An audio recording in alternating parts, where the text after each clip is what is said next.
Testing, testing. Now it's working. All right, there we go.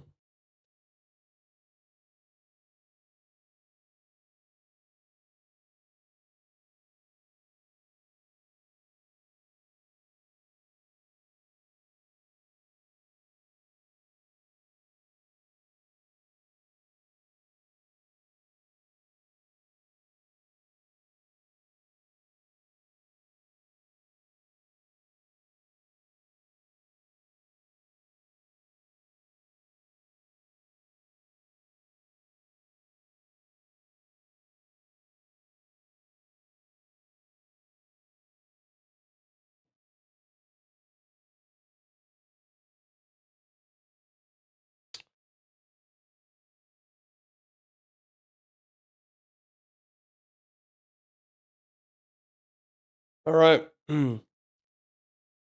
I do not know what to expect.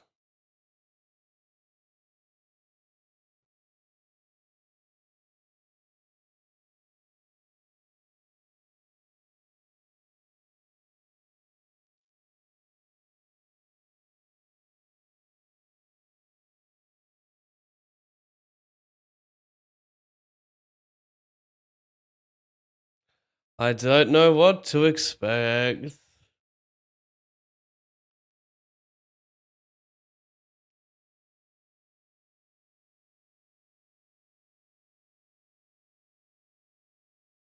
We are playing some 10-20 all in or fold.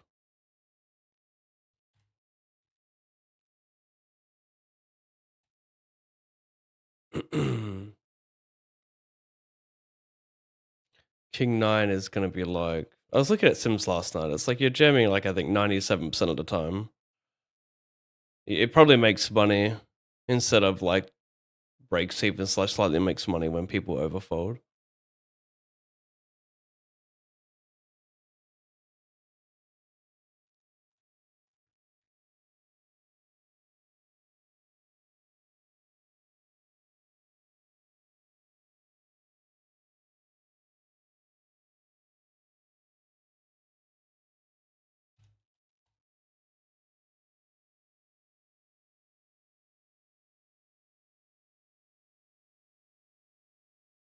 Gonna switch to bigs. It's still gonna be easier for me to process.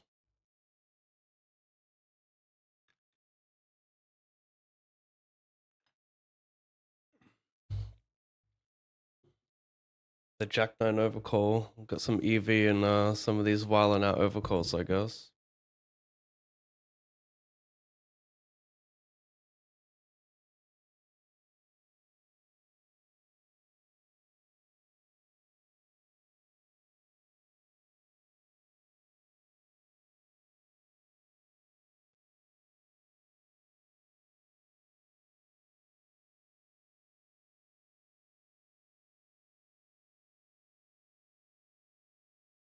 Three.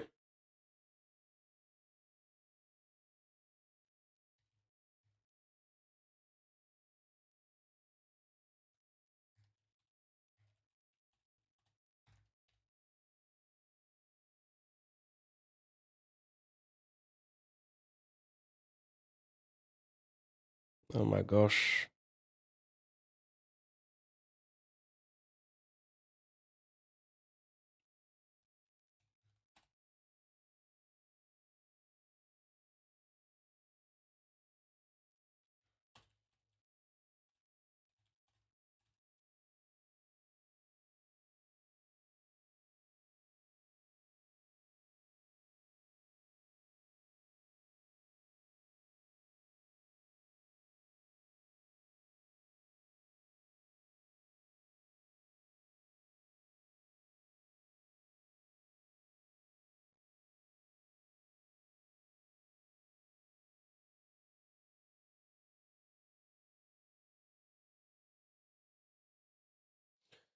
Great military feats. What up?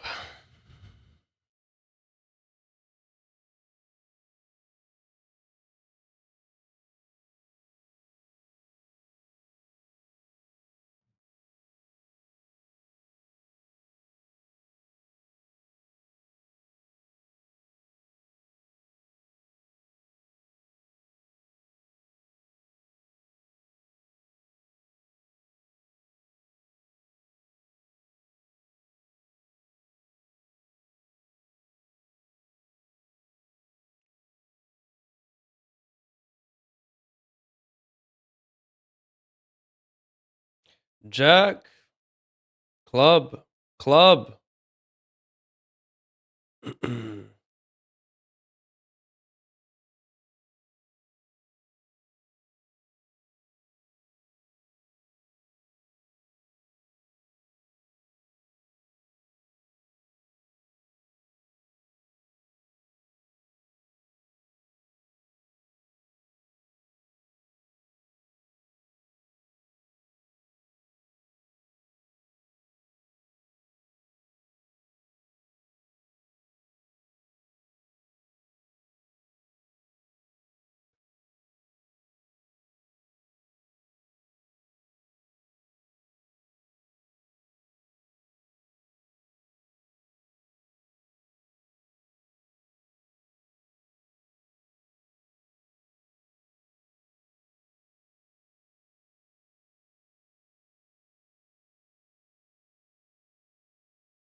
Problem is, I thought I could play way more than 4 tables here, but I can't. There's way too much action.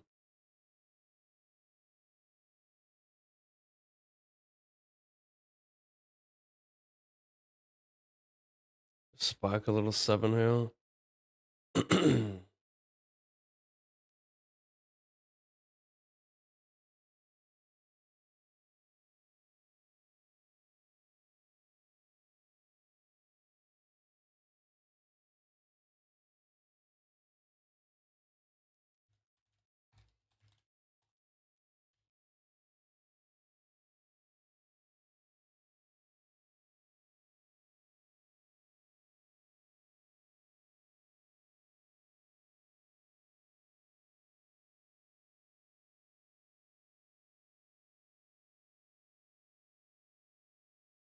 This guy just got some shit.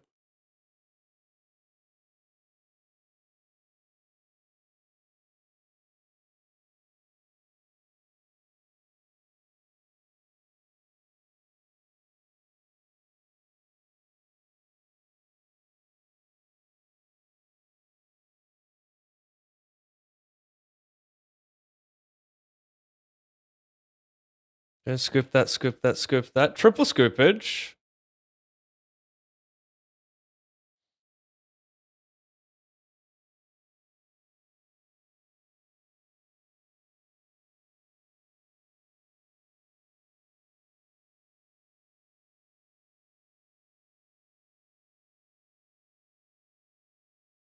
Dead over there. Scoop this one. This one's 510 though.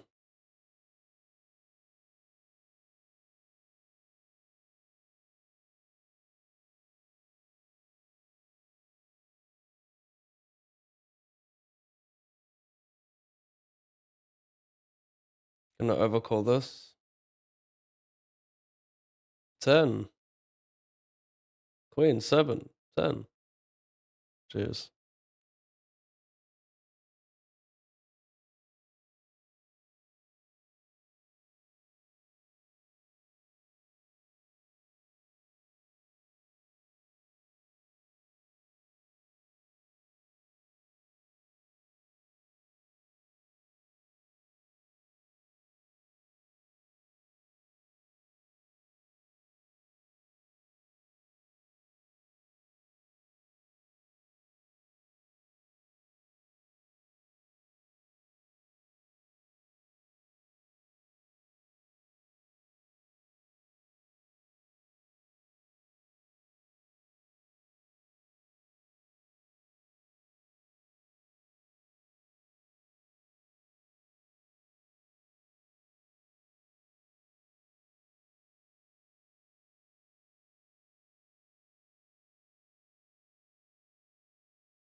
Would you say there's any skill involved in all in a fold?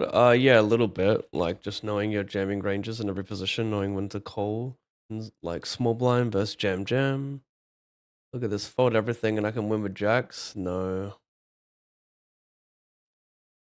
9-5 suited overcall. There's some money to be made.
Oh my gosh, I almost folded here. He just jammed 1.1. Thank God I picked that up in time. So rare to see that.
Nice to get lucky though.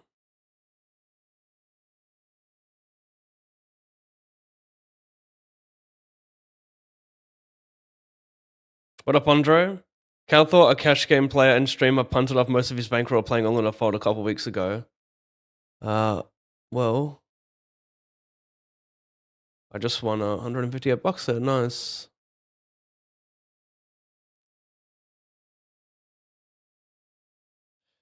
Yeah, that's Calthor. I'm not gonna bust my bankroll playing this. Respect the hustle though, but yeah.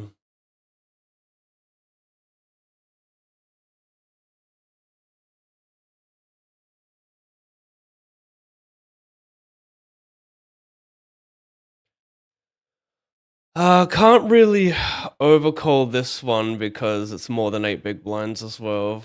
Actually, like, it changes his range. Like, him putting in 16 makes his range much stronger, so king queens it is just not as good.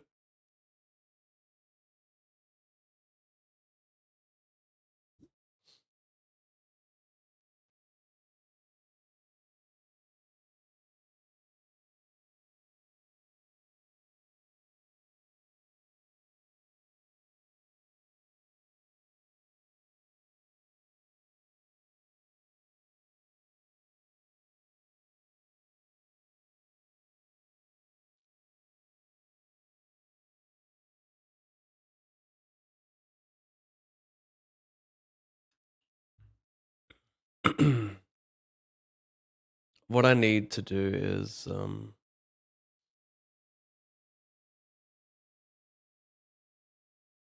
I need to incorporate Pokercraft into here. I need to incorporate all in a fold Pokercraft into the overlay. That would make it a lot more entertaining for you guys, I reckon. Nothing matters because living the dream, even sick, no problem like that. I want to play this live. Yeah, seems like a fun format live. It's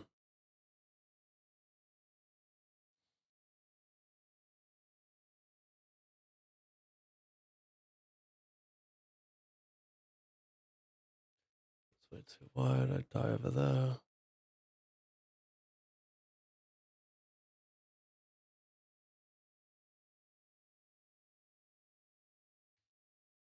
Six, seven.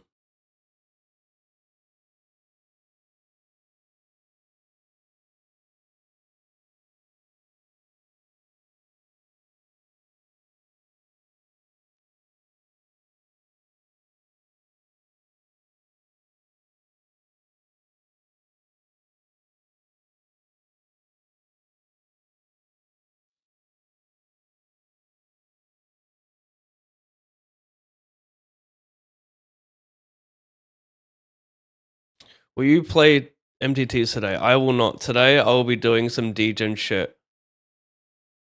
Today I will be going for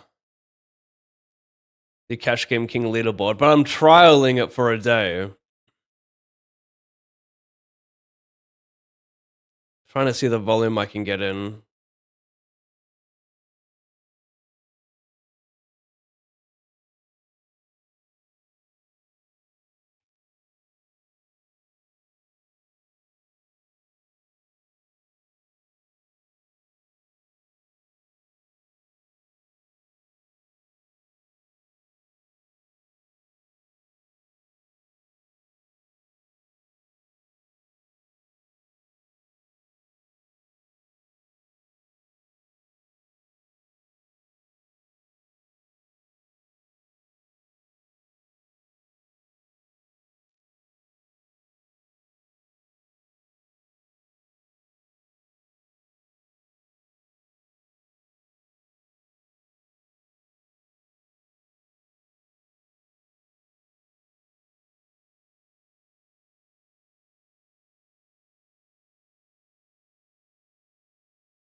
Standard for Cash Game players, I don't know short stack ranges. They play too tight, too light or too tight. I don't think it's that. I think it's just a bit of a degen. Probably didn't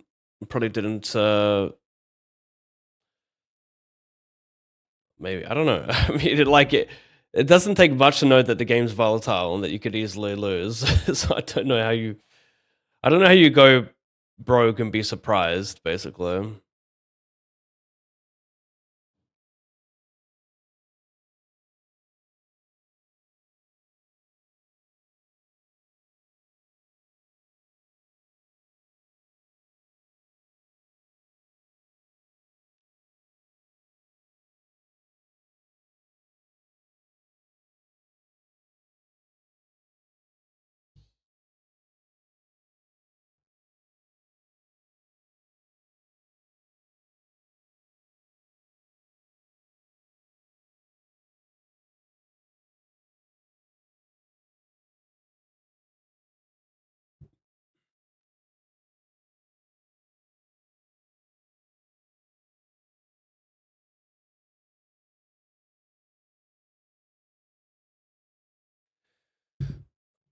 Okay, so regularly throughout this challenge, I'm going to take breaks and just refresh my ranges here.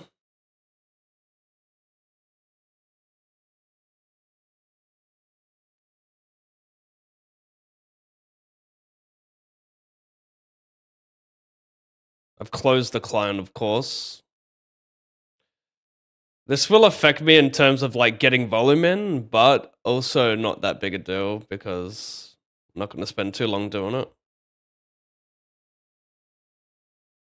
You can't ever fold king queen suited and all in a fold and a jackpot hand. It is a jackpot hand and has extra EV. Oh really, Twardy? Okay, I didn't consider that. I did not consider that. I don't know which hands, because it's not like the jackpots are weird on there. They don't do like I guess they have bad beat jackpots, of course, but then there's the I thought primarily it was just like random jackpots where you have like mediocre hands. Like I've seen people get jackpots for just like jamming ace deuce on the button, getting called by like king 10 and then like rivering an ace after getting outflopped. Okay, so in that format, king. Okay, so I'm not gonna fold king queen suited.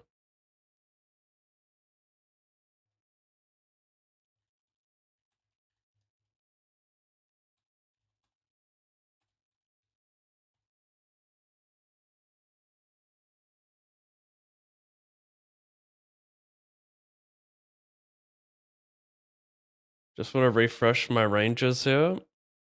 So I got a little thing I'm following where it's like I just go 8-7-5 for the suited range, so cut off suited 8s, button suited 7s, and then for the small blind offsuit 5x is the queen. I don't go suited stuff for the small blind because it's kind of obvious. Jack 7. Okay, so that was the pip. I jammed Jack 7. It's too wide in the small blind. It's not enough connectivity. 10-7's okay. But if you look at the big blind here, needs to call all this. Yeah, they're making that. They're making that. They're making that. Yeah, I'm not going to make them fold too many calls here. Unless it's like a nit.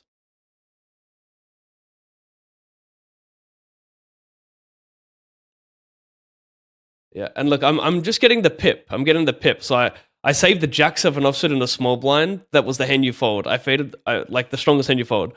I saved the 10 on offsuit in the big blind. That's the strongest hand you fold.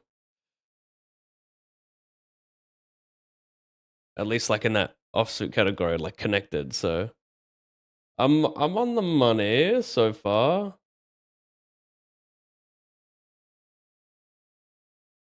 Button jamming 34%. Big blind.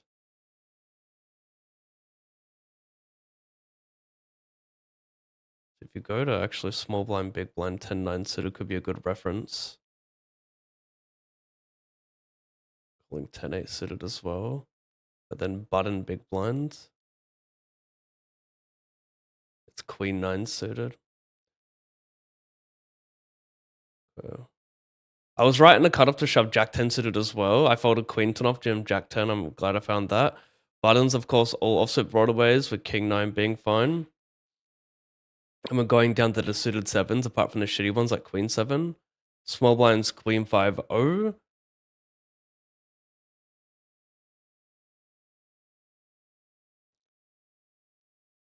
And rest is pretty obvious.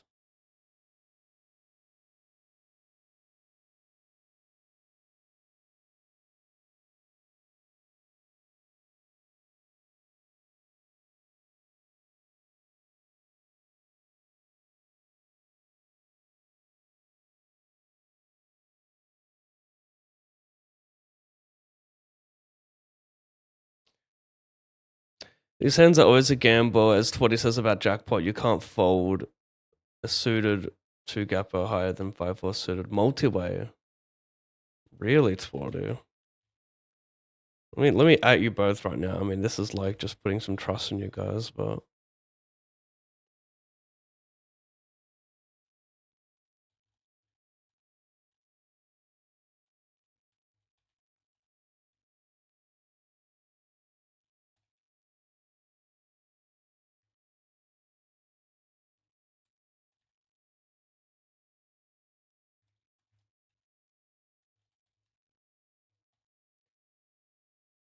jackpot EV is that huge not to fold those hands, though.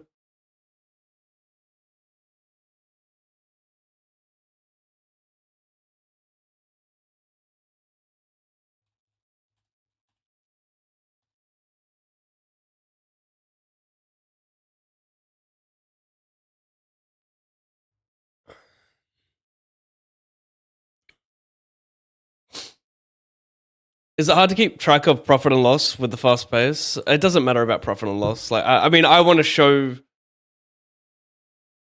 Yeah, I do want to show you guys.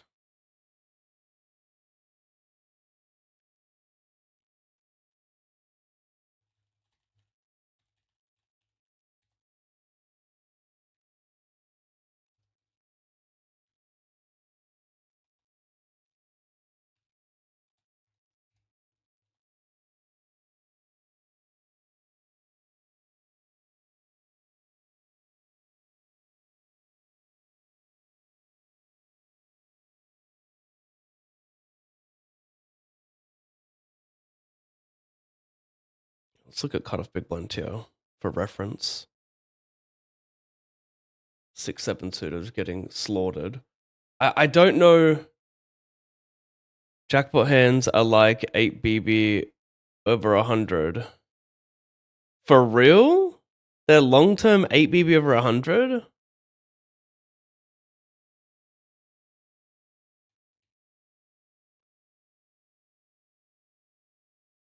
Your profit mostly comes from rakeback and jackpots.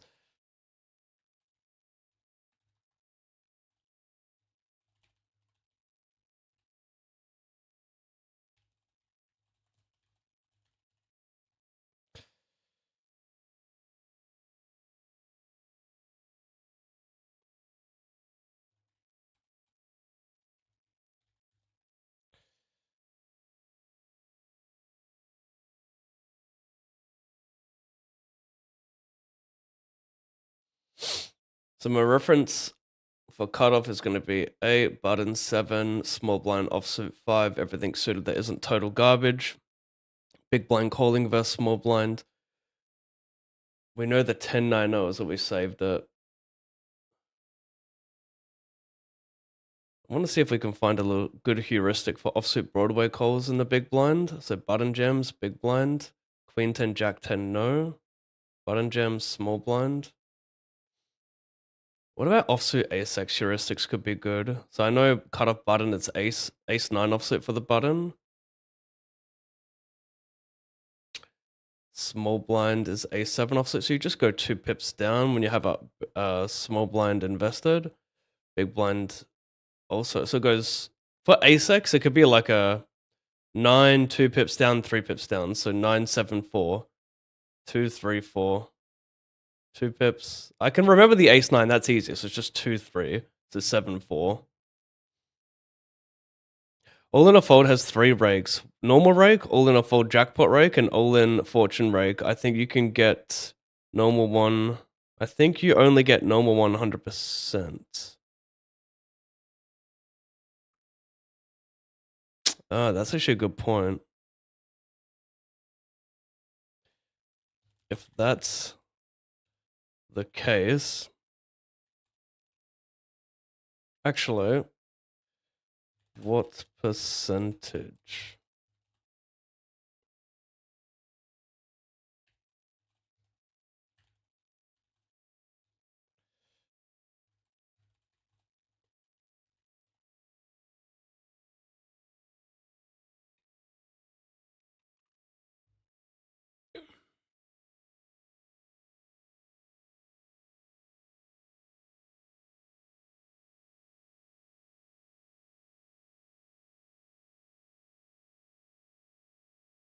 It's all the same.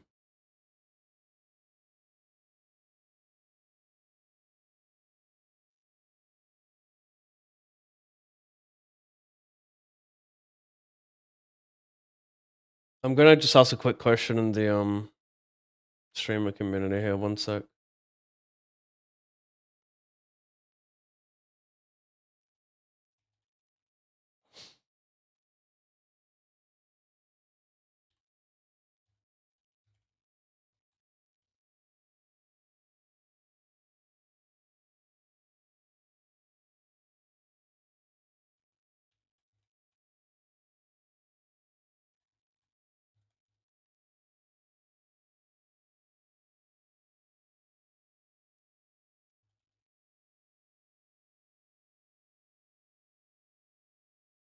So it's even. We know that. That's cool, but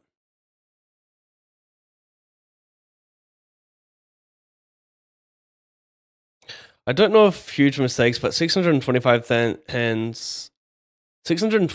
hands is kind of low to take a shot on there. I don't know if it's even beatable that low. Are you talking to someone else about this? No, you're not. Under 750, I'm really selective switching tables a lot.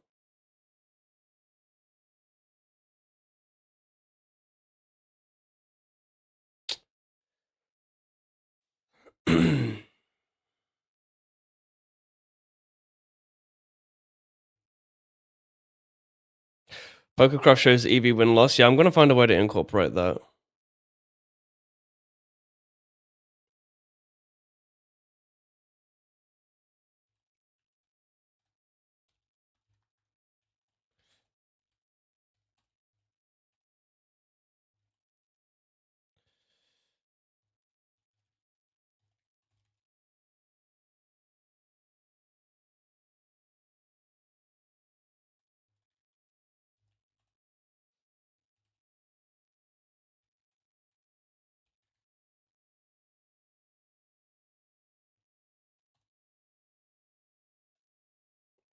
This game has 15 BB 100 rake.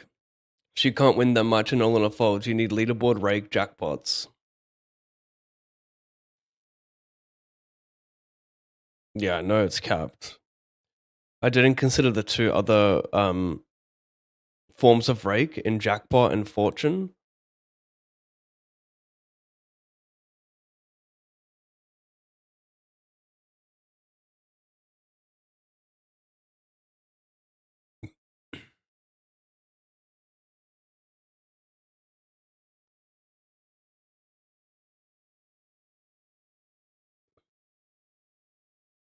You need to make 10 big blinds per 100 without jackpot. You will hit all in or fortune sometimes. You need to make 10 bigs per 100 without the jackpot. You will hit all in or fortune sometimes.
I still think, I mean, obviously, I'm not touching this without the Cash Game King leaderboard, right? So let me.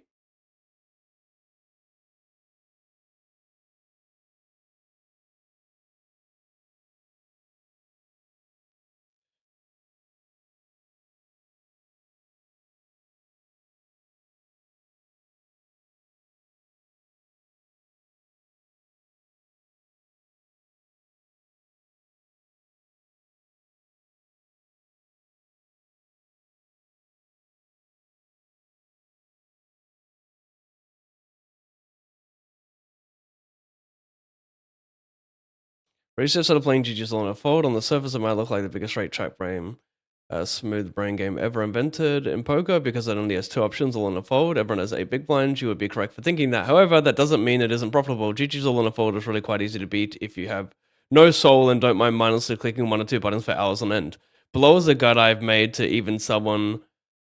Below is a guide I've made that even someone from our poker can use and eventually win at GG's all in a fold. There are some nuances to the strategy that I'll explain, so read it carefully or don't and just follow the ranges. I don't care. There are 5 parts of GG's all in a fold that actually matter if you want to be profitable. Playing the 8 big blind stack well, ranges included, including a jackpot on the fees, promotions, in-game mechanics, and time. I will start with part 2. Understanding the jackpots and fees. The jackpot is a brutally expensive system designed by GG to keep you unprofitable in the game and to punish your silly play. To win the jackpot, you must make a straight flush using both of your whole cards. That's it. We will use a 50-cent dollar stakes as an example. To take part in the privilege to win the jackpot, you must pay 0.05 BB per hand. Okay. Over 100 hands, it's $5. Over 100 hands, it's $5. Okay, it's 5 big blinds per 100 then. It's a staggering amount, and that's on top of the existing 0.5 of rake per hand. It's a total of $10 per 100. Yeah, okay, so 10 BB per 100 in just rake per hand, in normal rake, which I get 100% back, and jackpot rake. Must be beatable, right? Close, but no, and here's why. It's easier to make a straight flush than you think. GG's jackpot system essentially increases the EV of otherwise unprofitable hands and allows you to play a much wider range of hands, suited connectors, than otherwise would be profitable. For example, Jack 10, 10, 9, 8, yes. We'll make a jackpot. We'll make a straight flush, 1 in 500 hands roughly. This means that these hands must have an increased EV value of jackpot divided by chance of straight flush. In this case, in a 51, the jackpot almost always sits at around $750, so these hands have an EV increase of 1.5 BB. Let's look at this example. All in, 8 big blinds, range equal this. Buttons, fold, small blind, yep, 5-4 suited. Call EV point, let me have a look here. It's got a good old ICMizer, but which is fine for this format. Okay, so it's losing 0.88. We can see in a normal game, this is a clear fold. However, in GG's jackpot bonus and hand gains, plus 1.5. So it's actually plus 0.62 BB and a clear call.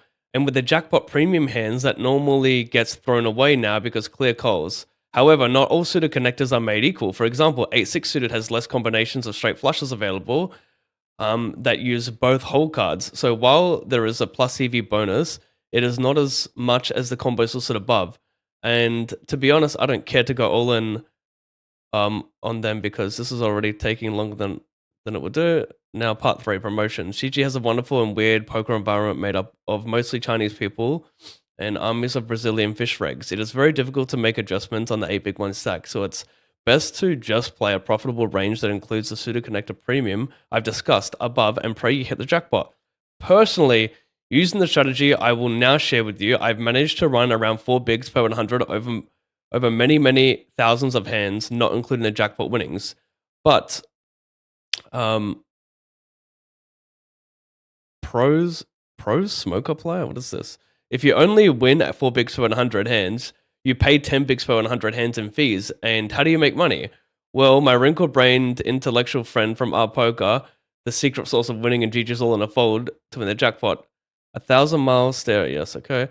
Basically, since this range of hands is almost always played from every position, yep, and the range of hands equals 6.3% of all possible combos, and it should hit a straight flush roughly 1 in 693 times, we should expect to hit the straight flush roughly once every 10,000 hands.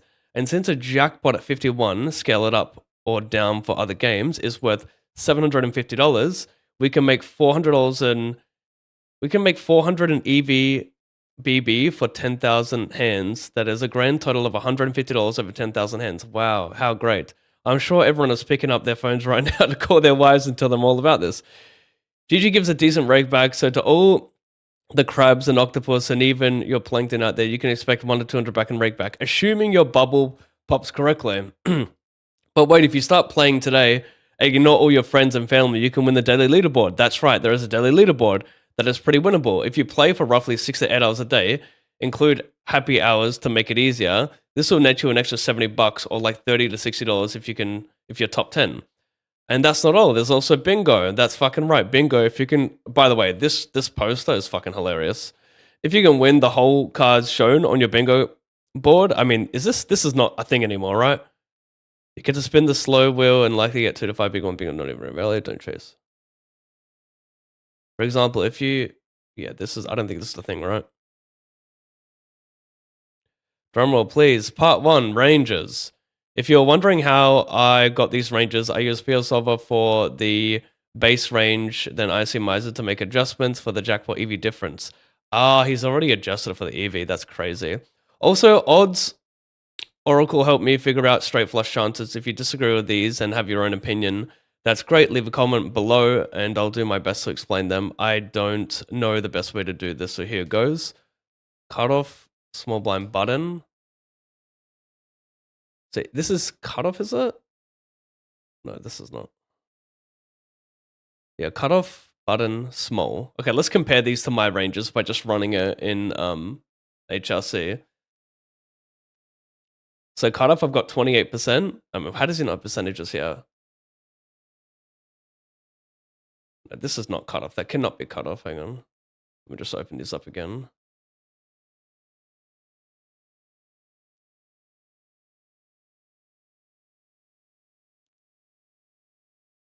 This is Cole. Oh no, this is Culver Spickland. Here, open shove cutoff. I was looking at the wrong one. Cutoff, button, small blind. So cutoff, I've got King 7 suited, Ace 3 off. Yeah, I don't have King 7 in here. It looks like he is a little bit wider. Both have Ace 3 off. 5 4 6 4. Yes, he's a lot wider. He's a lot wider. With the 9 7 8 6 7 5 6 4. Basically, since a range of hands is almost always played from every position. Yep, I just read the.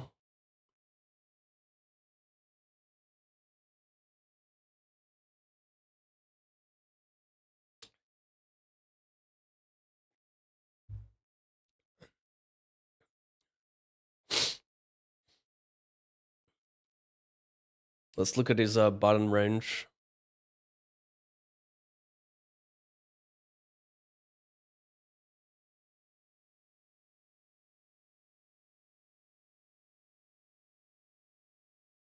Nine, 7, 8, 6, 7, 5.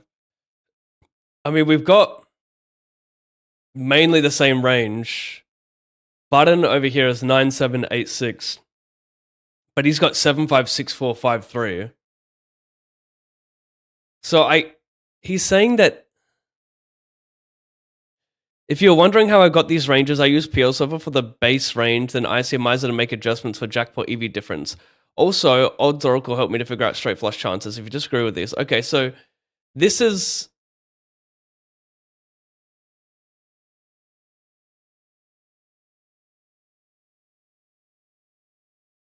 Yeah, I mean, it's roughly the same, apart from him adding 4 or 5 more suited hands.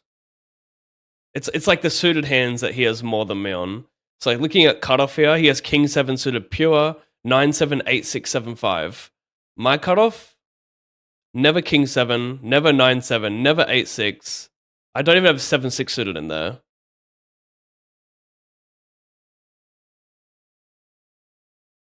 I mean, I have a question, Twardy. This is the whack part.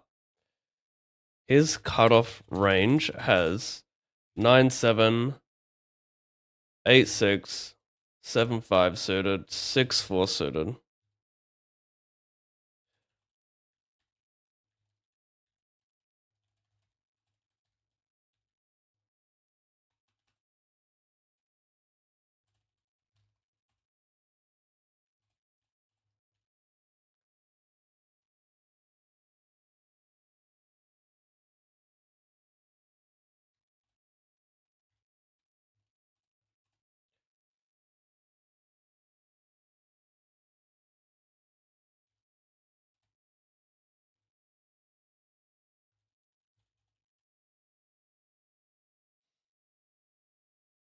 This is the interesting part.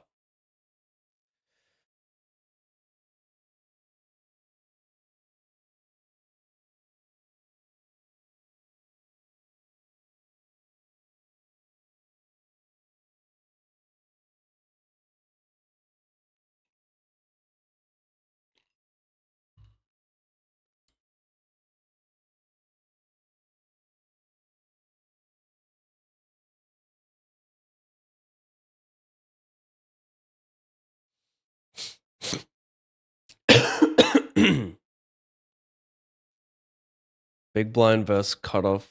Big blind versus button.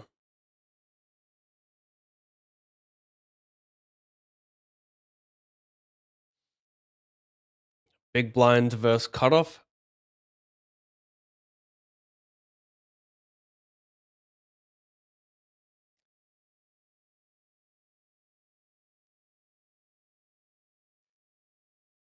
Yeah, I got the same range. Ace 4, King 10, King 9 suited. I got the same range, but for the suited hands, he's included 9 8, 8 9, 7 8, 7 6, 6 5.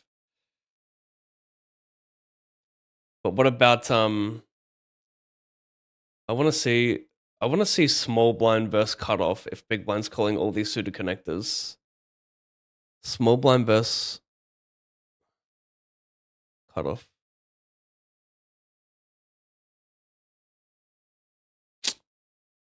Wow.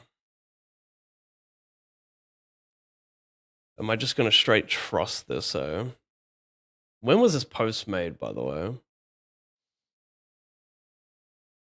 4 years ago.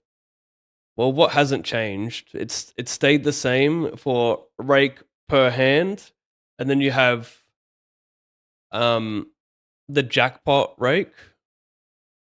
However, he doesn't have because the jackpot and fortune rake are two separate things, right? So it's really 15 bigs per 100 and not 10 bigs per 100.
There are some regs that are playing this.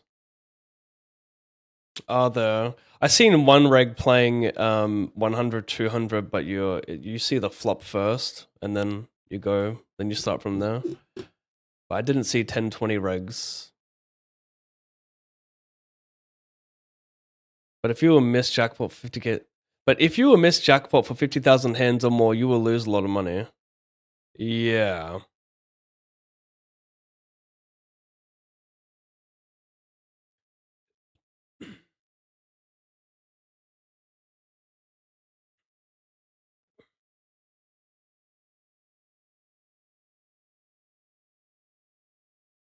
Multi-way capped at 3 people just made a small adjustment if 3 go all in. Big blind versus button plus small blind.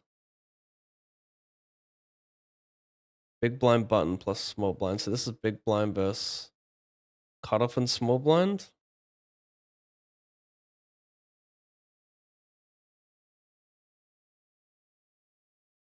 big blind versus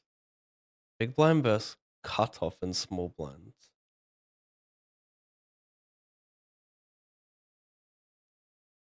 No, this is big blind versus button and small blind.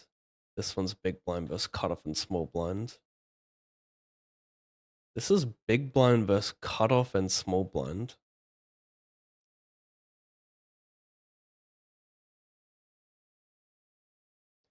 Cutoff small blind doesn't have king jack. What about button small blind? What about button small blind, Joe? Big blind versus button plus small blind. Doesn't have king jack O. Interesting.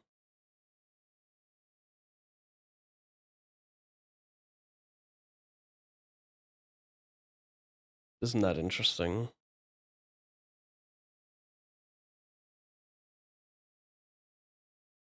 Personally, I expanded my pseudo connector range and removed some random break-even hands like deuces, king deuce borderline stuff. Yeah, I mean, I already have that. Like, I know, like, a good heuristic I have is deuces are calling only in the big blind and open jamming in every position. So if you look at cutoff here, big blind calls deuces, but small blind doesn't. And then, yeah, you only call deuces in the big blind. And then I think small blinds calling fours versus cutoff and folding threes, I think. No, calling threes. But if cutoff jams button folds threes, yeah.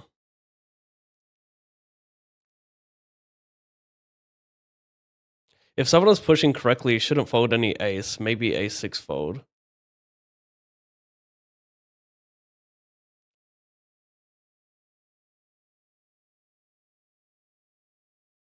I don't know what position you're talking about.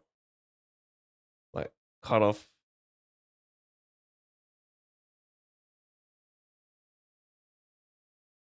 See, I have a solid heuristic for this one when cutoff jams. I know the button is always calling ace-9. I know it's 2 pips for lows and 3 pips for lows, so it goes ace-7 and ace-4. But I find this one really interesting. So this is the multi-way big blind versus button and small blind jamming. This is kind of extremely surprising that king jack O is a fold.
I mean, explain that, right?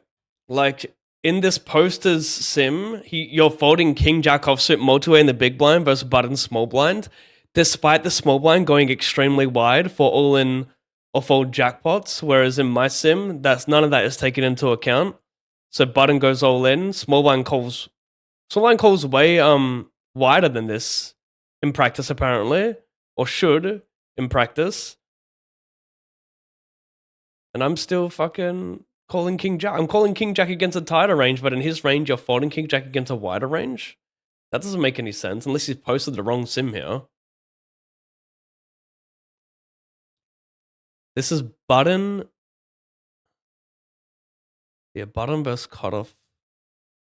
So this is big blind versus cutoff and small blind. Big blind versus cutoff and small blind. This is like second tightest range. Yeah. King jack just doesn't like being in there. Big blind versus cutoff. Big blind. Let me just close this shit.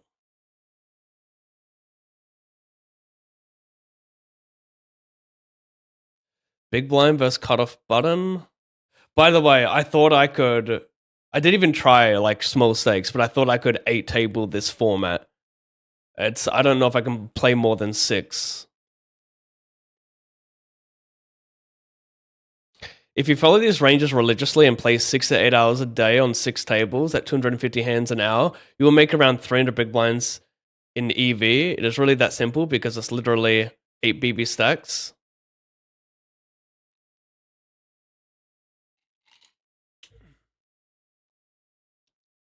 The in-game mechanics are basically always having your stack set to go back to the buy-in amount. Don't try and run it up from $4 to 4,000 because that's not how it works. And if you come across another stack that is doing the same thing, you'll have to adjust your range. Remember, you're trying to win the jackpot, dummy. Time. You will lose until you win the jackpot using the strategy. Make sure you have a bankroll of at least 1K for 50 cent $1. Or you're going to go broke. You can still run good or bad, but the standard deviation of this game is low because we are always all in, and most of the time it's heads up. Congratulations, you now understand how to mathematically win at GG's Law and Fold game. If you decide to employ the strategy, please play at least 10,000 hands to give yourself a fair chance at winning the jackpot and turning a profit. If you average over or around 4 big blinds, you're doing it right. At lower stakes, it should be even higher.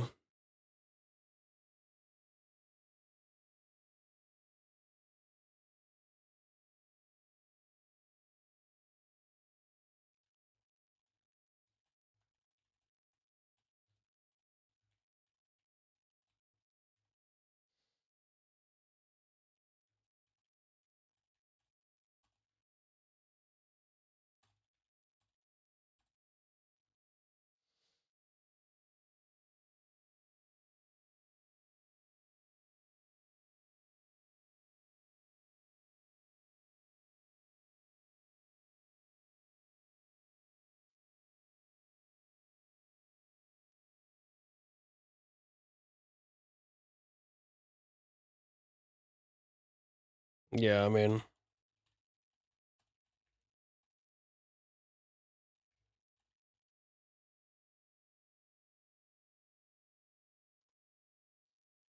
yeah, I don't know.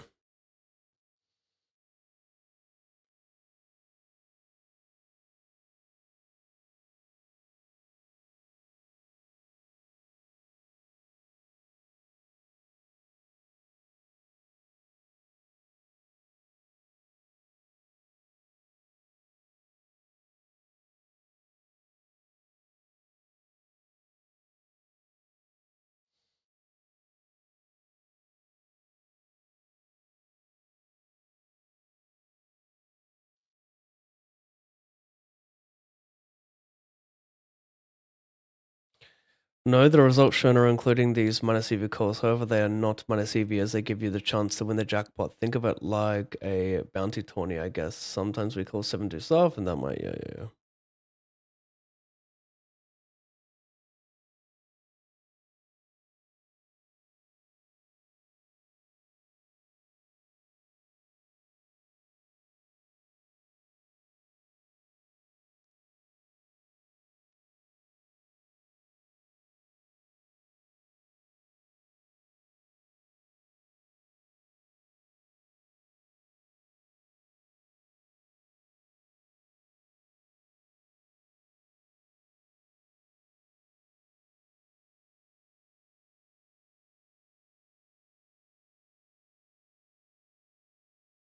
Problem is, like, employing this strategy at these stakes is kind of.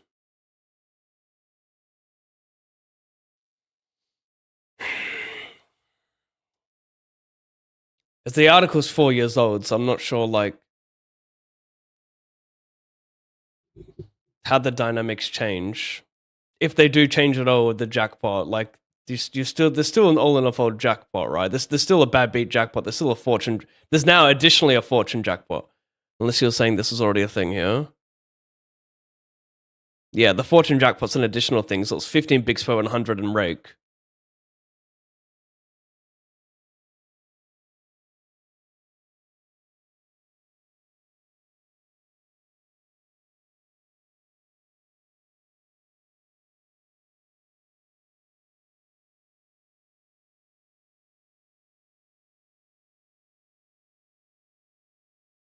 Am I even? I'm not in this yet, am I? I want to see how much I think I'm about 35 or something across how many minutes of grinding? It was like 30, I would say.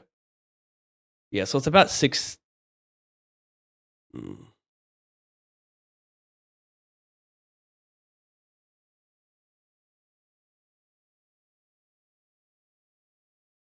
How you doing, Wins? I messaged you on Discord, but we're doing some further investigation. Someone linked me, Twardy in the chat linked to me a very interesting article 4 years ago about how to win at All In or Fold. But the game's changed a little bit today because you have an additional jackpot feature, which also takes 5 bigs of rake per 100. So 4 years ago, you're paying 10 bigs per 100 in rake. Today, you're paying 15 bigs per 100 because of the jackpot feature, the fortune feature, excuse me. But this guy's ranges are like completely different to mine. For example, if you look at the heads up range cutoff button, right? Call, big blind burst. No, I want to look at cutoff. Oh, it doesn't show. Big blind versus button, big blind versus small blind versus cutoff, small blind versus button versus cutoff. So this is button versus cutoff. The high cards are pretty obvious, right? King, queen, king, jack, ace 9 off, ace 7 suited. But look at the low cards, 6-5 through 10-9 suited. This is my range. Doesn't have 6-5 all the way to queen jack suited. But this guy's saying that, you know, the only EV that this game has is the jackpot EV. Which I haven't accounted for. All in a Fold is ruining poker. The thing I disagree with that because like this, like you could maybe argue it's ruining the ecosystem and taking away money from actual poker, but I don't think the games are that huge to be like, you know, moving the needle in terms of like ruining the ecosystem. Like I think the game is designed for what it's designed for, just to gamble and have fun, make it fast, right? Impossible to win unless you hit a lot of jackpots and you're a platinum shark.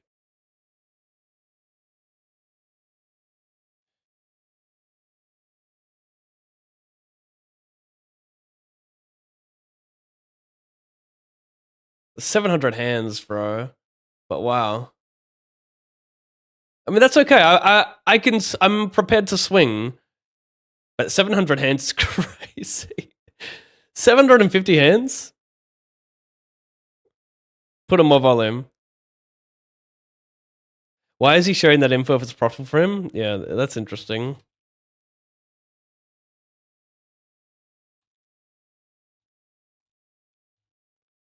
It's an inside person with GG trying to get you to pay rake.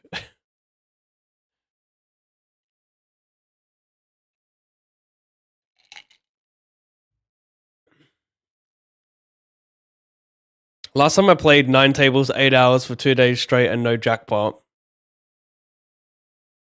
Who was it that linked me this? It was Max, okay. This is Max shot at 510. Oh, right, so this at 1020, this could be 8k across 700 hands. That's so wild. But like this is you running like massively below EV and it's only 700 hands.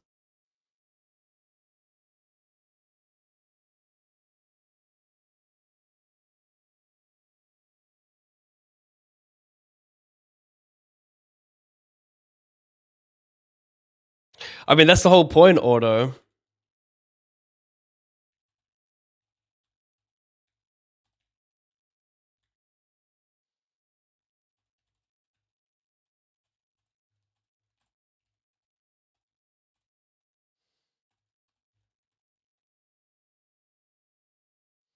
Which streamer mode has only 2 big blinds more?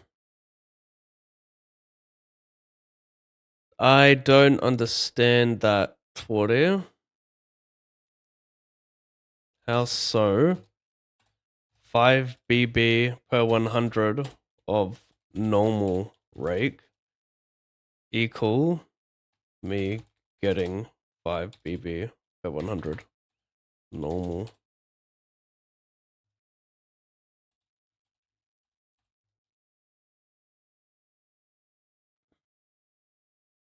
I don't know if you have the connections, but speaking to Martin Dam about high six PLO all in a fold would be great value if possible. Yeah, I don't know who Martin Dam is. I don't. Yeah, I'm not that connected in the poker world. It might be good for with streamer mode. Don't know about how much you get back, but for normal Rex and GG, it's a rake trap. I understand it's a rake trap. Yes. So why are you saying to BB? I would go from 15 BB.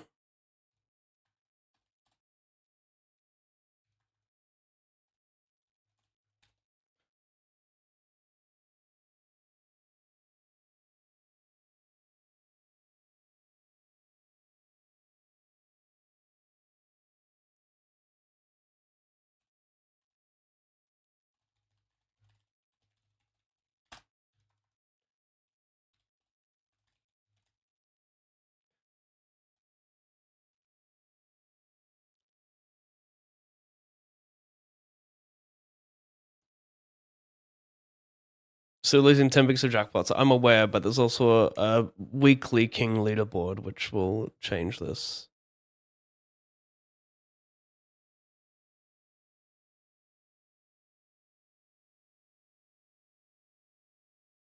You could do a trial run at low stakes. Yeah, this is my problem.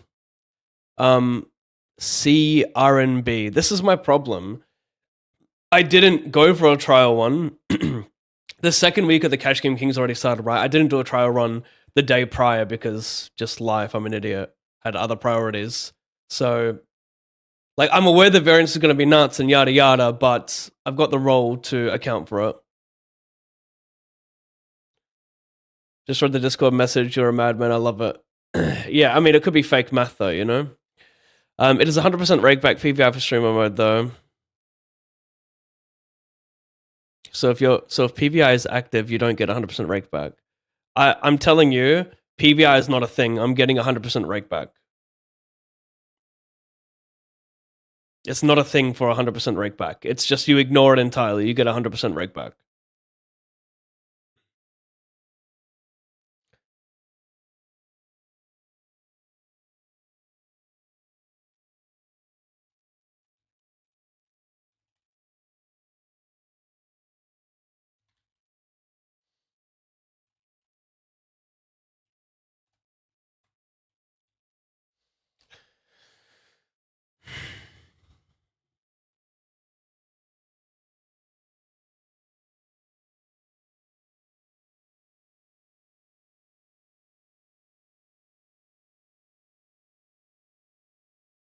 Toward.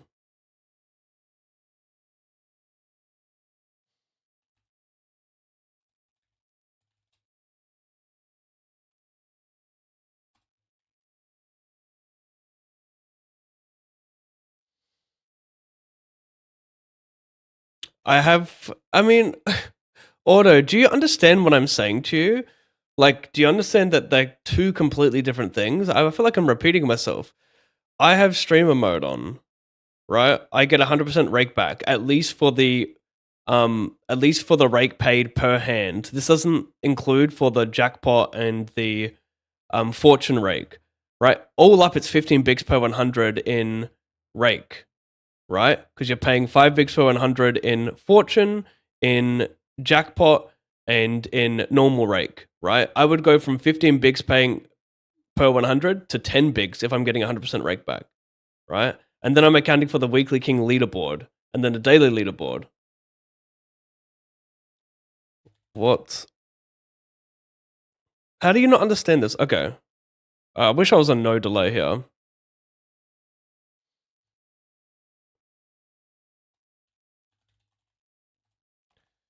I'm such a slow typer as well.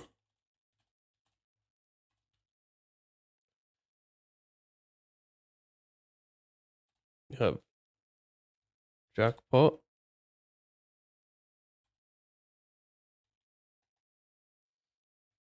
Jackpot fortune and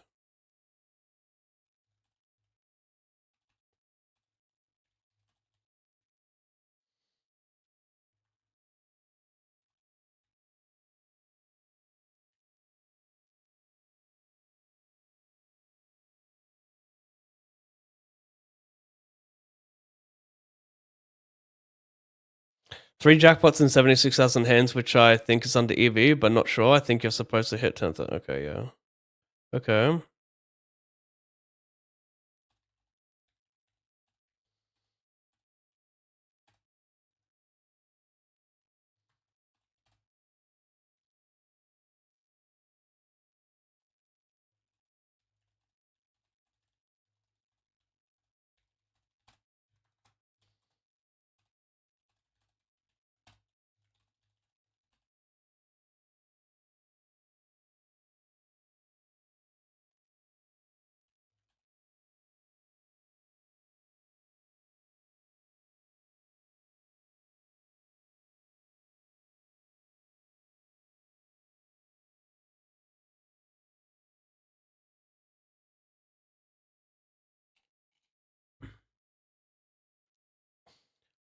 And Gigi takes 50% out of the normal jackpot rake, so only 2.5 bigs goes towards the jackpot pool.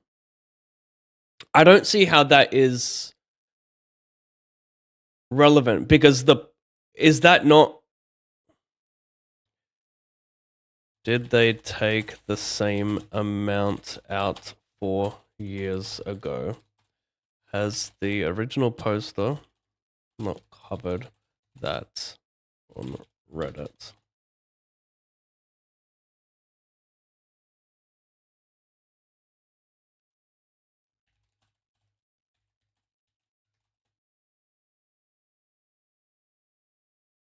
I just joined the stream. Why are you not playing? Because we're doing some math before I commit to something potentially crazy. I want to compete for the all-in. Okay, I want to compete for more than just that. So I'll just show you real quick.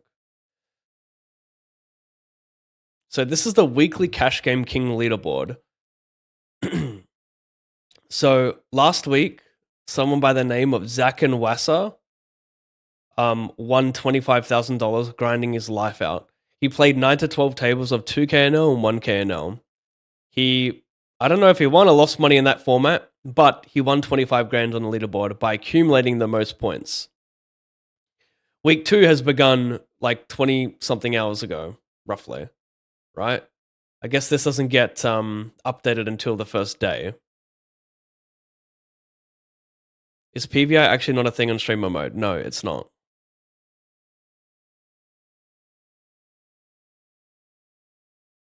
I'm going to have to just confirm that one more time.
Streamer Rakeback is 100% for MTTs, and ND these spins for cash game and all in fold. It gets PVI. Multiple people can confirm this. Streamer mode Rakeback is 100% for MTTs, and ND these.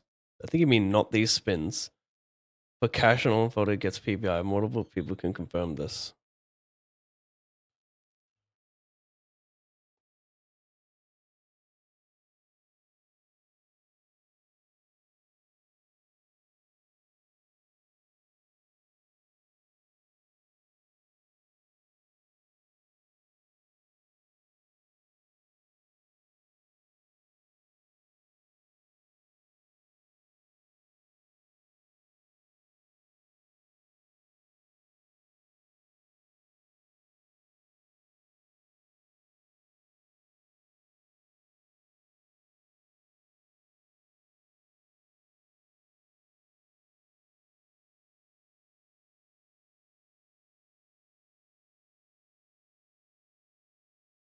Hang on, PVI might be considered for all in a fold. Kubik could be correct here.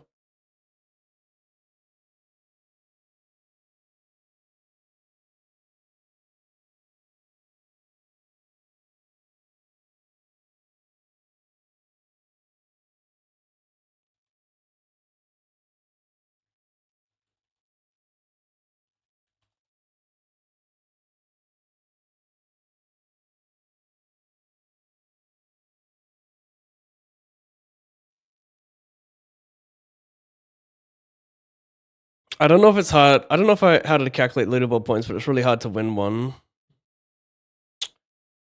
I don't know if that's. I don't know if it's really hard, honestly. Like if we look at the is it this one here? Yeah, it is.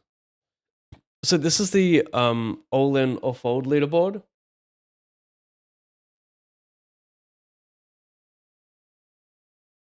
This is yesterday, right? 3,200 points, but it actually varies quite a bit day to day. 850 points for first, 1,900. This is the daily leaderboard, right? It varies a lot. I think I can hit it with like 12 hours of grinding, 6 tables. And then of course, where is it? Here it is. All in a fold, 1020 gets you 800 points for the Cash Game King leaderboard. So if I can win this plus 510, that's 1375 points. Times 7 is like 9,700 points. And if you look at the previous week, 9-7 gets you 5th for 8,500 cash. Right here, Calthor also 8,500 cash with 9-7. Push a little bit harder, you could get 12k.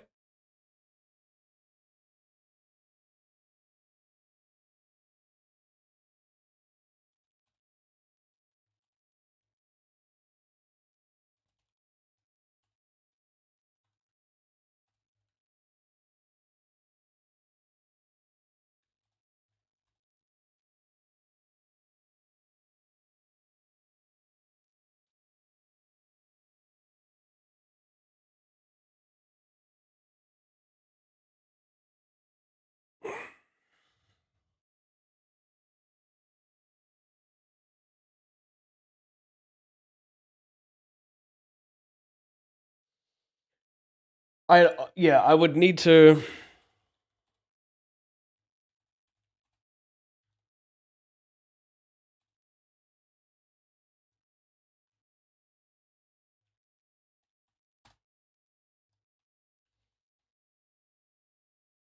It is nothing.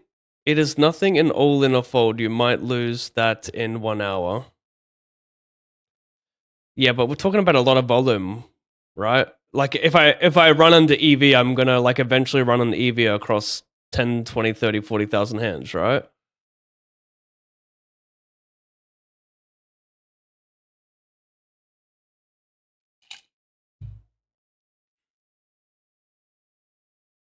Calthor got 5th this week and he grinded 23 hours per day on Russian Cash 200, 100 noble tables. No, he did not.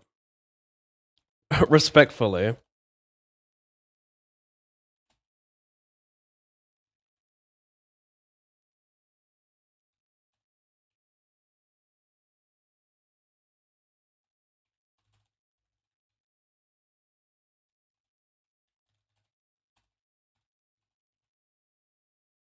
I need to take a piss.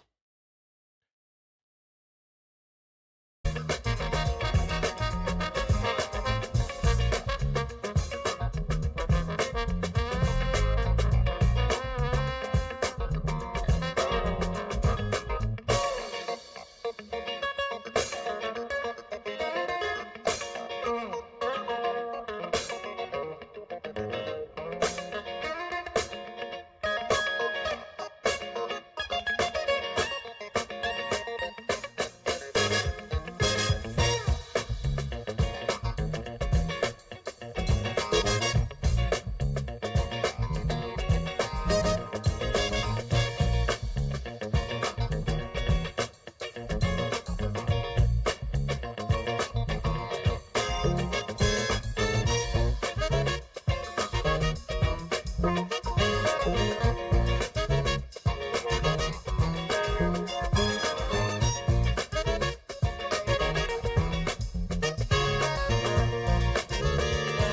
maybe he got 24 hours total of off time if we are generous. What does that equal? 4.5, does it roughly? It's like 3. That's still incorrect. 24 divided by 7. You're saying he got 3.5 hours of sleep every night. That's, yeah, he would die. He did not. He got more than that. I'll just see if you want to confirm this. Right. So he averaged...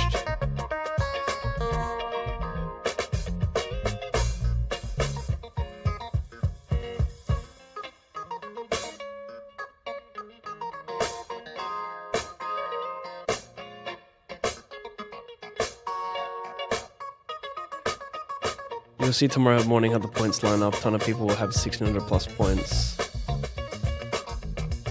The PLO players have 3 leaderboard per stake, and the players who play 5 card also play 6 card.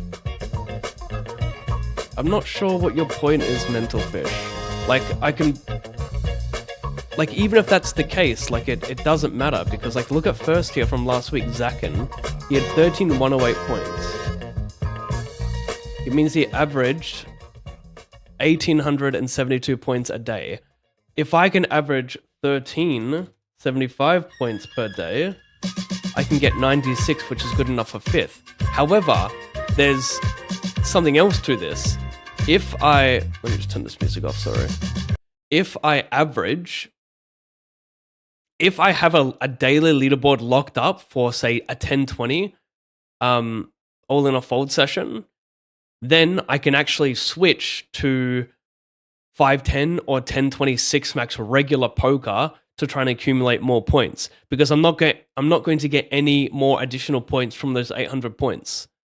It's capped at 800. So if that's all locked up, I can earn points playing 6 max and then add to the leaderboard there. So this 9-6 could turn into like an additional 1,400 points or something, right? Put me at 11,000, which actually hits me 3rd and doubles it.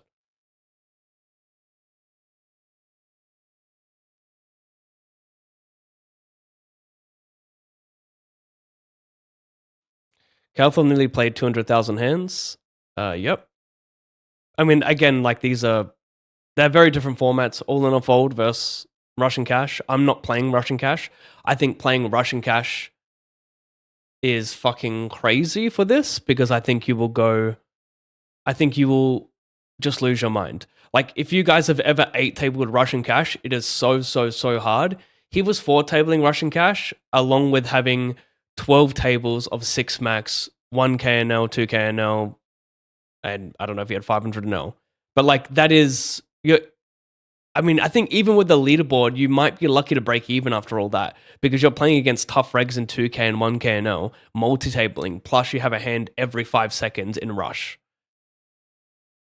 It's hard to play. It's hard to even break even with the leaderboard. So, yeah, I wonder, has he disclosed how much he won?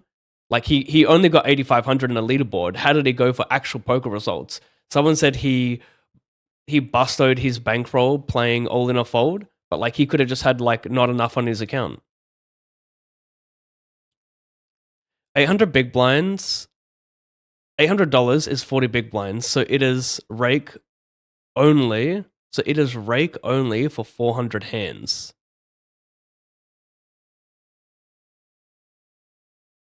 And you need to play 10,000 hands or some crazy number. 40, do you have Discord? I think you know your shit better than me, but I think we're just struggling talking via text.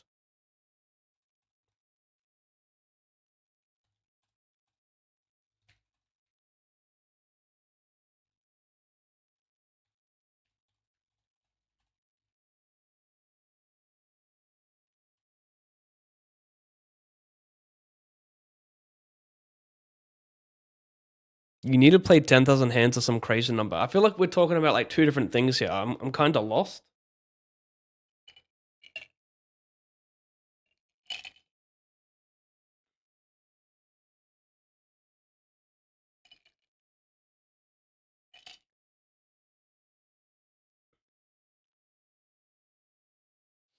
I would say check VODs, but I don't think he has them enabled. Did anyone else? Did anyone else in chat watch Calthor and can confirm?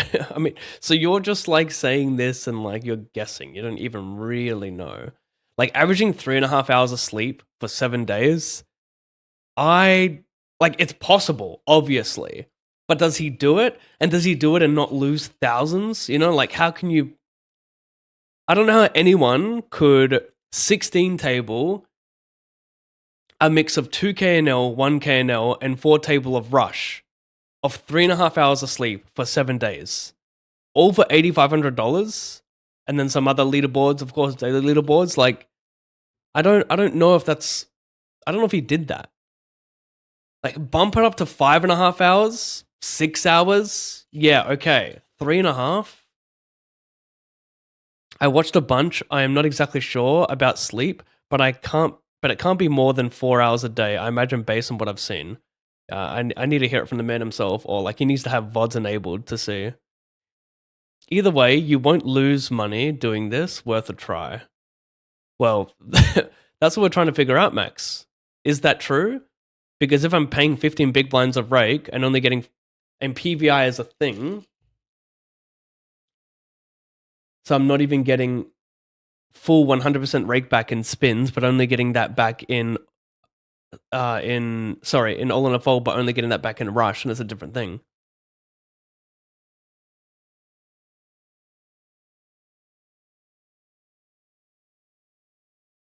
This is your Discord, okay. Hang on, I can just do this.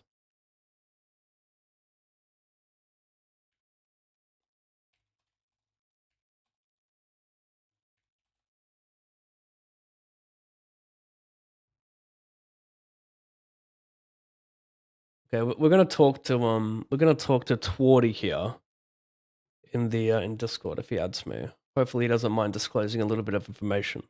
Nice of him. Unfortunately, I feel people are sharing accounts. Some of the points put up are bonkers at lower stakes, says Wally in YouTube chat. Yeah, that's a concern for sure. But like yeah, you're talking about daily leaderboards for low stakes. I'm talking about like is that coming into play for the Cash Game King leaderboard? Because I don't think you can accumulate that many. I guess it depends. Like what's this? What are these guys here? Like the top 15. Who are these accounts? What stakes do they play? That's the interesting part.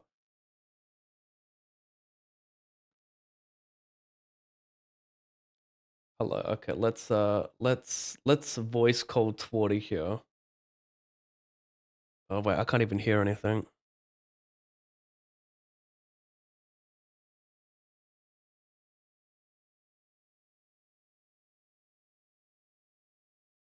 Oh, he says he can only type. He can't even speak. Oh, that sucks. Okay. It's 1 a.m. in Poland.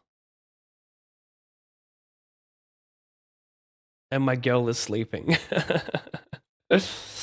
Shit, sorry.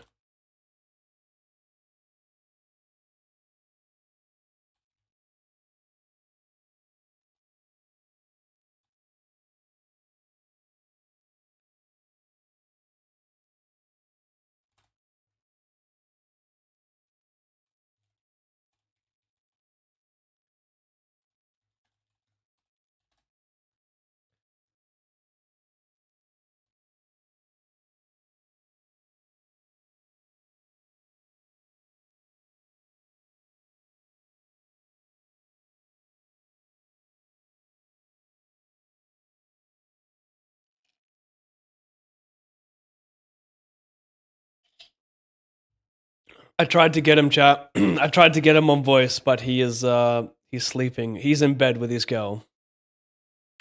Yes, and you get 100% rake back for a normal rake, so you get 5.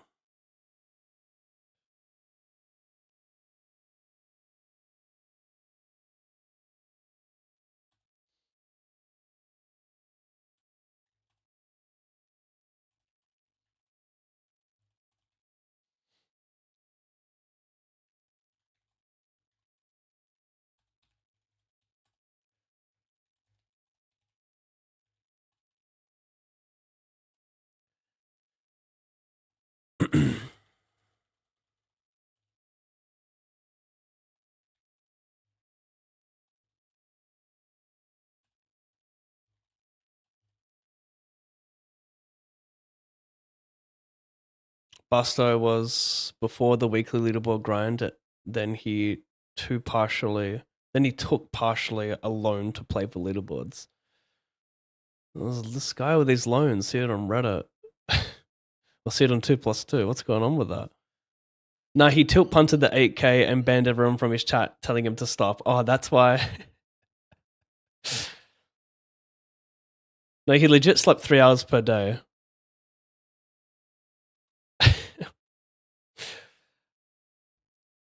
Hang on, okay. Who is this? Vert said this? He was sleeping on stream?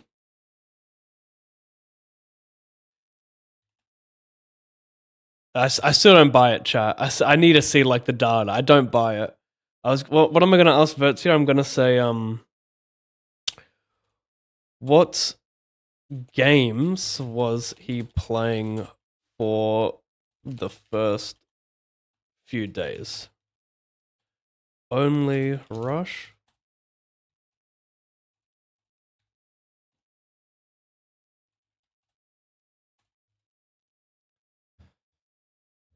How did he do on the tables besides the weekly Cash King result? I would love to know.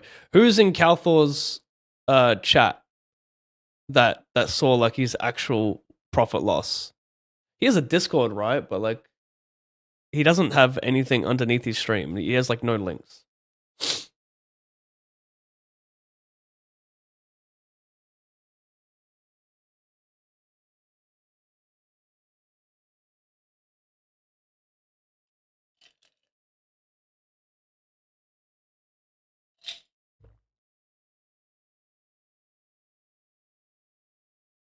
He would play Rush and regular tables, but once he had a nice lead in the leaderboard, he would play other tables such as 100 Rush and 100 regular.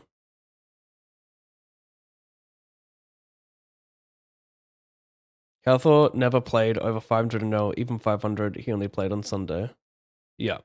Yep, okay. You know what I find really interesting about the Rush leaderboard? Like, we can look at it here. So he played 200, and if you look at the previous day, I mean, perhaps this is... Oh, this is this regular or is this Rush? This is Rush and Cash leaderboard. NL 200. How come he's not even in here? Let's go back to the first. This Calthor, here he is. 32,000 points for $350 plus 576 points. He won it here.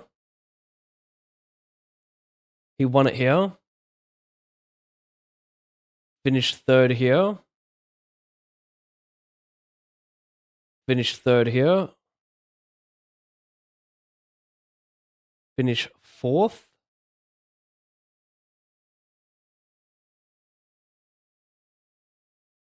Being honest, if you want to maximize hourly, I think you can just 8-table Plo, Rush and Cash, and do better than your proposed numbers in our Discord messages. I disagree, Wins.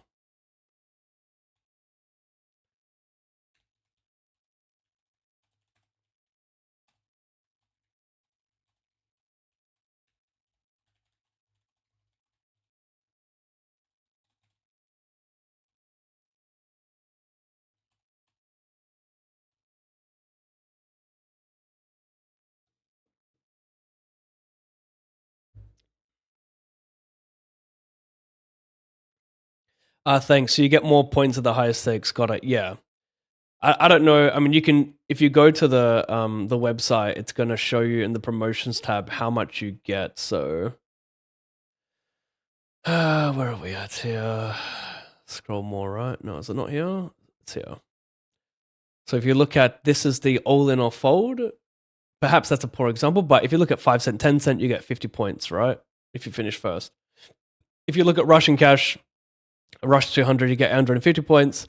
For Rush 2 cent, 5 cents, you get 10% of that. So yeah, I think even with multi-accounting, it will be tough, or not multi-accounting, sharing accounts, it would be tough for people to get you on the leaderboard. The only way they really get you is if they're sharing, excuse me, is if they're sharing 200, 150 an hour. You're more competent than most of the PLO pool. You have more rakeback too. The rakeback thing is enticing, especially if the PVI system comes into play in All in a Fold, but not in regular cash games like Rush and No Limit and Six Max, yada yada. That part is nice, but I'm telling you, like, I make a lot more errors than you think in PLO. Like, I don't study it. I don't have the time. I only study No Limit. I need to put time into it, I know, but yeah, like, sure, I'm competent enough to maybe break even or win a little bit if I'm like 2 to 4 tabling, but 8 tabling for hours on end, I think I'd make too many mistakes. I'm not prepared to invest into that just yet. Like, I feel more confident playing All in a Fold and that being successful. But Twardy on Discord says, depends on jackpots and All in Fortunes and have many big spell 100 and rake. You can try. Sometimes you'll hit the jackpot. I once hit 2 jackpots in All in and in All in Fortune main prize in 3 hours. Okay, so you're saying you won the jackpot? He hit 2 jackpots in All in Fortune main prize in 3 hours. I'm not pretty sure what he's saying there. He just won 2 jackpots in 3 hours. Go to this website for all Calthor stats. What the fuck is this website, bro? Is this? Oh wow, this is a cash game website for GG. How do they track this? How is this a thing?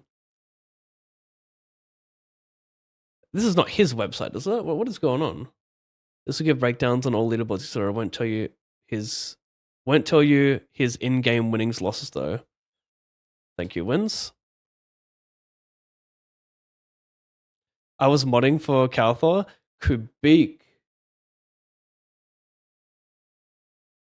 I guess he Till played 1K. Okay, so you're saying Till played 1K or something in the last few hours or something? Yep, okay. But you're saying you never played over 500 an hour until the final day? You were modding for him.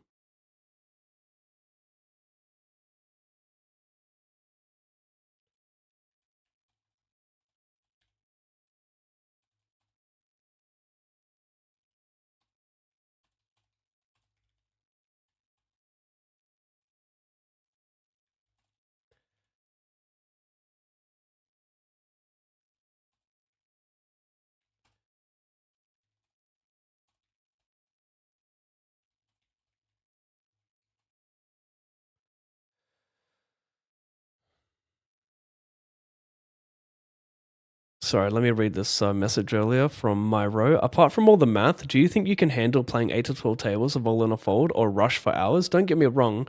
You autopilot tournaments because you have the experience, because you are an outstanding tournament player. Thank you very much. Not true though. But Cash, is it even worth the try? Don't you think you can make more profit playing MTTs for a week? This is what I've been trying to figure out, Myro. Do I think I can play 8 to 12 tables of All in a Fold?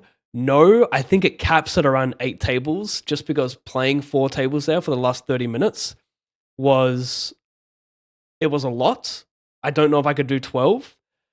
So no, but I think the daily leaderboards in All in a Fold vary quite a bit, from 1,000 points to 4,800 points. So I think I could snipe enough to hopefully finish top 5. Additionally, if I do snipe first place for the daily leaderboard, get the 800 points, and still have a lot of hours to spare, like I've got a huge lead from second, then I can actually transition to 1K or 2K or 500 and whatever it may be, to get additional points, because you're capped at 800 points, right? Do I think I can make more playing tournaments? Well, my fake math that I did last night had me winning. I just got to load up my screenshot here to help you out.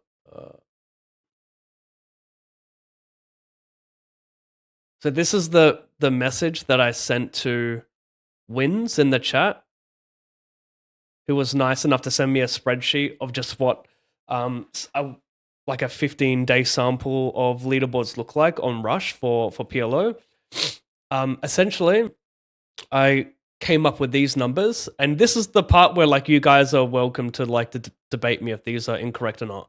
But if I am to get first in the 10-20 all in or fold daily leaderboard, I get $700 plus 800 points for the weekly leaderboard. If I'm to also get first in 5-10, now of course this is hard, right? I have to multi-table both 5-10 and 10-20. But if I'm able to get first in both of these leaderboards, I'll accumulate 700 plus 280, right? $980 plus 1375 points. 1375 points times 7 is 9625 points.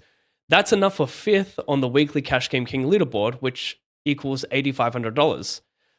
Plus, I would get $4,900 for a week in 10-20 if I won it every day, plus $1,960 in 5-10 if I won it every day. That total is $15,360. It just depends on what volume I need to put in these things. The great thing is there are no regs in these games because they're not beatable. I've done some fake math and I'm all in and called roughly 1 in 5 hands. So to get 1 point in all in a fold, you need to reach showdown. It's about 60 points per table every hour. So if I 8 table and get 60 points per table, per hour that is, that's 480 points. 6 hours of that equals 2,800 points for the daily leaderboard. The average points for first in this leaderboard is less than 2,500 points. So on average, I should be finishing first more often than not if I 8 table for 6 hours. Anyway, if this math for all in a fold is close enough, I can win the daily leaderboard every day quite comfortably. And if I'm pressing for top 3 in the weekly Cash Game King leaderboard, I can fire up 10-20 for extra points. If I grind 12 hours a day for a week, that's 84 hours. That's 15,000. Okay, so this is the part where it gets. I may need to reword because I've written here that it only requires 6 hours of 8 tabling all in a fold to get the required points of 1375, right? But then but this is like a worst case scenario. Jesus Christ, that's so loud. Oh. Hang on. You guys can't even fucking hear it.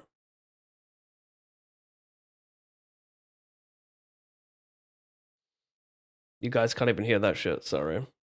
Yeah, that's my bad. Who did that? It was on the river, and then 40 minutes ago was ADIF. I keep forgetting that pre-stream I have to test these actions for it to be enabled. So someone just enabled like the Rick Grimes crying. Let me just test the trigger here. Now you guys can hear it. Now it should work. Oh no. Shit, it's so loud as well, isn't it? I mean, it's so loud, it's blasting my ears, yeah.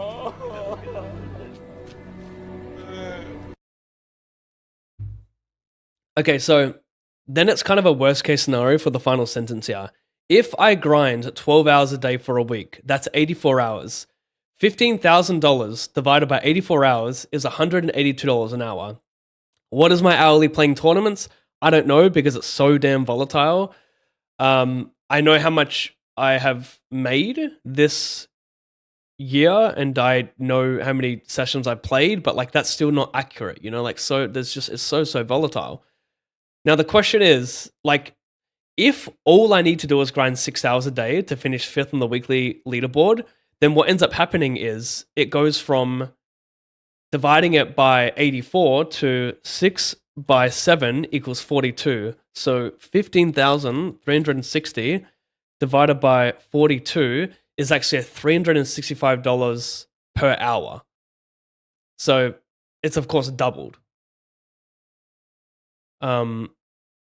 But this is providing that all I need is 6 hours of 8 tabling. I might need 8 hours, I might need 9 hours. I think it's going to be somewhere in between and probably be about 300. We can just say 15,360 divided by, what's an extra, what's a quarter more on top of 42? That's 10 hours. We'll just say 52 hours divided by 52 hours. Maybe it looks more like $295 for my hourly.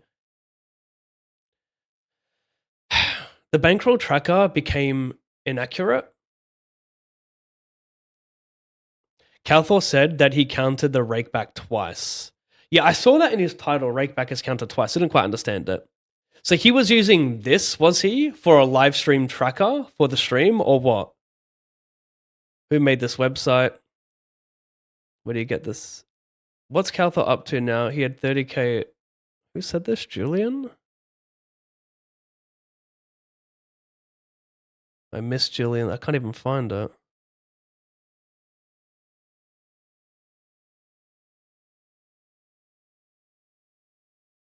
Wacko Wizard Poker, how did the number 1 go, Wassa? I mean, I don't know how much, I don't know what his profit loss was. That's the problem though. Does this website display profit loss? It doesn't, right? What's Calthor up to now? He had 30K. Did he send to his backers? I don't know, mate. That's a weird shit. 8 tables of all in a fold is kind of hard, very. When will Calthor do another week of 20-hour sessions?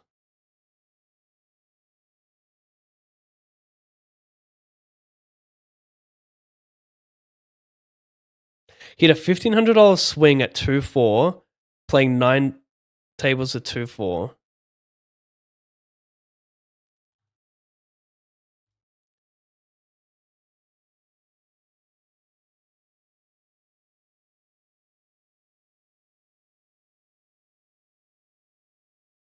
How do you do the math for that then?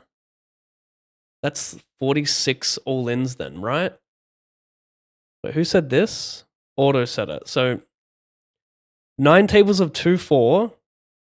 So so $1,500 he lost playing 2-4 divided by 4 is, you do this, you do 375, then you divide it by the big blinds, which is 8.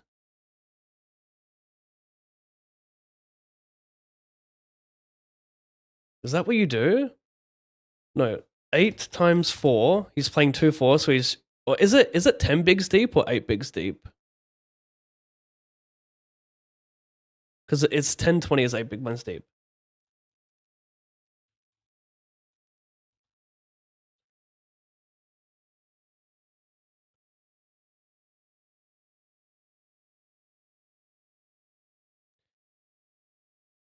Eight big blinds deep, right? So he's shipping $32 an hour. Sorry, he's shipping $32 a hand. So you would do 1,500 divided by 32, which means he ran 46 jams. Well, he lost. I don't know if he lost, if he ran under EV or what. So that's 46 jams going wrong.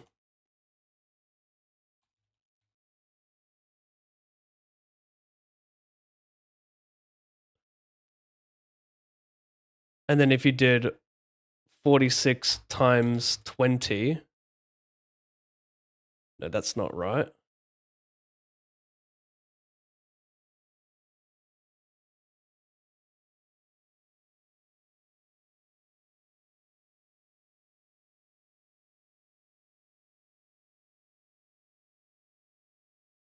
No, you would do 160, excuse me. So 160 times 46. So he ran 46, or he lost 46 shoves, right? Which equates to $1,500. But if I were playing 10-20, that would be $7,300 that I could lose if I 9-tabled all in a fold. Cal doesn't use Discord, and I have no real contact now, but Chad is right. He was playing on average 20 hours a day. I hate to be proven wrong, but I still don't believe it. Maybe I'm just... Jesus, mate. I think the takeaway from Calthor's grind is going for the weekly king cash game leaderboard via Russian cash is not a good strategy. The lack of sleep is too heavy, and the need for focus is way too high. Right? Like you need to focus so much harder with that many tables. You're constantly going nuts. Whereas I don't need to think about post-flop playing 8 big blind ranges and all in a fold. You think you get one shot on every minute, the cards are peeling No, official human mail, it runs out really fast. It runs out really fast on All in a Fold. You play about five hands a minute and you get called about once per minute, maybe a little bit more.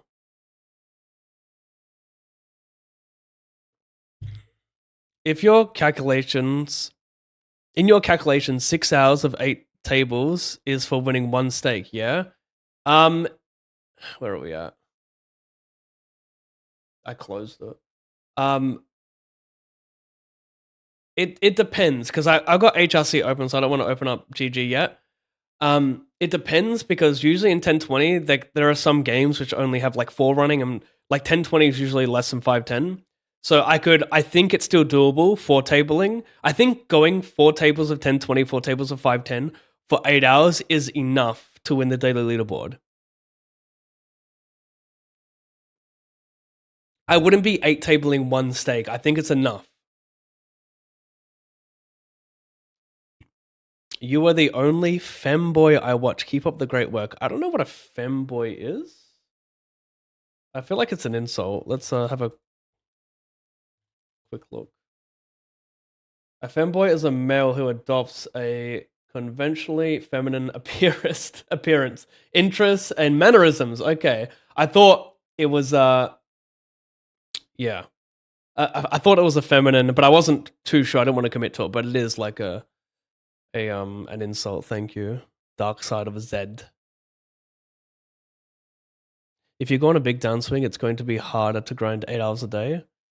Not really. If I got the bankroll for it, no, not really. I disagree. I'm gonna detach myself from the money, right? Watching Pavgram Russian cash would be crazy. I wouldn't go for it. I don't think it's the smart route for trying to win 25, like the weekly leaderboard. Like the Zaken's playing 9 to 12 tables of 2k NL and 1k NL. Like you're never gonna beat him playing Rush.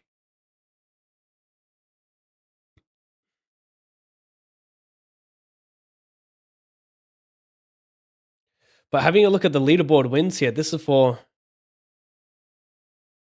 What is this, bro? Okay, so they have like affiliate links in the mix here to get you. That's pretty clever. I like this Game Boy look. So this is all for Calthor.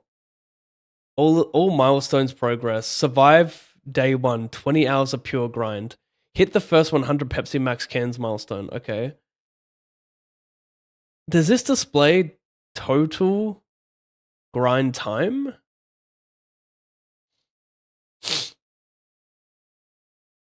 I mean, this thing doesn't display... It's cool, but it really doesn't display much. This is showing his total rakeback. But people are saying that this was counted twice. All in a Fold is 8 big blinds. Yeah, I understand it is for 1020, but I was testing it with 5 cent, 10 cent last night, and it's actually 10 big blinds deep, so I wasn't sure if it was different for 2-4. I don't think you can break it down to an hourly rate. As a tournament player, you break it down to a year or a month, but more importantly, an MTT grind is so much better for your mental health. I know you do have to make the money. I know you do that to make money, but don't you ever forget your mental capacity. Consistency is key for your success. I'm a little worried that this challenge will break you because you won't stop. It's exhausting as hell, and that is what I mean when I say, is it worth it? Not worth the money. Yeah, it's up in the air with the quality of life debate here, Ro. Like, I agree with a lot of what you're saying. The thing that makes me optimistic about the challenge is that I don't think 8 tabling All in a Fold will require 12 hours of grinding. I think it will require close to 8 hours of grinding. And if my math is correct and I can make $300 an hour with 8 hours of grinding, then it's pretty good. On top of that, I think I can make the decision to stop after 2 days, right? If it's really killing me, I think I will know even after 1 session. If it's really, really killing me and I don't think it's worth it, then I'll stop, right? And I'll just go back to tournaments. So I appreciate the message, but I would not commit to a challenge this crazy if it required 8 hours of 12. Sorry, if it required 12 hours of 8 tabling. And I've always wanted to attempt a leaderboard grind as well. The issue I have with the daily leaderboards on GG is they're 24 hourly and not 12 hourly. So you could be up against people who are sharing accounts. And of course, it's a lot worse for the mental health. 12 hours, though, of 12 hours of just regular cash, like not rush, regular 6 months cash could be really cool. Are you going to play All in a Fold today, Pav? I already have for 30 minutes. I'm considering jumping back in. I'm just getting some points across. Just another point of view to all this. However you decide to move forward, all the best. Thank you. Thank you very much, Ro. Best way to short deck. I don't know the rules. Does Showdown even count? Does Showdown even count? I'm not sure what you're talking about. For this, yeah, I'm lost. Prawn has linked this leaderboard. Link. Total 147. Who is this guy? Short deck. Is this you or something? This is cool. Let's go to Rush and Cash. Yeah, I mean, this is just another way to see the leaderboards. That's cool. Analytics, does it show hours grinded? Hands grinded? Select a stake to see the average number of points required for a prize. Okay, 2-0. Or Rush 200. Average points required, 35,000. See, wins, if you're still in the chat, you could just look at this instead of looking at your spreadsheets. This is kind of cool. Luigi Hai Zhang, short decker, played 3 days, got 3rd place. Last day he played 2-4 all in a fold and 5-10 all in a fold. Omaha. Are you saying 3rd place in a weekly leaderboard? Surely not. You're talking about that, right? Where is it at? Wow.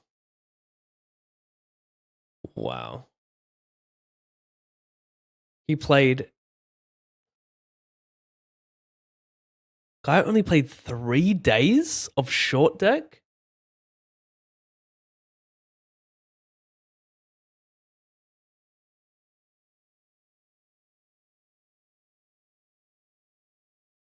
But what else did he... Is this everything he played here? He did. Okay, wow.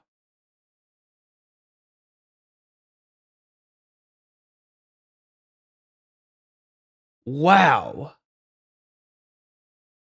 So the prize on the right is his daily leaderboard prize? Prawn.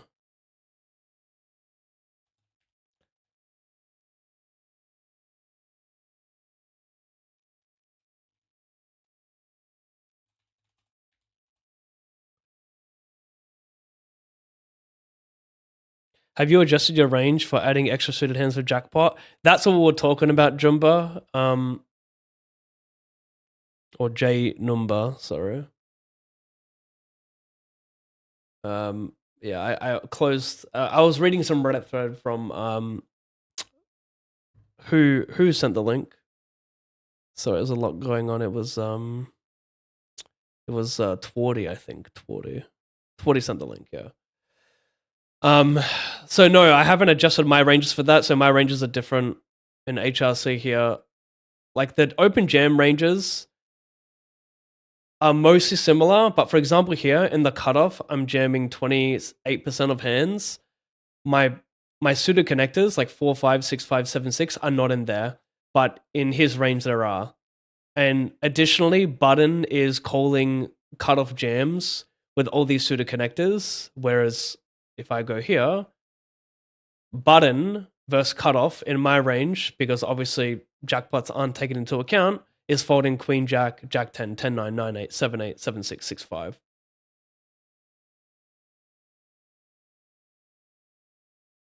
The challenge tracker on GG counted rakeback twice, I think, and therefore was off. Yeah, so he made 10k in rakeback, but what did he lose total? He made 10k in rakeback. He made 8,500 on the leaderboard, so that's $19,000 in total rakeback he got. What was his actual win rate? That's the website the guy in Spin Streamers chat was talking about. He was gatekeeping it.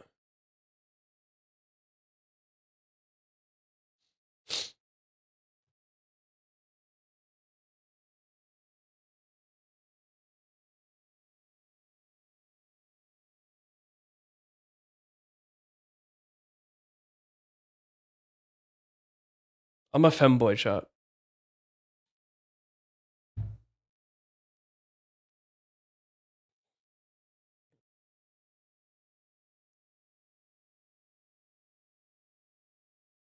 The problem here is it's not showing his hands played, is it?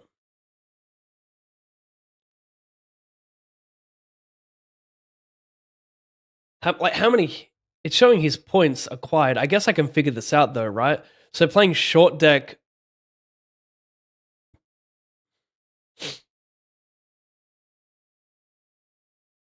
I can figure this out. So short deck daily leaderboard,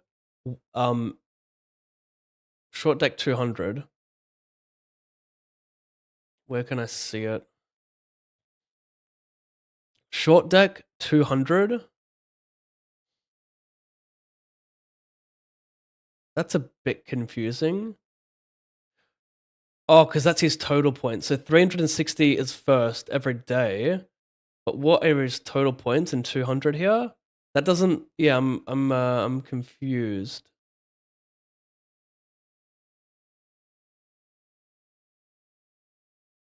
Is that because it's separate? Like there's an additional rakeback system?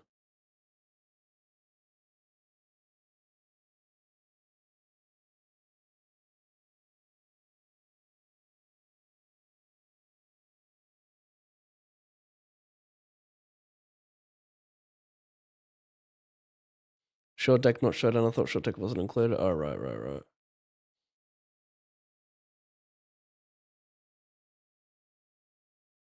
Okay, I'm gonna prawn sent this. Quick question regarding his short deck 200 stats. They just wait. This I could be displaying as like more than 1 week though. Let me quickly check that. No, this is filtered. Oh, it's filtered for 10 days. I want to filter for the, is it the 3rd to the 10th, right?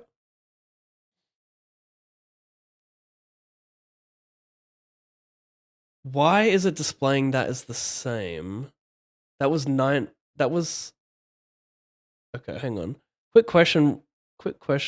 Regarding your short deck 200 stats.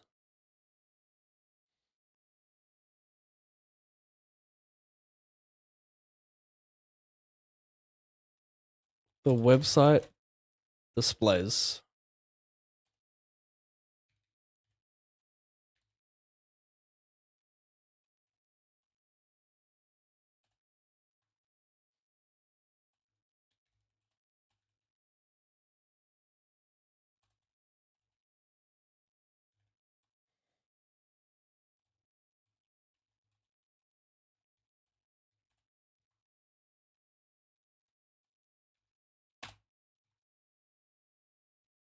What's 36 by 7? 2520.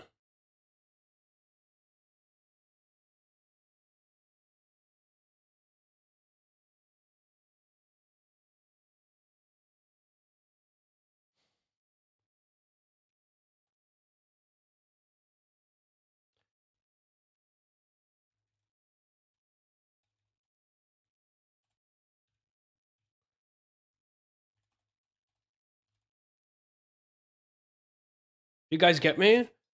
If you look at short deck here, short deck 200, $1, $2. Points acquired, 11,223. Yeah, over here, short deck 200, max points for the daily leaderboard is 360 points. So how did he acquire 11,200 across a week? Isn't the max 2,500? Try check on GG site leaderboard for short stacker.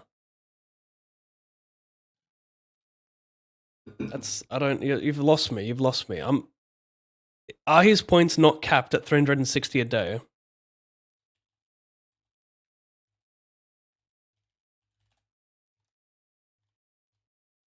Let me send a screenshot of what I'm looking at so you understand.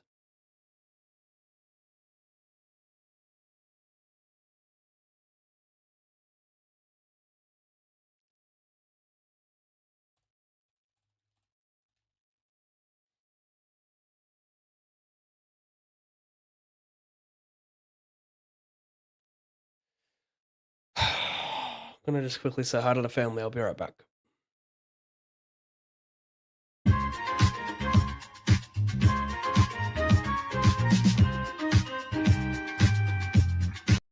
Points on that website is the daily leaderboard points, not the Cash Game King points. Oh.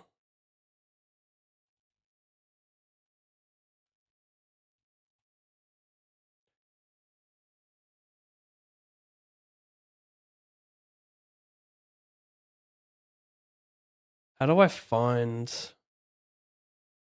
promotions, leaderboard, short deck? Where's short deck?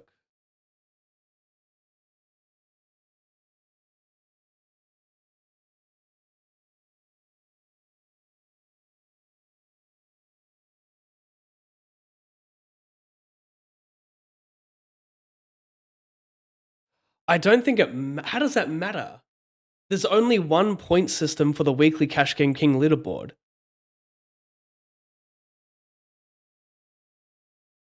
No, actually, it doesn't matter.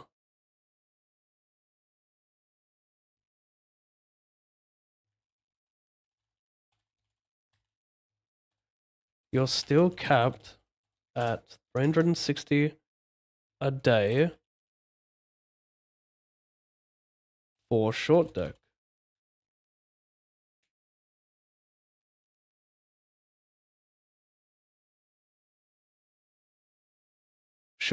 Short decker playing all in a fold. Wait, is this someone else who finished second or something?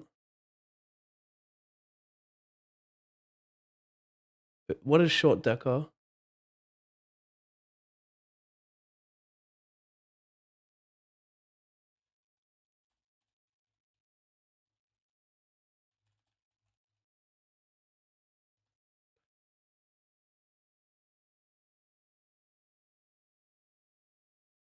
If you find how points for daily leaderboards work, you can calculate approximate hands. That's your goal. If that's your goal, yeah. It's hang on. This website is quite good for that as well. So GG all in a fold. All in a fold hold'em 1020. Analytics. Yeah, I was right. I was a little bit under. I said average leaderboard points will be 2,500. It's 2,778. So where's my calculator? So it would be 2,778 times 5. And it's 13,800 because you're all in and cold 1 in every 5 hands roughly. So you got to play 5 times that volume to hit the points, which means you're playing about 14,000 hands. You play about 240 to 300. We'll say it's 300 hands an hour if my math is correct. So you play 300 hands an hour. If I'm let's just say I'm 4-tabling. If I'm 4-tabling it, and I'm playing 300 hands an hour, that's 1,200 hands an hour. Which means if I divide this by 1,200, I will know how many hours I need to play. Jesus Christ. So I'd have to play 11 hours a day. That's 4-tabling. But if I were to 6-table, 13,890.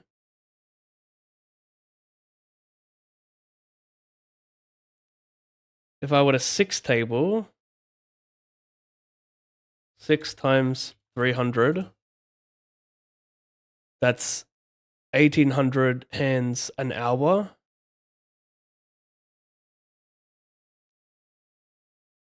13,892. 7.7 hours.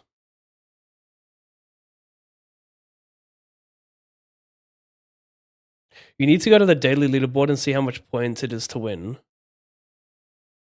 All in or fold, sorry. Short deck. This is the daily leaderboard.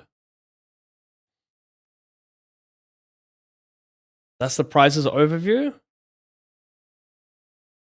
This is the daily leaderboard. These points here are a separate point system to the weekly Cash King leaderboard. As you can see, Kentif won it yesterday with 5,369 points, which gave him $200 plus 360 points. The max points you can win are 360 points. Yet, for whatever reason, this fella here, playing the same limit, acquired 11,000 points across 7 days. How is that possible? The website shows points for daily leaderboard. They are not one-to-one for weekly leaderboard. We got a 5-minute delay, some miscommunication. Seems like it's the cumulative amount of points. Got it in the daily short deck leaderboard across the week.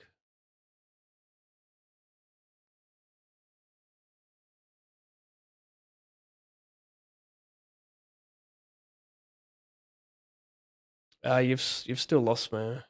Short deck daily maximum is capped at 2,370 points for weekly Cash Game King.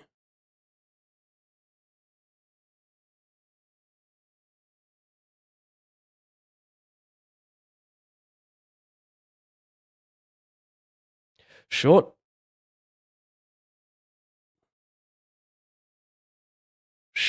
decker. What is, like, I don't know what short decker means. I'm not sure if this is it. You're saying short decker playing all in a fold and 9 max ante.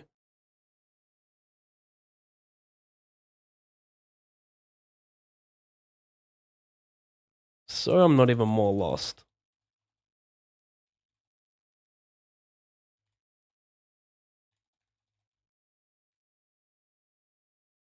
So he plays 4 days of all in a fold high stakes and he can win 25k weekly Cash King.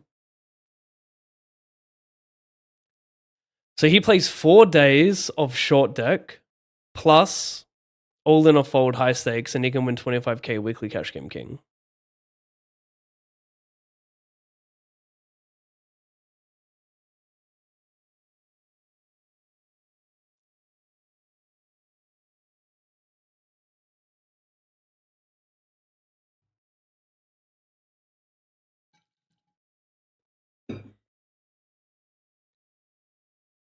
He, Lian Hu in Sunday win all the daily race and short deck.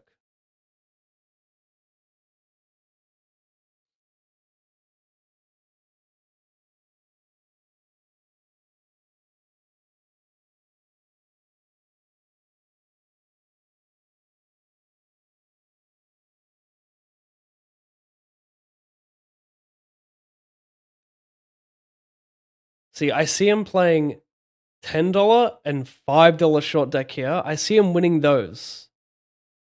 I see that, but that's a separate tier, as you can see. Here's 10. He's got 8,300 points, but here's $2. How does he have 1,100 points? He gained almost 2,370 points for weekly week 1. For weekly week 1 / weekly Cash Game King. Hi Pav, successful poker player from 08 to 25 with some rough time, very successful with COVID. I see myself with 2 losing years and don't see poker getting softer in any way. Never really thought about quitting until recently. I see myself with 2 losing years. Are you saying you've had 2 losing years in a row, or I'm not sure what the question is here? I think if your question is whether or not you should continue playing, I think you should. You sound like you've been very successful across almost 20 years.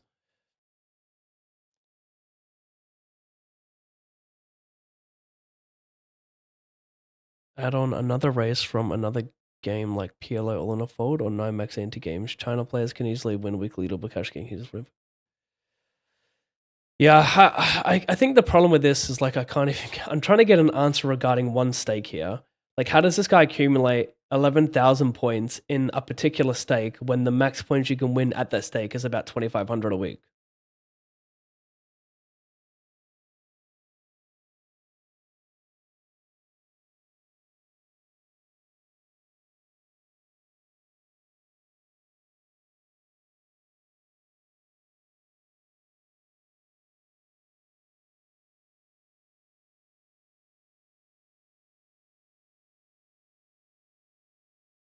There's really no better time for a no delay stream, hey, but like I'm not gonna. I went through all this. Wait, I played poker for 30 minutes and I've been talking for almost 2 hours. I need to take a piss. Again.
Short decker means a player who plays short deck rake race for leaderboard, right? Streamer milking content, Sag. Yeah, sorry. I mean, I'm making no money from this, what it's worth. I think you have to just look at this promo as additional rakeback for your normal grind. Trying to push for a higher position doesn't seem worth it hourly wise or variance wise.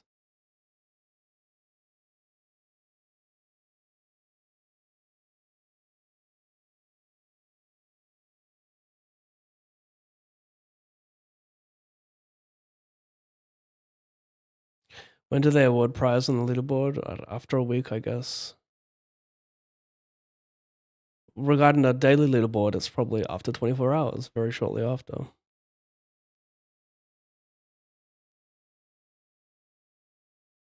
It's around 2,000 points per day.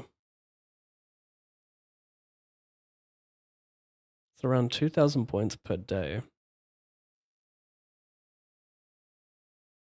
The points you see are the points he got from the daily leaderboards.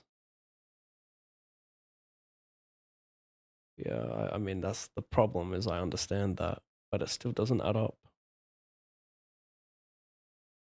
The daily leaderboards at each level, right? Over here is the time frame, his dates. Over here is the stake, and over here is the points throughout that stake. In short deck $2, 360 points is the max points for the weekly king leaderboard, right?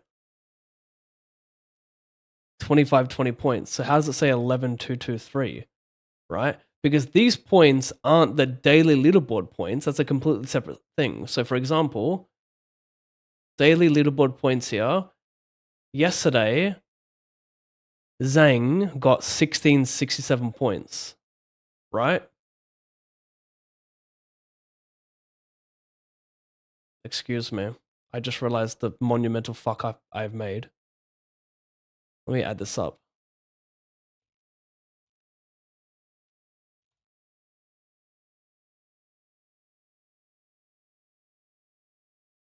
$3,064. I mean, this might even not add up unless he really did only play a few days. Someone was saying 1346. It adds up. It adds up. Yep, it adds up. Okay. Okay, it roughly adds up. There were probably other days as well. Okay, I've realized the mistake I've made.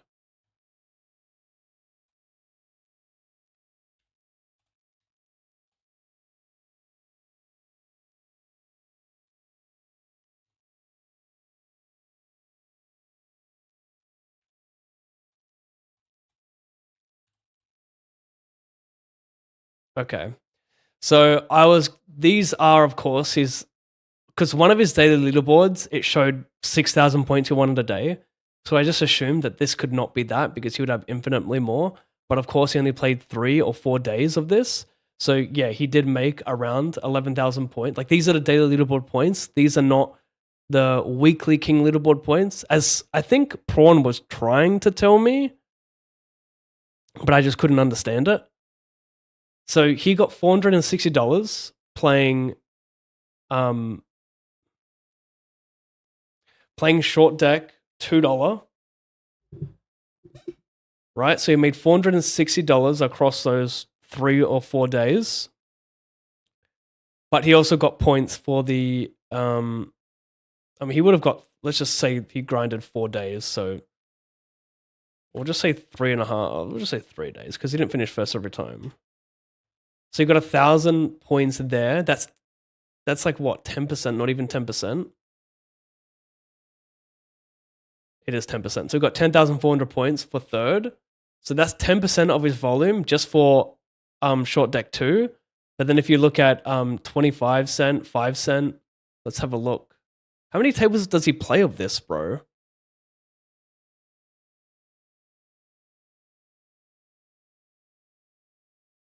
What's his name? Zhang.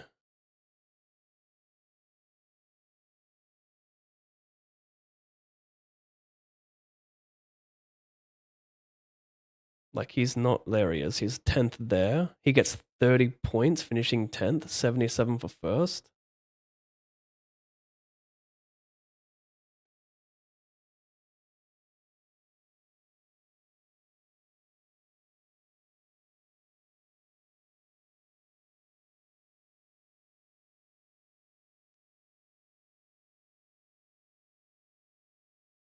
We'll do it live. Fuck it. Do it live. Hey, Handsy, thank you. 110 viewers. Thank you so much, mate. Wow. Fucking thing sucks. Massive. We're just doing some math before I commit to a stupid grind, potentially. I don't know how you earn $15 from 2-4 all in a fold daily leaderboard with 119 points, though, if that's the case.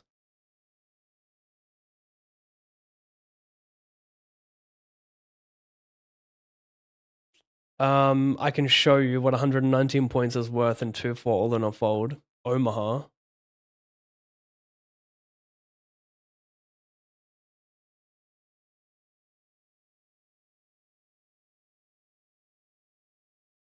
$119 points, as you can see, right here. $15 plus 92 points weekly cash game king leaderboard points. I said that way stupid, but yeah, you get me. So yeah, it's worth $15, but yeah, I mean finishing it's 25 big blinds you get if you finish first.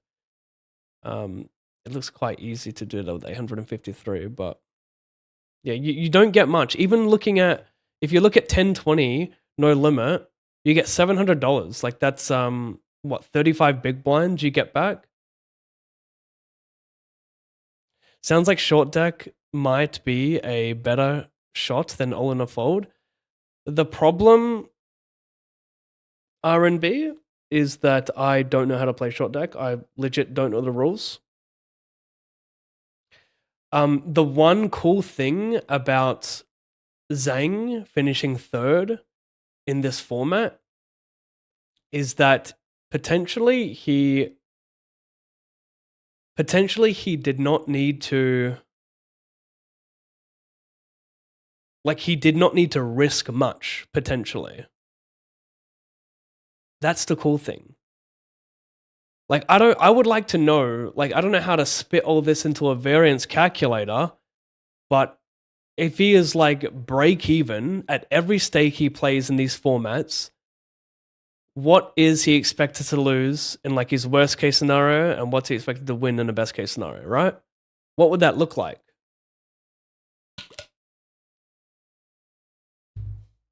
Because he's playing pretty small stakes here to accumulate quite a bit of points until the last day where he starts playing 5-10, 2-4, 5-10 here to like maintain his position. Hey Pab, good luck, good luck. Thank you, Handsy. Appreciate the raid, mate. You accumulate points in daily race. Example, short deck ante 2 USD. It doesn't matter how many points you earn. If you win, you play 24 hours on a short deck for $200, but a maximum of 360 points for the weekly race. These points from Result Hub mean nothing for the weekly race, rake race. You have to earn through points in the daily. Yes, I understand. I understand. I didn't realize that these are just daily leaderboard points, and I was looking for the weekly leaderboard points. Because I also thought if playing short deck $2 would only bank you about 2,500 points across, hang on, how many days did I do that for? 7 days. I was like, where did your other 7,500 points come from? Can you really gain that many points from all these other lower limits? But I guess you can. Like if you look at short deck $5, you get 477 points daily. So if you play this for 3 days, that's 1,400 points. He's up to 2,500 points now. Oh no, he's up to 4,000 points now. Yeah, it adds up. Just go whale it up in short deck for a couple days, Pav. Easy game. Yeah, I don't know. Sounds fun.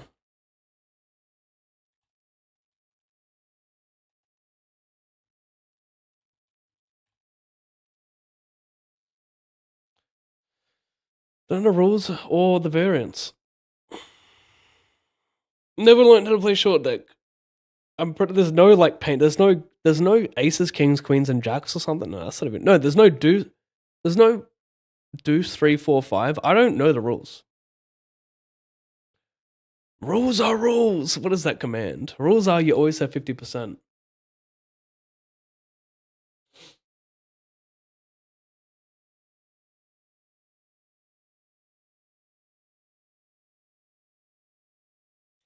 The thing that has me hesitant to blast off in 1020 all on a fold right now is the two different sims that I have with the poster on Reddit plus this. Of course, his sims account for the jackpot hands, right? Mine don't. However,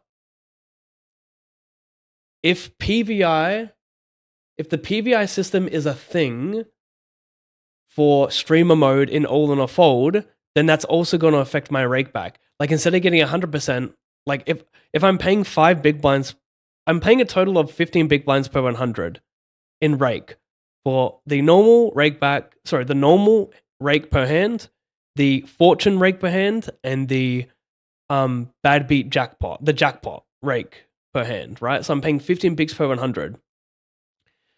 If I am getting back, instead of the 5 big blinds with the PVI adjusted, it's 2.5. Is it still beatable for 12.5 big blinds with the Weekly King leaderboard and the daily leaderboard? Is that enough? Like, if I could, like, am I going to be able to break even, or like, what's my win rate going to be after getting roughly $16,000 back in rewards? You don't need to keep refreshing it. It just does it for me. Okay, nice. Pat, please scroll down in the result hub. Then you will see it all on one page.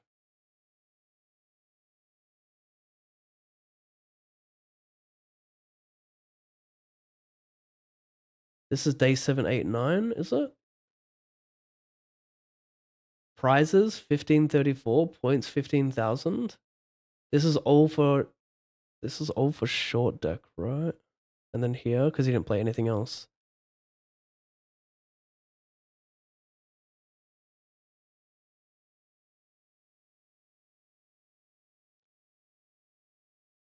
So these are his prizes for the leaderboard for everything.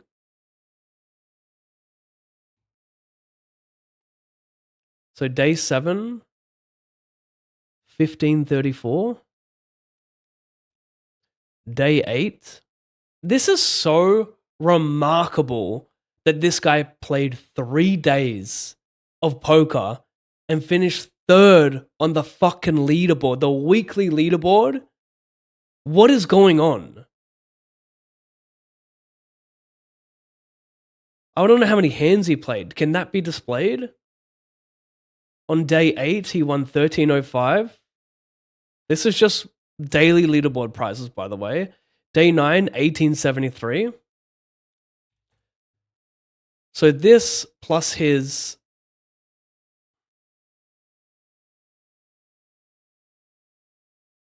$16,000, bro. He won $20,700 in prizes. Now, we don't know what he may have lost playing this, but I can't imagine it would have been much. Like, when I read this, I've never played a short deck hand in my life. When I read short deck $10 here, like, is there no small blind in short deck? Like, this is 510. No? Like, this is 510 and this is 2.5. This is 25.50. Why are there no small blinds being displayed? Unless in short deck there is no small blind at all. Ace 6, 7, 8, 9 is a straight, but you almost never win with that straight, to be fair. Only 6 ace is in the deck and flush wins from... I know flush beats a full house. It's so weird. Not too hard of rules. I mean, maybe learning the rules isn't hard, but learning the strategy is hard because it's completely different to what I'm used to, right? Also, ace plays up and down as a straight. Yeah, see, I don't get that. I don't know what that means. So you're saying 6, 7, 8, 9, your ace is a magic card, is like a wild card and could be a 5 or a 10? Is that what you're saying? So if you have jack, 10, 9, 8, I don't fucking know what I'm saying, mate.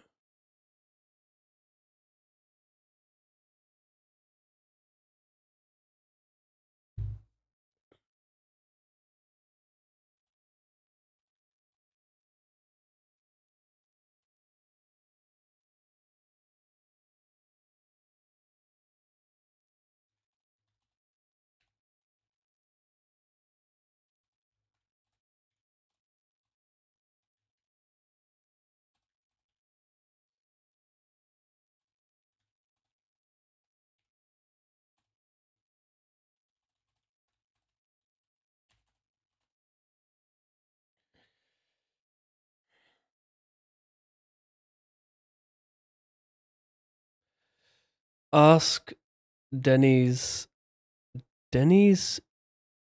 Shefferin on High YouTube Twitch stream. Denise, is it? Denise Shefferin? This guy is on Twitch, you're saying. YouTube and a Twitch stream, eh?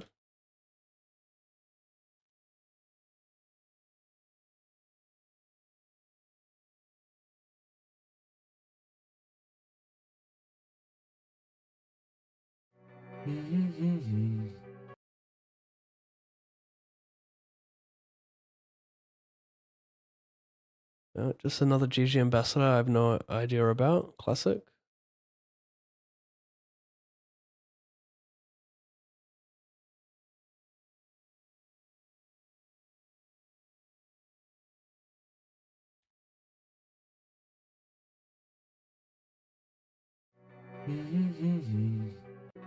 Or I take it back and I hit top 2 pairs, draw Yeah, maybe so four. just And we watch got, this like- guy, learn how to learn from this guy, hey? He's trying to win 100k, he's 187k here. Yeah, looks like a very good player. Very cool. Yeah, I wonder what this guy's grinding. I wonder if this guy's considered grinding the weekly leaderboard.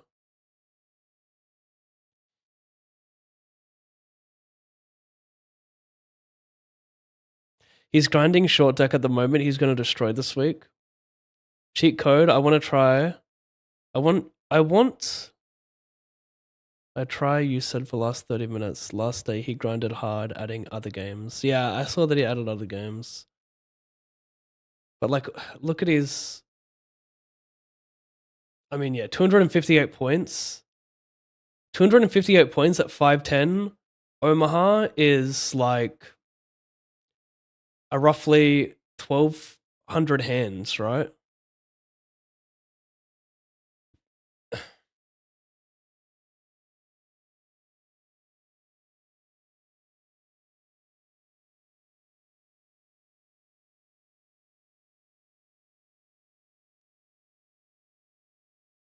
Yeah, so if he played 258, if he went to Showdown 258 times and Omaha all in a fold 510, that means he played roughly 1290 hands, right? And if you pay 15 bigs in total rake per 100, you do, is it 1290?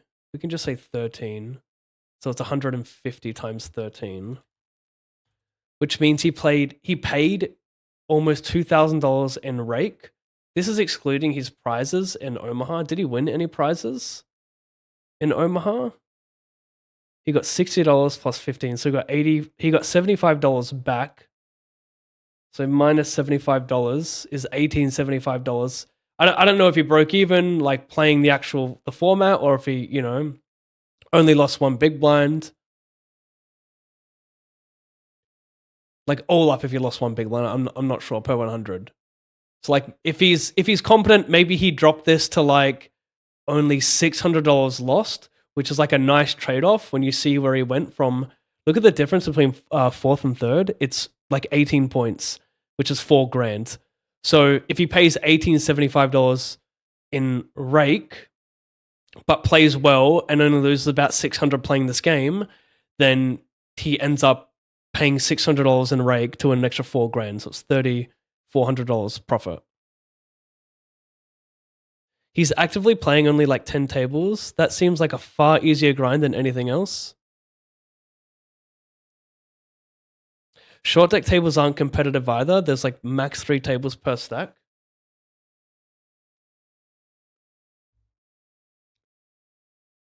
It's ante, so everyone pays $10 each hand. Is that what this means? It's just an ante table. Let me close this and open up GG.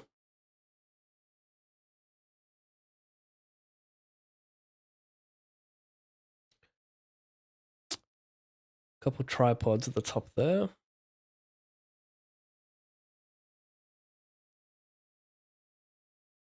No, it's like with the ace in ace 2 3 4 5. He meant. Right.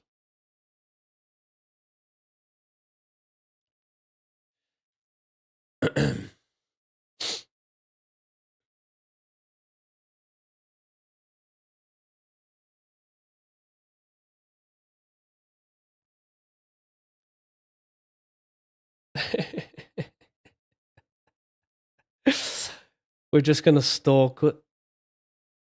Oh, he's just chilling, eh? So there's no. But I can't view. He's only on one table now. No one's. So the games are dead on 510, are they? Let's try 5. Let's try. So this is an anti game. So everyone puts in $5. Is that what you're saying? That's a wild format. There's.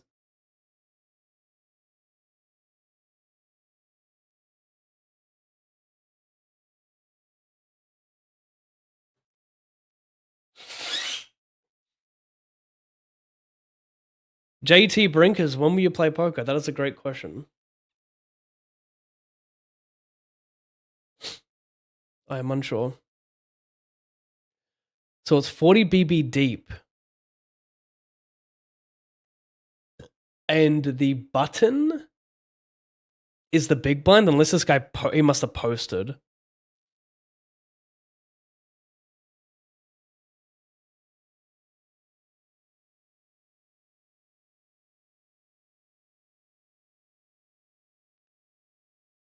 Do you guys think a good alternative to my strategy, instead of playing all in a fold for infinite hours, is spending 1 day learning how to play short deck and then spending 6 days grinding it? So the button always puts in a big blind and everyone else puts in 5, 10, 15, 25. Okay, so the button puts in $5 plus another $5 for the ante.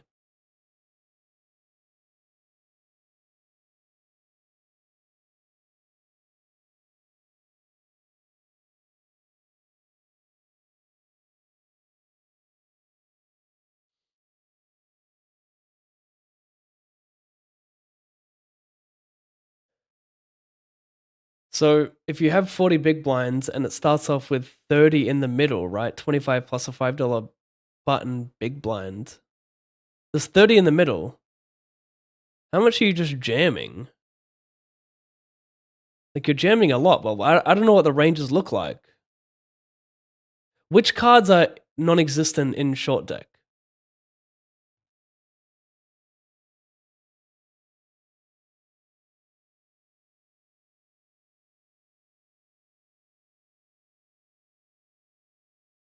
Oh, they chopped it. Okay, I was going to say, how the fuck does he win half the pot?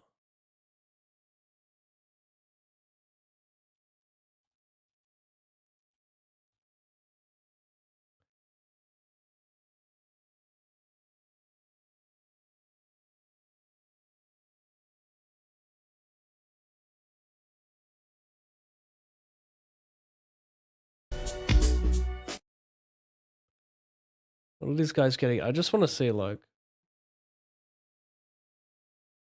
Just generally see more action, short deck could be the game for you. This video is going to tell you a little bit about the difference between short deck hold'em and traditional no limit hold'em. Most importantly, in short deck, the deck is short, which means there are fewer cards. The deuces through fives are taken out of the deck. This affects the overall strength of hands. Number 1, straights will be much more likely, and the bottom straight is ace 6, 7, 8, 9. Because there are less cards in the deck, it is much easier to make a full house versus a flush. It's over 3 times more likely that you will make a full house over a flush by the river. So in short deck, the hand rankings are slightly different than no limit hold'em. In short deck, the hand rankings are royal flush, straight flush, 4 of a kind, then flush, flush beats a full house, then straight, then 3 of a kind, then 2 pair, then 1 pair, then high card. One of the other differences in short deck versus no limit. Button jam, small blind call, big blind to overcall 10-9 off. I want to know what overcalling ranges look like here.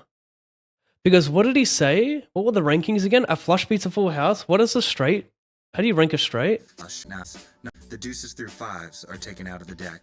This affects the overall strength of hands. Number 1, straights will be much more likely, and the bottom straight is ace. So straights are much more likely. So does 10-9 off make it a good call multi-way? 6, 7, 8, 9. Because there are less cards in the deck, it is much easier to make a full house versus a flush.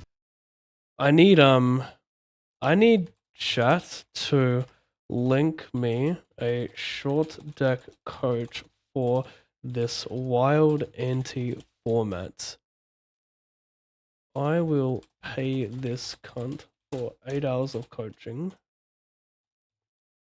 and commit to the grind.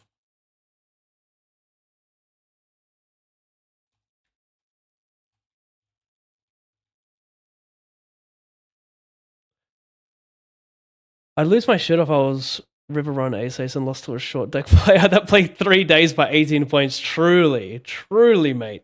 Are these enough players in the pool at your usual grind time to play 6 tables of 10-20 all in a fold? Yeah, I think there are. Look at it right now.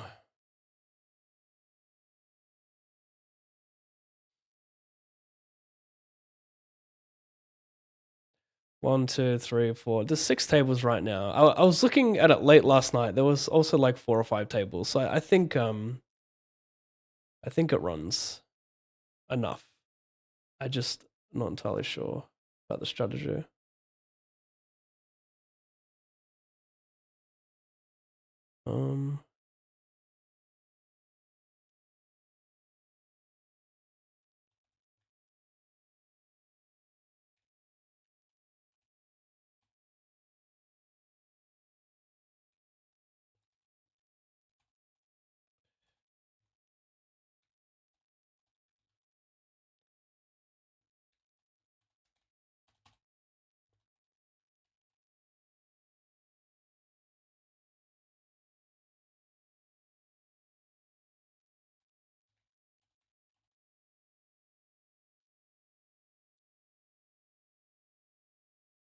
He won 10k for over.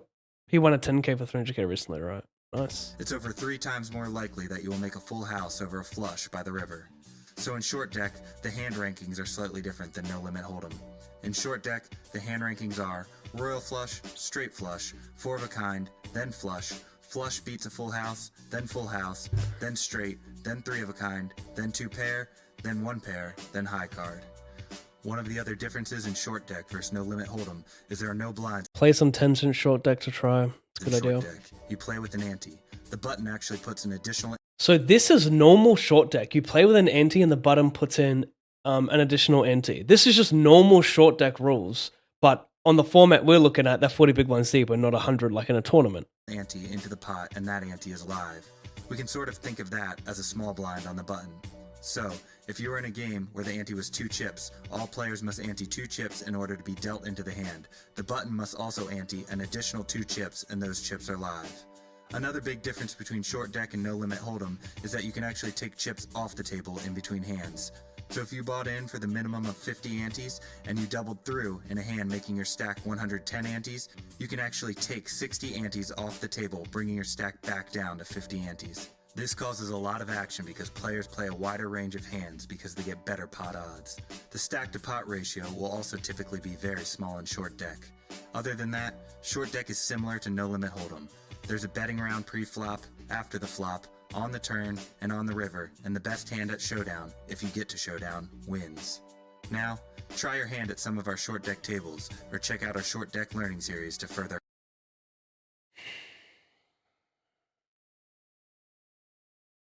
I don't know the rules, chat. That's the problem. Let me take a piss and we'll grab some 5 cent, 10 cent.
actually,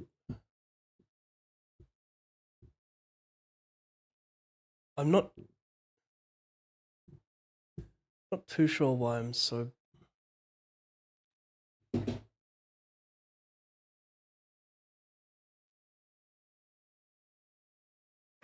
I fucking can't. I just kicked my fucking chair, bro.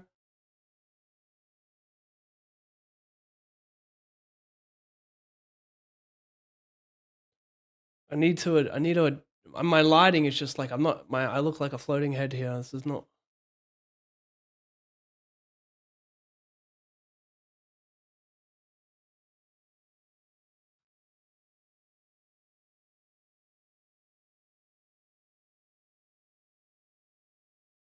Whatever. It's all good. We should play some 5 cent, 10 cent to get the hang of it, right? Or 10 cent short deck, sorry.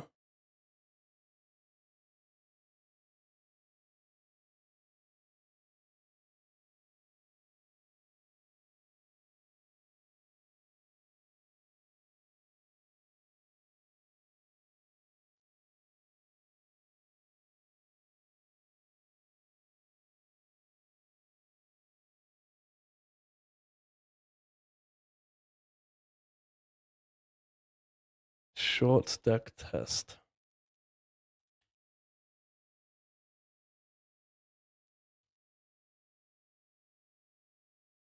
Have you checked into PLO all in or fold? I can't imagine it's any different to No Limit. Like I don't know if there's a bigger edge, or I don't know if you probably get more action because equities run closer, but I don't think like it would change too much for the overall grind and hands needed. So I haven't looked into it, but I can't imagine it's much different. I recommend looking at an equity calculator. Jack 10 is like 50-50 versus Ace King off. Short deck equity calculator.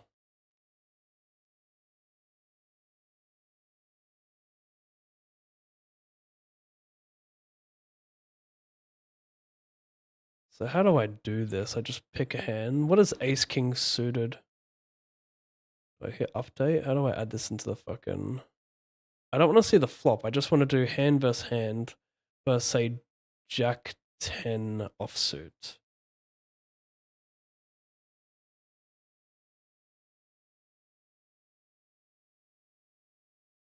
%53% and 46%.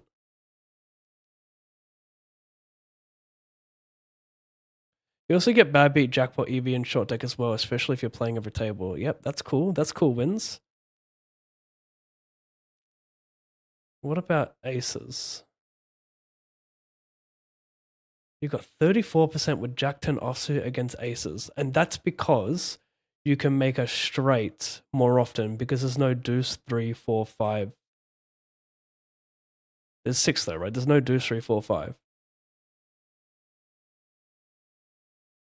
So what equity does 6, 7 offsuit have against aces then?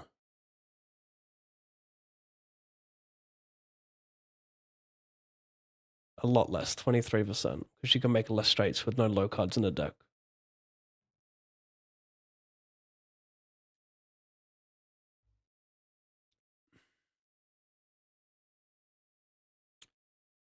All right. Let's let's give this a shot, yeah? I'm going to play very low.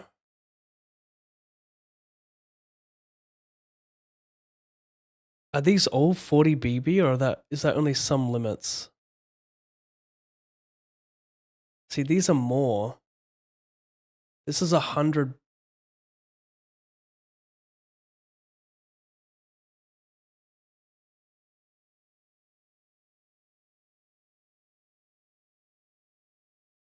Is that the max limit? 50 big blinds? I know he's like deducting.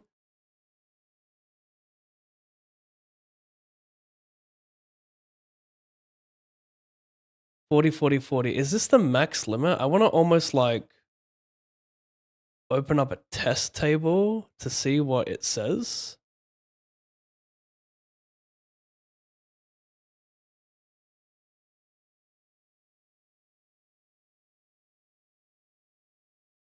So you can just select what you want.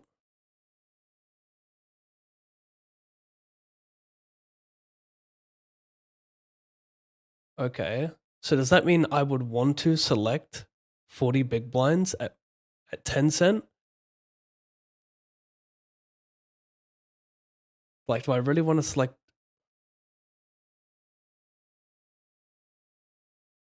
this amount?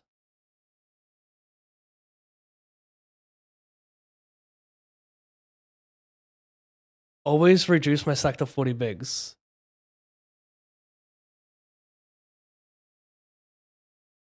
Denise, or is his name Dennis? Dennis, maybe, is the best at short deck. Maybe he will coach you. Maybe he will.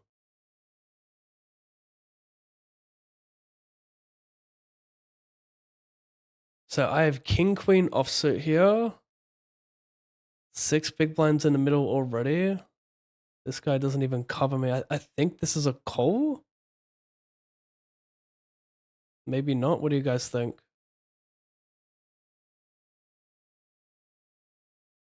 King, king. What the fuck? Everyone's just got a pair, eh? Now, a straight is better than a full house because you make full houses more than straight. So I need a 10 here. I don't really care about.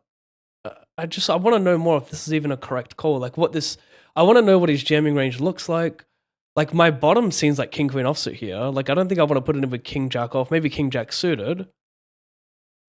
And additionally, like, what's my non all in? Like, am I only playing? I'm not only playing jam, but jacks is a strong hand. Do I want to? I probably don't want to make this a larger. I probably don't want to make this a.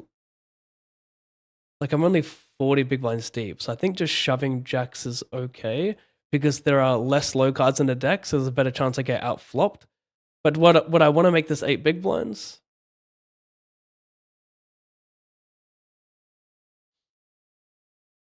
What's the guy's Let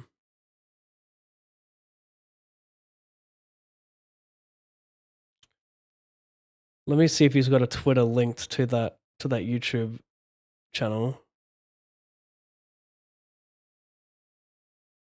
He has an Instagram. He only has his Instagram linked. He's got an email address though.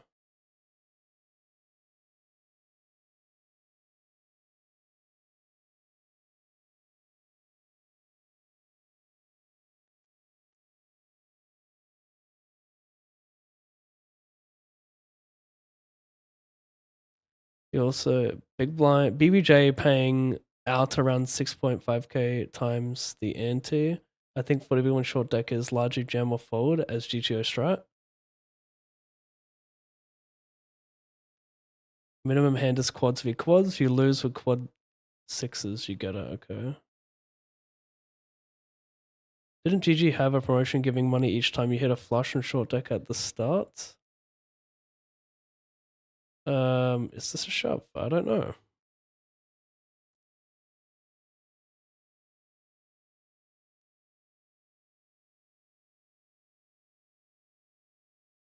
He follows me. I'm gonna follow him back.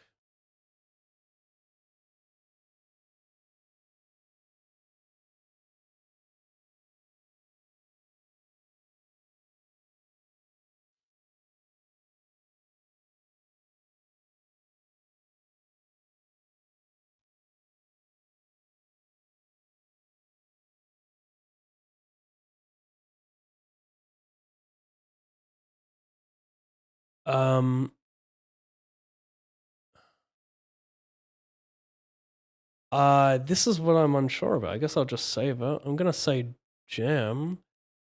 But like this hand has less value because again, there's no deuce through 5, so the low cards aren't gonna save me when I'm flipping. But can I make how does a 9 fucking win it for me? What? How does a 9 win it for me? Oh, because an ace plays as a wild card or some shit?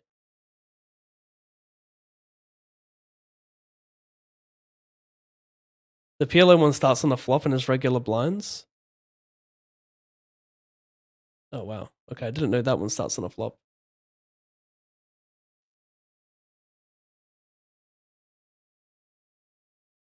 You can also run it twice to reduce variance while still getting points. Wins, you make another very good point.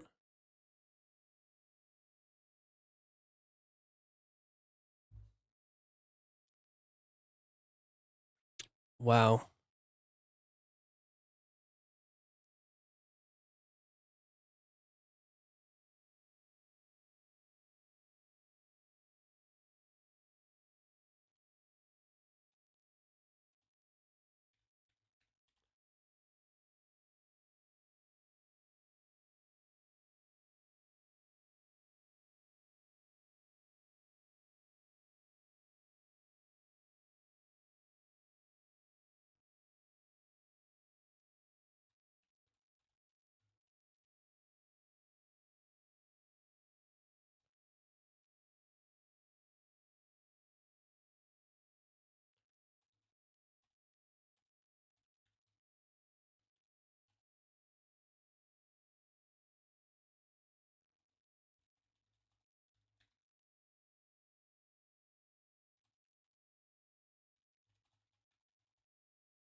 For the big blinds, it's strategy, just limp, push, fold.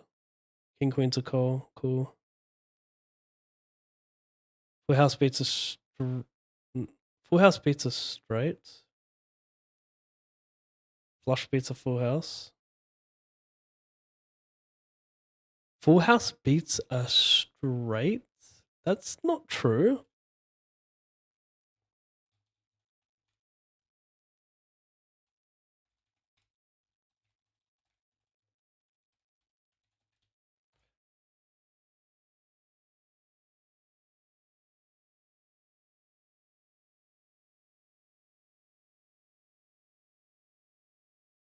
Flush beats full house.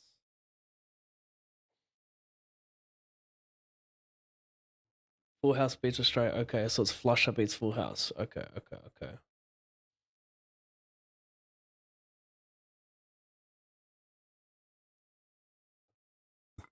Flush and full house switch rank.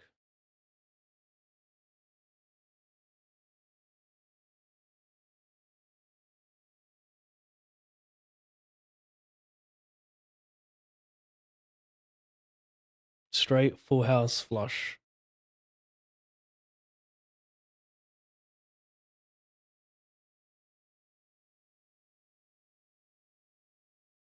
The problem is all this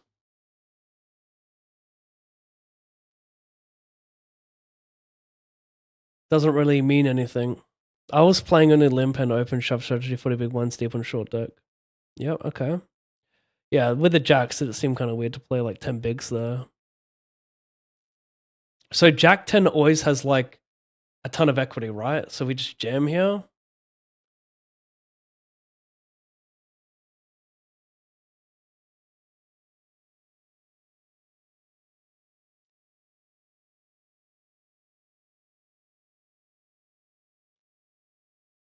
I want to go for, yep, for, yep, for, yep. So, oops.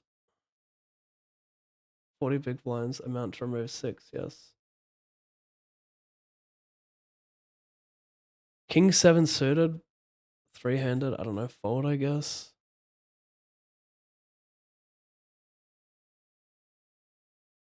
What's the value of a hand like 10s against 2 ranges?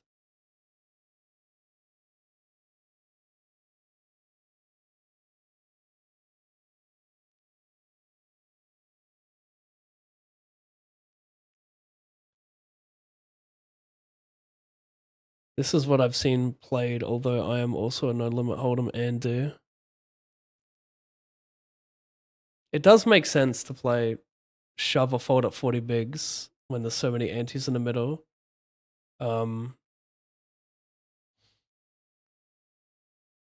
I've messaged Dennis or Denise. I don't know how to say his name, but I've messaged him on X trying to get some coaching. And like this spot here, could we call in position with Jack 10? I think jam. Like this is probably a weird raise size as well, right? Maybe is that maybe a little bit small?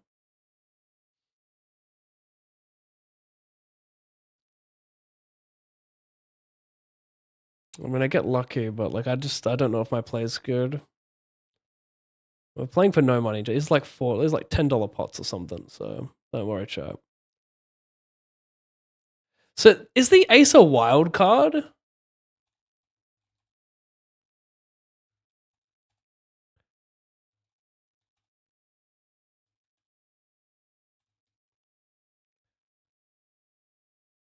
Because the jack wouldn't be a chop in that instance. He would win with the AJ because we'll maybe play as a queen.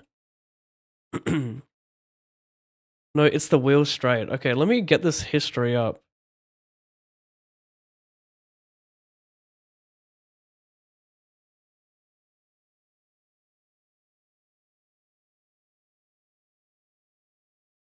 The wheel straight is A6, 7, 8, 9, right.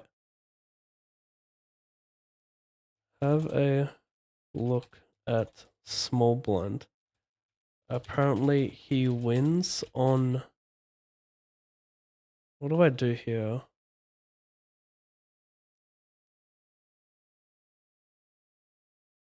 We fold. We fold. We're dominated by Jack 10 straights.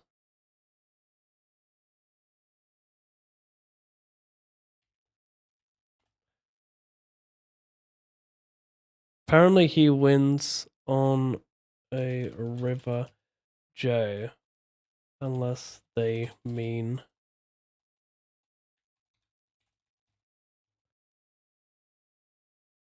King 7 off, heads up versus 17. Wait, is this a call? Oh, we're not heads up. Sorry, I just misread this. Never mind. I was a short deck specialist before being a live pro, so you can ask me if you have questions. Yes, I have many questions. If you're looking to grind leaderboard, I would look at the Plo calls because you already know Plo, but the 10 to 200 BB game is unique. It's a 10-20 BB game. How strong is Ace Jack? 40 big blinds deep here. If people are saying King Queen suited to call with 2 ranges behind, then this has to easily be a jam.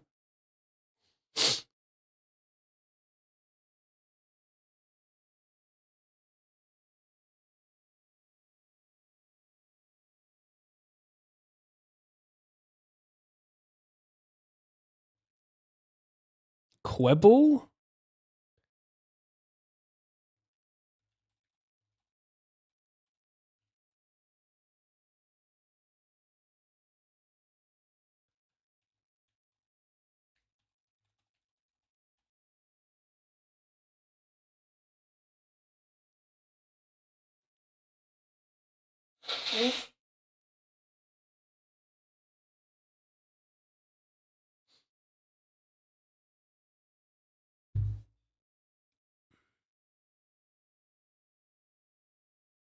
Is this wild enough to bet here? Like these hands, yeah, I don't even know. Like betting here has to be worth less. I'm gonna just call here in position with Queen Jack O, I guess.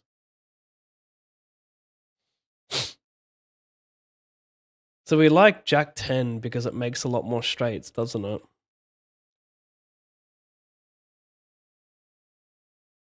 Like in this spot, we're getting such a nice price here.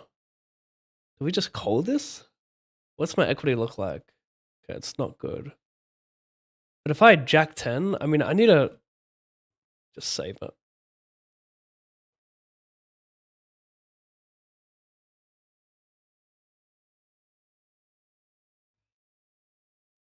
Aces. 10s play shit multi-way. Okay. So then 7s was awful get in before me. What's his equity here? We need to see equities pre-flop. That's the annoying thing.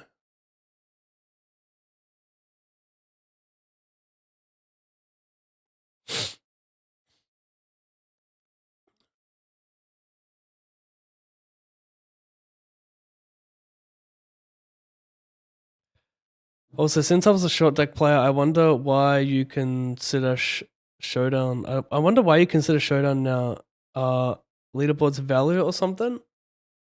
Oh, you mean short deck? I read it as Showdown. My goodness. Yes.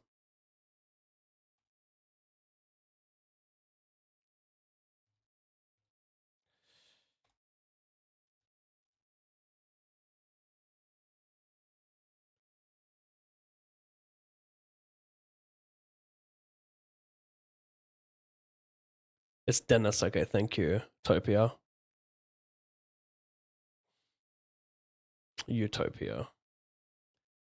And guy that got third for 16k won by playing 3 days of short deck. What stake? Short deck has famously 10 times the variance of PLO. I hope that's not true.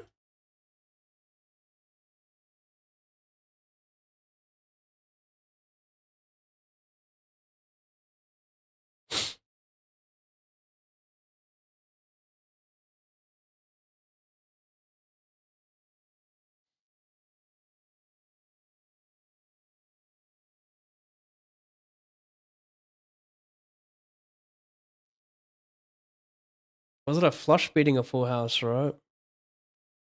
So if somehow I had the Queen of Hearts here on the river, which I can't, he would win with the flush if he had the Ten of Hearts.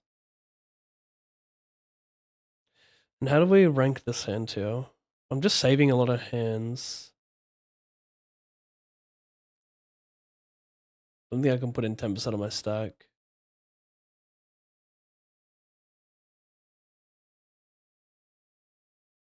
A6, this hand's worth something, no?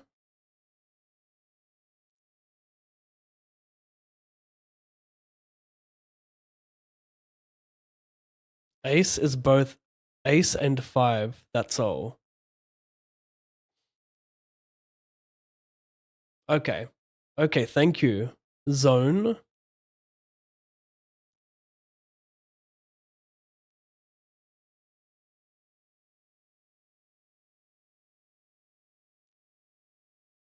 Do I want to limp this? Is interesting.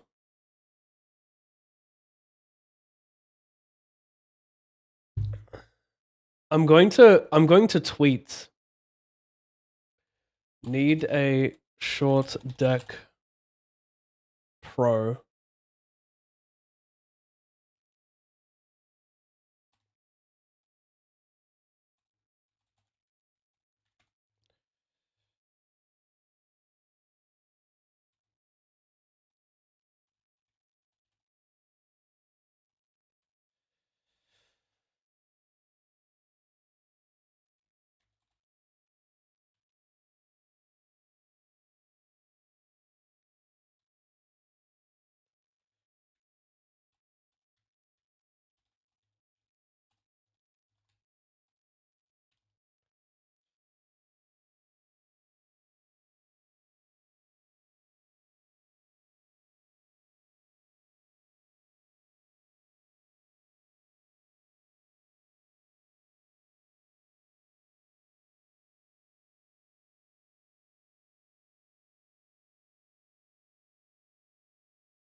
Ace 10-0? I mean, this is... I don't know. Leaderboard prize is like half an hour worth of variance then. Leaderboard prize is like half an hour worth of variance then. I don't understand you.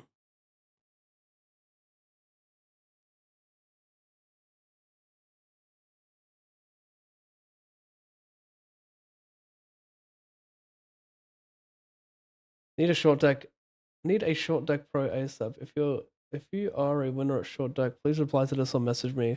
Looking for 40 BB6 max coaching to compete for the weekly Cash King leaderboard.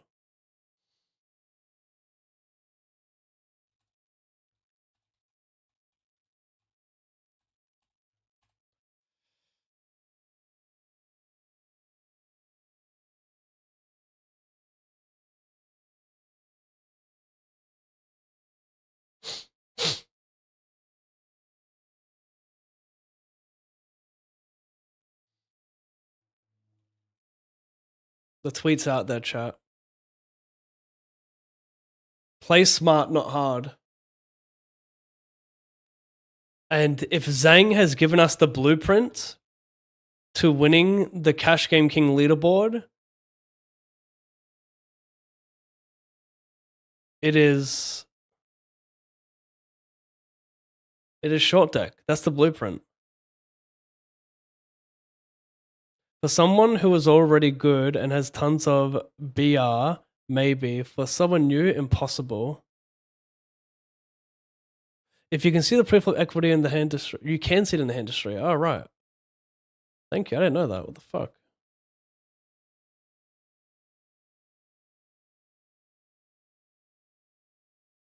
See, this hand's dog shit, right? This hand's good though, right?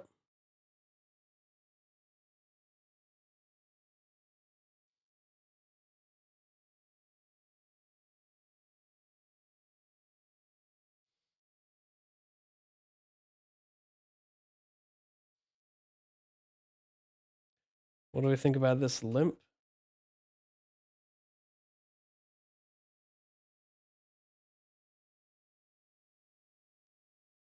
What's sixes worth, chat? Can't be much, right?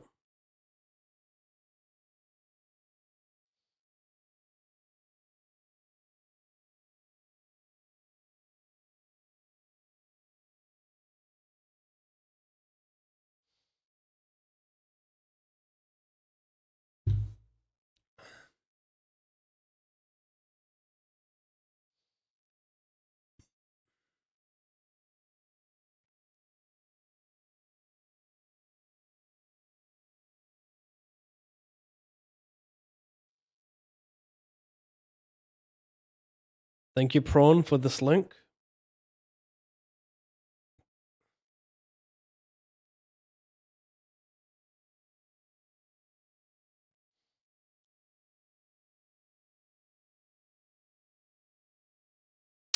The equities are displayed. So ace, wow. Okay, what a 10's worth. Guys, ace queen offsuit versus queen 10 suited has 57%. A queen wins it. A 7 wins it. But why do I only have 70%?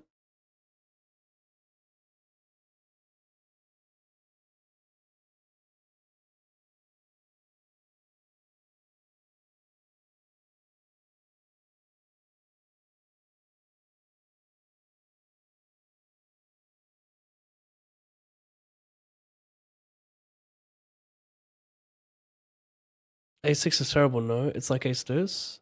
Oh, is it?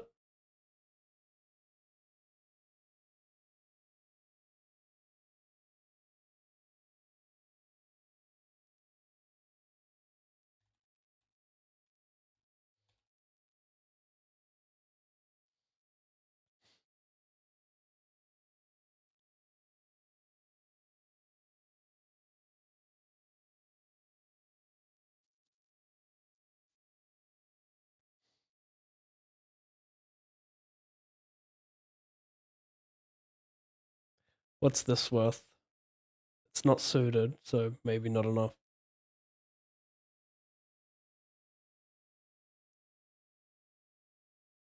What's ace 10 offsuit worth here? Is this worth a limp with 4 ranges behind? Before Dennis played tourneys, all he played was short deck cash. Stunning. Hopefully he gets back to me.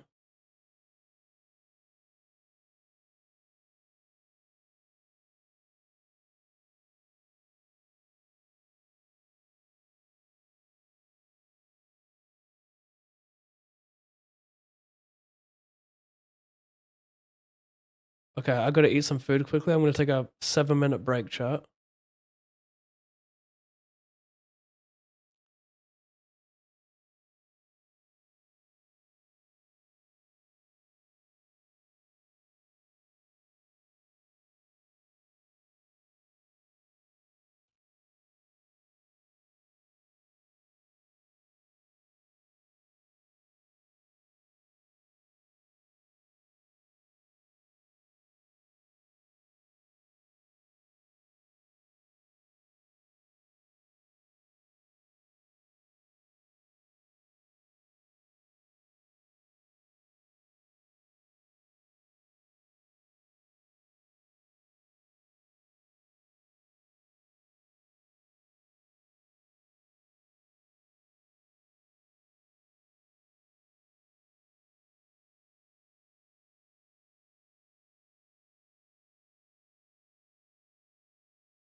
Okay. How do you get points for the Cash Game leaderboard? The daily leaderboards on GG give you points based on where you finish. I think if you finish first in a $10 anti-short deck game, you win. Well, let's just have a quick look here.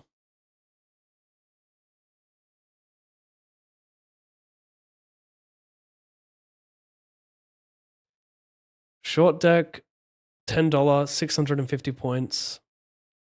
If you play this plus $5, that's 1,100 points. It's enough to give you a top 3 finish.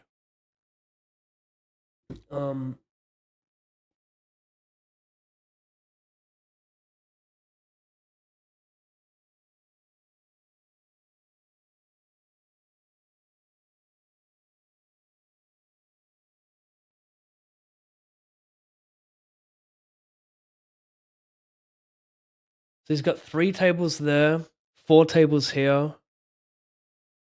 1, 2, 3, 7, 8, 9, 10. Jesus Christ. 15, 17, 18. This guy's 18 tabling. Motherfucker's gonna be invincible. He's 18 tabling. You can shove 40 into then. Okay. Just above 60, I would pick ace 9 and higher.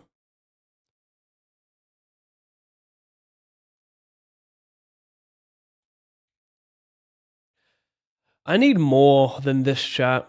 I need more than just the rules. I need actual strategy. I need to learn short deck.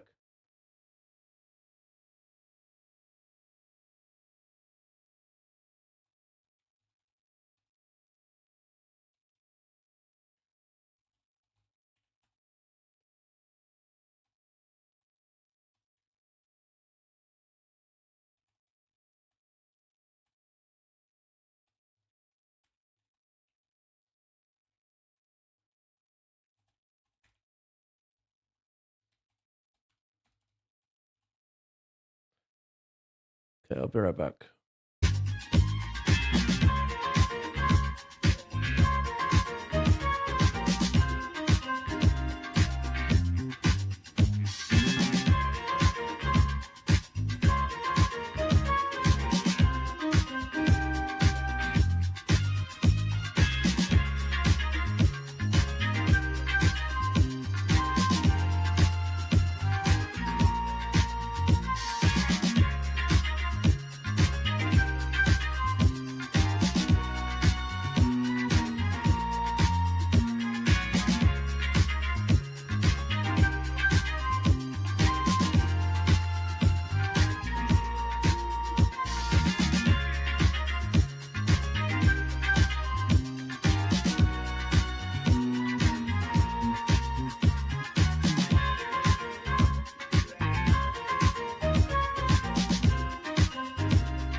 He's 18 tabling, but only for 3 days. You can outwork the days. Yep. Chaturanga, you're right. You're right. It's doable. This seems like the easiest grind sanity-wise. In tournaments, when there's ICM pressure, chip leaders can profitably shove suited ace-7, ace-8 according to solvers. I wouldn't shove first position, but could shove ace-9 suited. Okay. Because ace-8 suited versus king-king is more or less a coin flip. Yeah. Let's have a look at the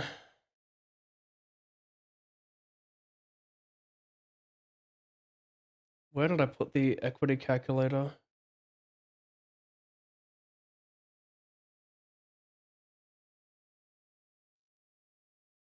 I gotta open it again.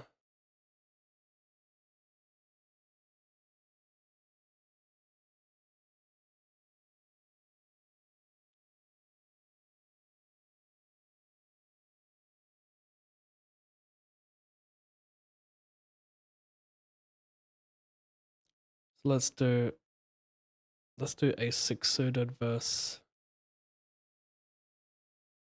kings. 42%. Ace-6 offsuit.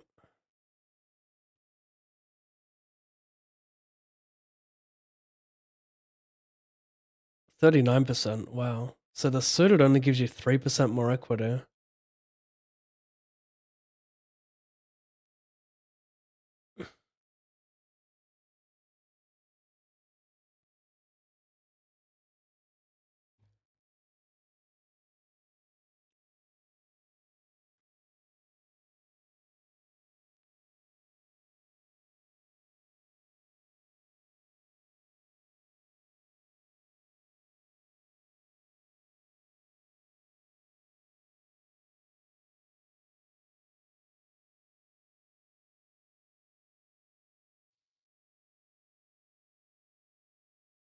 See, I just don't know what calling ranges look like here.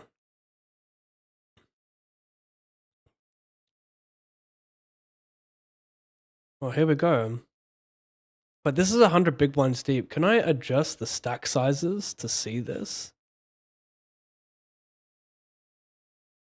Can zoom in a little bit for you guys. So this is the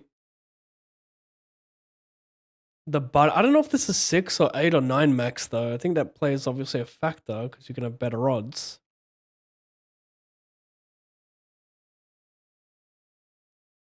Oh, this is just heads up maybe. 3, 4, 5, 6. This is 6 max.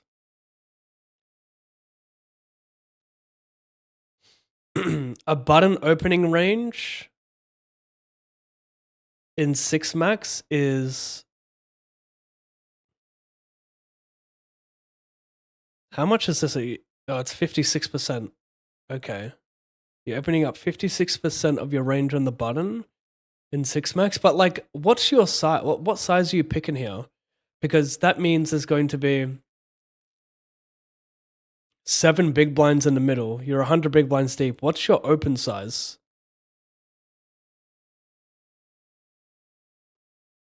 He has 18 tables, but half of them are just open sitting. Okay, thank you, Wins.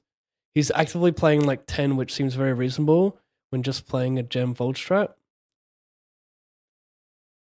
6 is the worst card, Queen 6 being the worst hand. I wouldn't pick Jack 6 as the worst hand because J and 10 each of these cards separately can make straights so often. Gonna be so hard to beat Liang.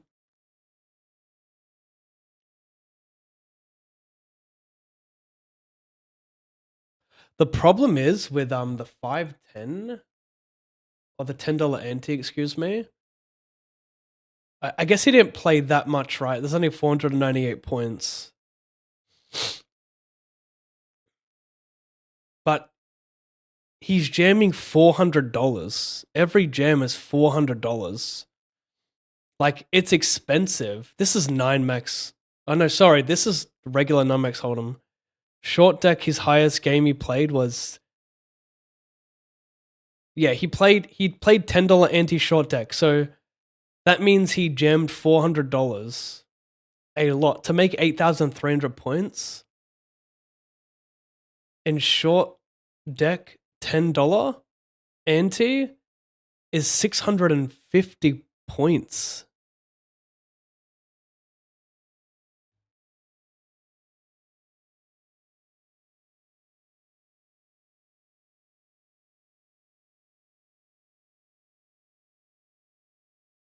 Yeah, that's accurate.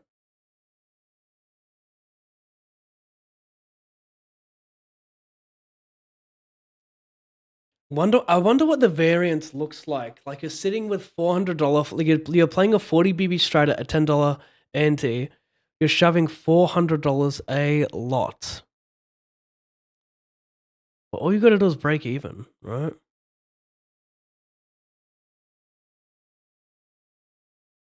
Yes, it was.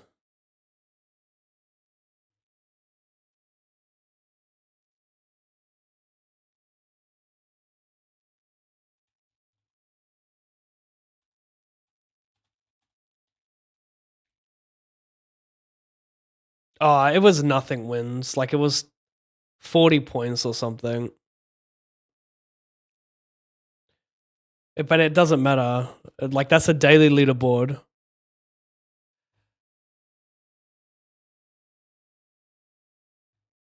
One sec.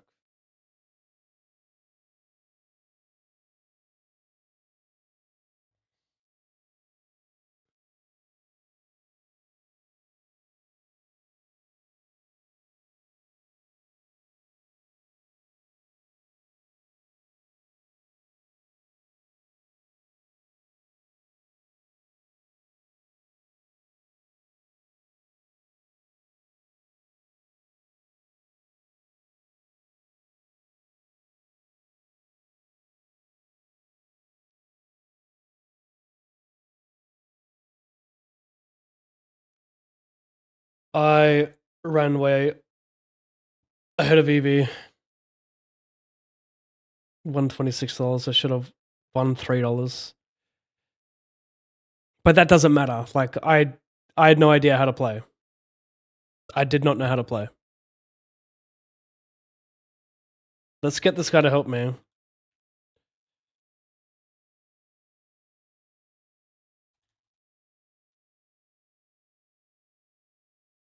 Let's get an introduction with Quebbles. Oh, sorry, no. Queckles.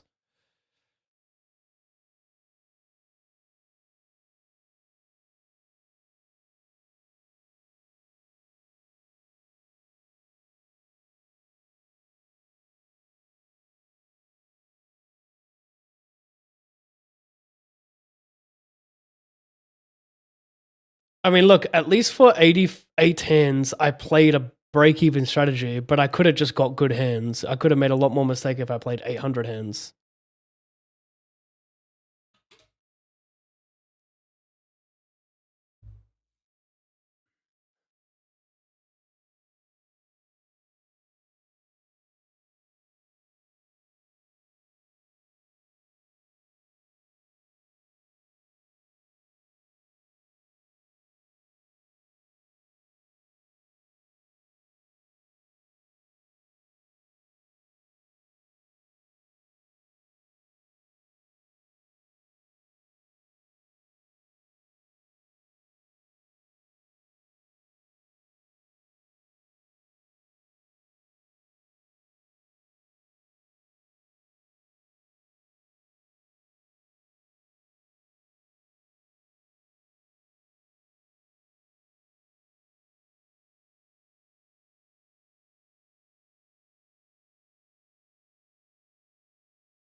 Gonna jump on voice chat with Queckles and see if he can teach me anything.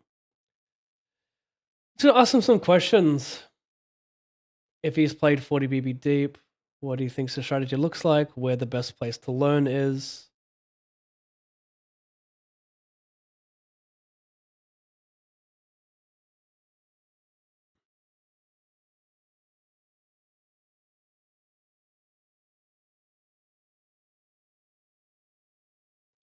But he has yet to add me.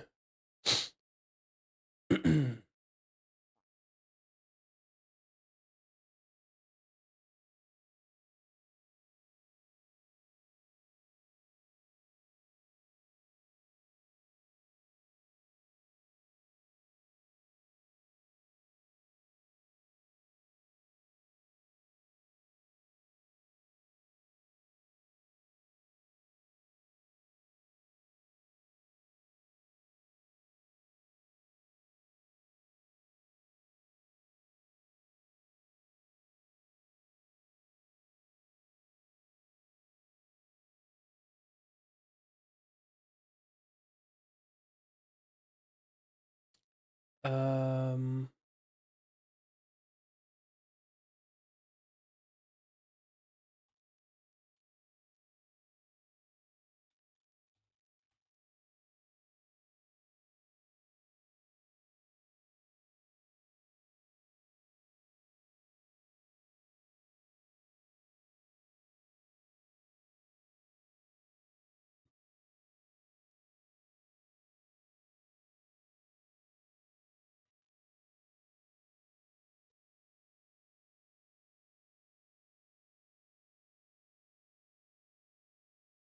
we have a customer. We have a coach. Hi.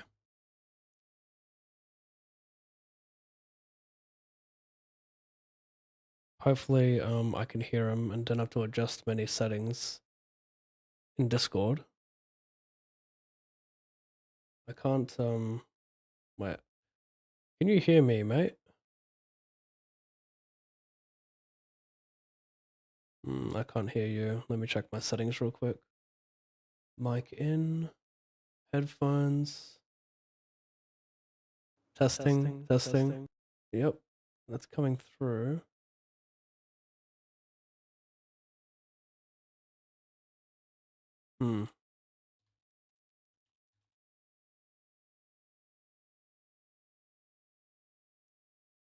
Input, output should be system. Let me try this. Testing. He can't hear me, he's saying. How's that possible? Testing.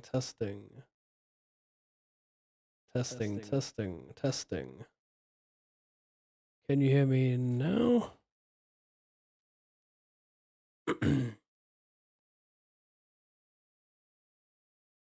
Testing. Hello. What the fuck? One sec. I don't know why it's doing this.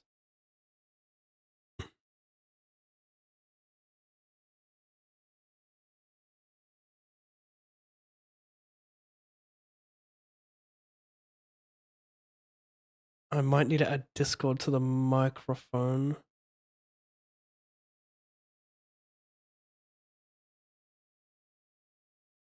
Hang on, how do I do that? I don't think I can.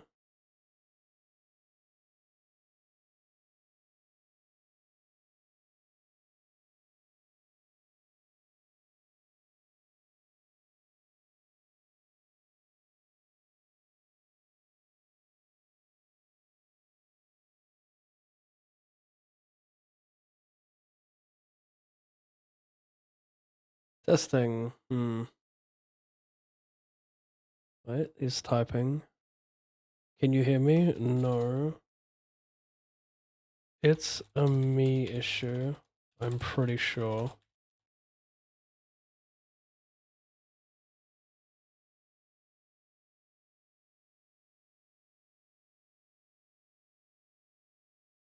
My input device is going to be my mic.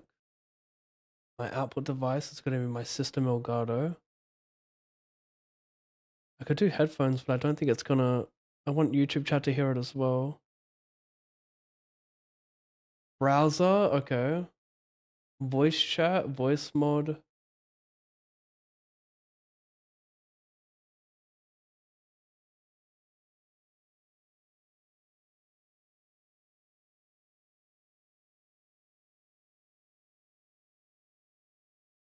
Okay.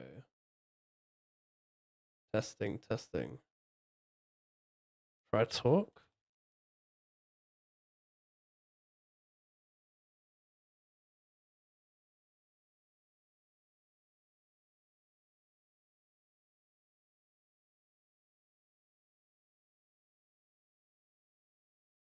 Short deck Pavy at your service.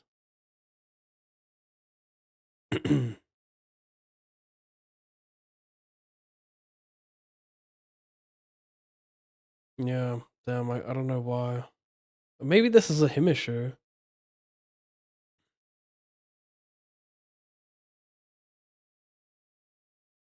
One sec.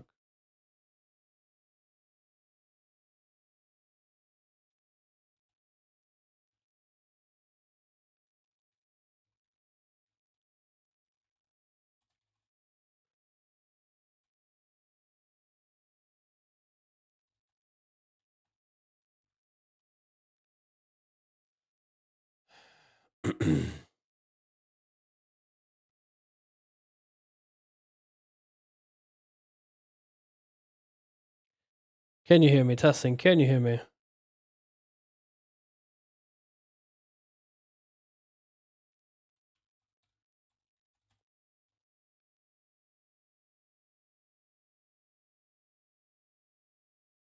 I've asked Travis or Patrick to jump in the call on our Discord to see if it'll work.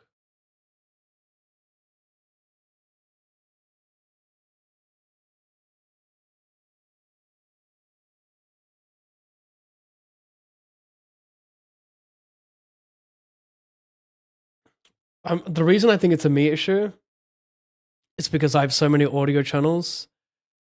I know I'm using System for majority of it, but I have a separate audio channel for Discord and voice mod, so I can route which sounds I want to come in for YouTube.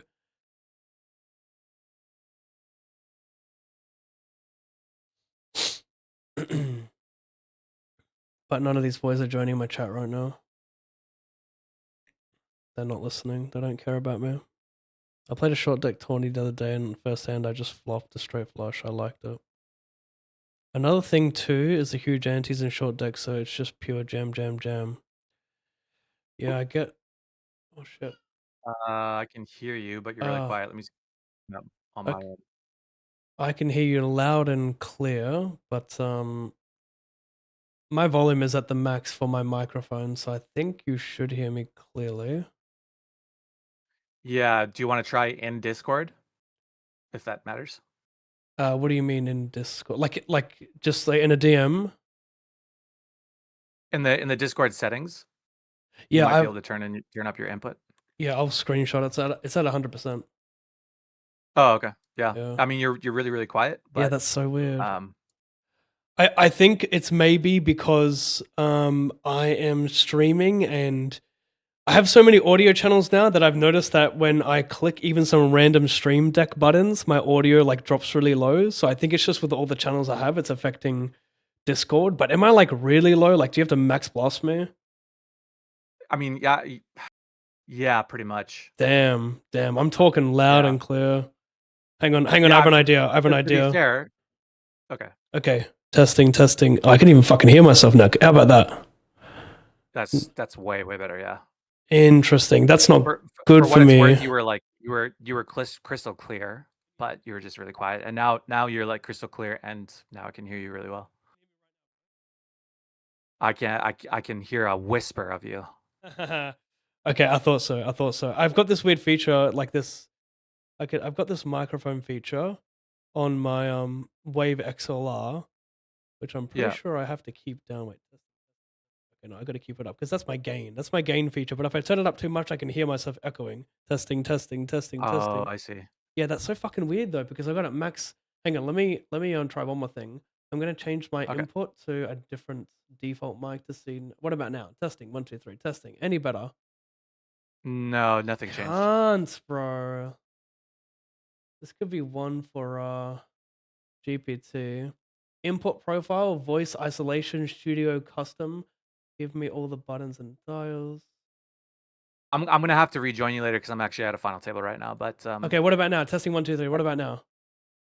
It is louder. It's not Okay. significantly louder, but it's about Okay. 50% louder. Okay. Thank you, Travis. Good luck, mate. I appreciate it. Okay. All right, man. All right, talk to Bye. you later. Shout out Travis for helping there. Testing 1, 2, 3. Testing. So I can hear myself now. I don't even know why that's a fucking feature. Why do we need a gain feature? That's what like the filters are for. No. Testing.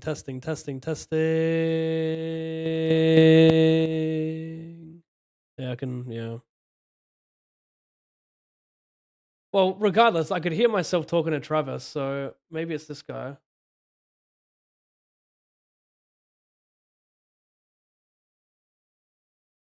I think this guy, I think he, oh my god, I can hear myself. It's fucking triggering. Testing 1, 2, 3. Testing 1, 2, 3. Testing 1, 2, 3. That affects the gain, bro. What even? How's that even a thing when I can just do it here? I can just hear myself here. You guys can't hear that. Testing 1, 2, yeah, you guys can't hear that, but I can. How do podcasters listen to their voice while they podcast?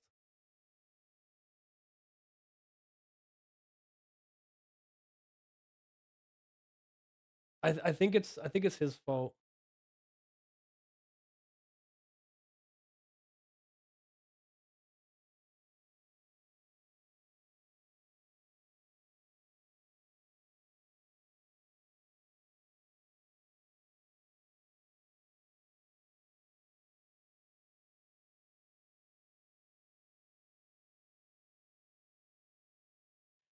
You might need to approve audio in your settings for Discord.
Start a voice call with them now, see if anything changes.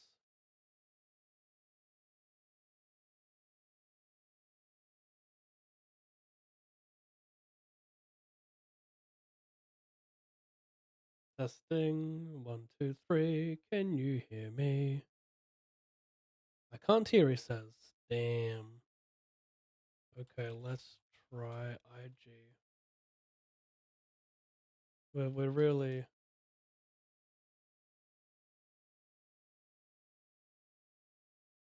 What's your name? I'm AOZN.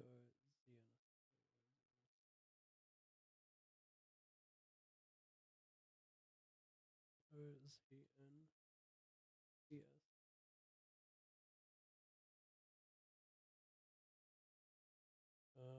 Apology.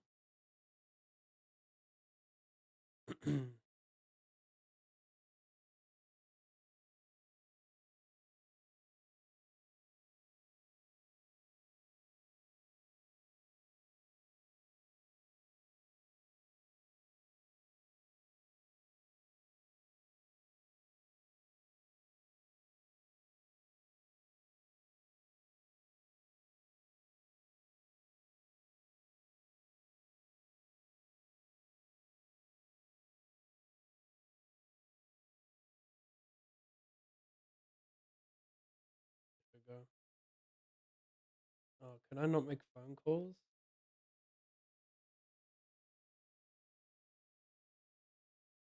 Wait.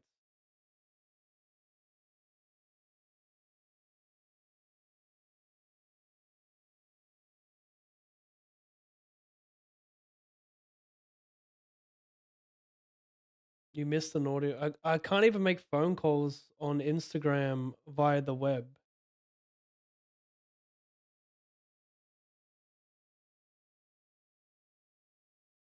You can open it from browser. I'm not getting an option.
Maybe, yeah. He just accepted my request. Maybe that'll fix it.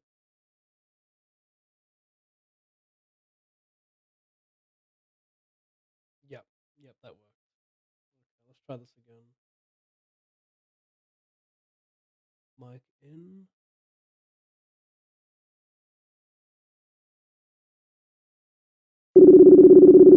Fuck me, that's loud.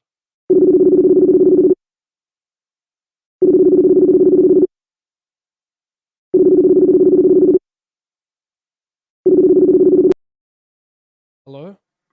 Hello, great. Nice to see you finally.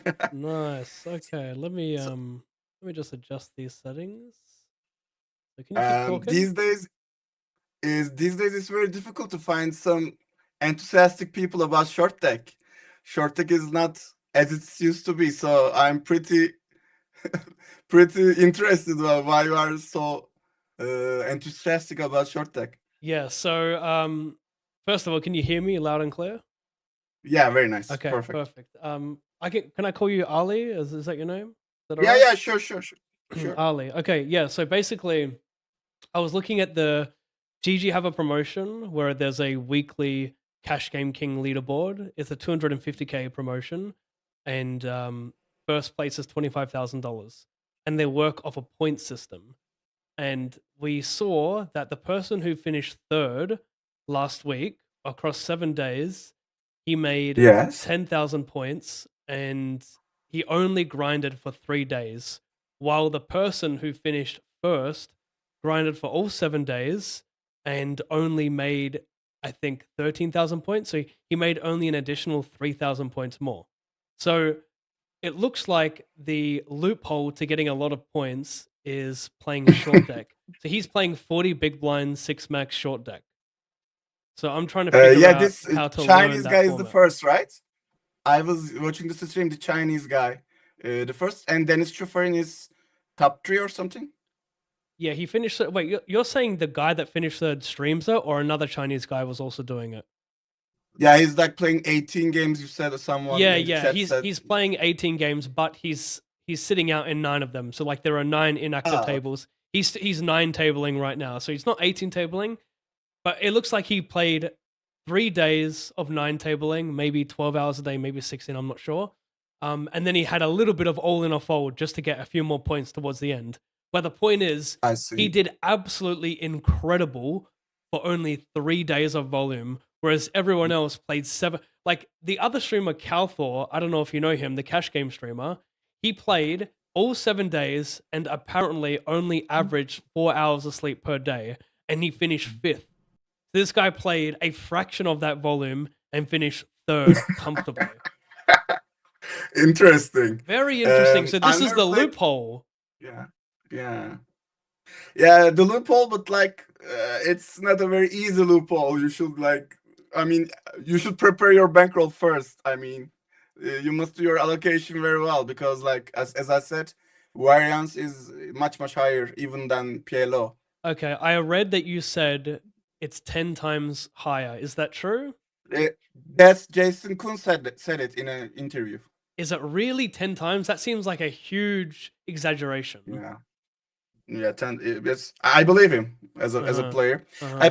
By the way, I played with Deniz Şufarin a lot. Tournaments. Oh, A lot of nice. tournaments we played together. Yeah. I was playing up to 50 buy-ins regularly in short deck. Yep. And yeah, he was a regular. I never played cash games, but yeah, most of the tournaments are like 30 ante, 40 ante. So yeah, Okay, so it's quite similar. If I'm gonna Yeah. play a 40 BB strategy.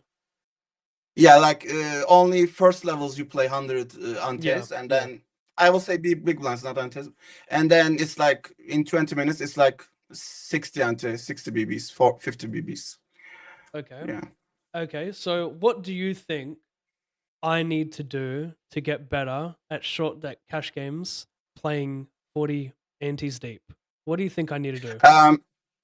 You should understand the mathematics, of course. Like as I said, suited aces are very strong against kings and queens, for example. Yep. Just having one overcard makes you somewhat 40%. It's 42%, Yeah, about I 40%. believe. Yeah. Just having one overcard will these kinds of stuff. As I said, I told you in the chat, in full deck, in regular hold'em, you multiply your outs on the flop by 4. In a short deck, you have to multiply them by 6. So if you have for example, that makes a gut shot on the flop, you have like 24% already. So those kinds of mathematical equity things, I think, is the basic of the game, of course. Okay. You have 24% with the gut shot because there's no deuce 3, 4, and 5. Is that correct? Yeah, of course. Yeah. You multiply by 6, yes, Okay. on the flop, because like your outs are more valuable because your deck is shorter, of course, very like normal. Okay. But the thing is, your straights should be to the nuts. For example, if you make a straight with 7-8, unless it's exactly on the one position, like you have to have to make a nuts straight with a 7-8, for example, you have to have an ace on the board. So those hands are most of the time are not making straights to the nuts. So, for example, with Jack 10, 9-10, which are extremely powerful, especially Jack 10, is as strong as for most people with aces, as strong as aces. But like 7-8, even if most of the situations you make straights, it's shit. It will be third nut straight or like second nut straight. You have to play to the nuts with your straights. That's very crucial. Okay, so sorry, go on. Yeah. After realizing basic equities like the percentages, of course, like this kind of strategy, for example, how will you play flops with this? For example, most of the time you will have top pair with a gut shot to the nuts. Lots of flops will be like that. So you have to understand, like, are you overcalling, and like, are you doing this as a bluff, or are you using your range as a bluff? So those kinds of strategy will come second, I think. Okay, and do you think a lot of that matters when you're playing 40 antes deep? Because we're mainly going to be playing limp and shove. Yeah, I see. When I watch the cash games, it's even crazier than tournaments, because in tournaments, I'm sure you know this from PLO as well. There is fold equity because it's a tournament. Yeah. They invest their time, energy. But like when it's cash games, it's kind of funny because there's no fold equity in that sense, in time or energy effort Like there's sense. no So ICM as well, right? yeah, Like when it's a I big watch factor. cash games, I didn't play cash games in GG for short deck, although I was playing short deck every day, all day. But I didn't play cash games because when I watched the tables, it was like all in all 4 fold tables. Yeah, it was like very like, you know, yeah. For me PLO as well. When I play cash game PLO, I prefer deep. like our private games are 200, 300 big blinds deep. For example, when you play short deck in that kind of setup with Chinese people or someone similar, like live game, it will be a fantastic game, like with lots of strategy. But with 40, yeah, I think you will have to memorize some charts and then some very minor, like the SPR will be very, very shallow. So some minor flop adjustments. If you see flop, of course. Yeah. Other than that, lots of bankroll as well. I would count. Yeah. I guess is there a way to look at a tournament variance calculator for short deck alone, or a cash game variance calculator? Does that exist for short deck? I didn't see it. I think I didn't see it. Okay. I'm sure there are like articles in the internet praising how crazy short deck variance is. For example, if you Google, I'm sure someone made it mathematically proved how crazy it is. Interesting. Okay. So you're saying that there's going to be more variance in 40 ante short deck than there would be in all in or fold hold'em playing 8 big blinds deep. There's a lot of variance in all in or fold as well. I wonder which one has more. You said 8 big blinds. Yeah, in all in or fold. It's a completely different format, you know, when you're playing 4 Yeah, I know, but like everybody's 8 big blinds, regular hold'em. Correct. It will be something similar. I think. Okay. Maybe a little less. I don't know. Maybe a little less because 8 big is something similar. I think in my yeah. Okay. Are there any online solvers available to test myself with drills for short deck? I don't know, to be honest. Yeah. Okay, so you say first of all, learn the math behind it, like what odds you have with Jack 10 versus aces. Yeah. Yes. Also, funny enough, Jack 10 offsuit has 33% versus aces, but 10-9 offsuit has 37%. Make more straights. Okay. Yeah. Okay. So after I learn the equities, the strategy, it's equities and strategy, and then is there like a third tier of things to go from there, or do you just think equities and strategies is good enough? Because it's a very unique format. Always playing 40 big blinds deep. I don't know where to begin to study that exact format. Yeah. I think maybe when you Google, maybe someone did some solver work. I think like I remember Jason Kun talking about solvers, and when I write you that those chip leaders in the tournaments can profitably shove ace suited aces. I remember Jason Kun said it in an interview as well. So he was talking about short deck. He was a short deck specialist. He was playing short deck all the time back then. It was like kind of booming. The short deck was really popular back then. Like 5 years ago, 6 years ago, it was way more popular than it is now. So since he did some solver work, obviously, I'm sure there are some. You can find some. Yeah.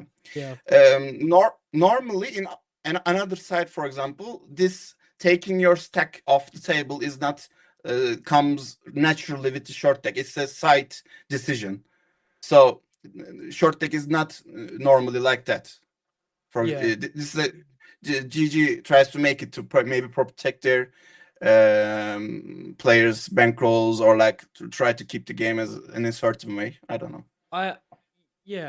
You're saying that they make more rake by keeping it at 40 big blinds, so people can keep reloading and making more rake. Yeah. Okay. Let me tell you, if like everybody was playing 100 BB deep and more, I would grind some short deck in the past for sure. Okay, where do you currently grind short deck? I was grinding tournaments, but not anymore. I'm a live player, live hold'em player. Okay. And PLO as well. Okay. What do you think is a achievable win rate for someone who's played No Limit all their life? What could I win at, if I were to play 100 antes, what could I win as an achievable win rate per 100 if I studied for like a few days? Short deck? Yeah. I'm very sorry to disappoint, man, but I don't think it's humanly possible. I don't think. I mean, like it's very bad for me to disappoint you. I want to like make you smile somehow, but I don't think it's possible.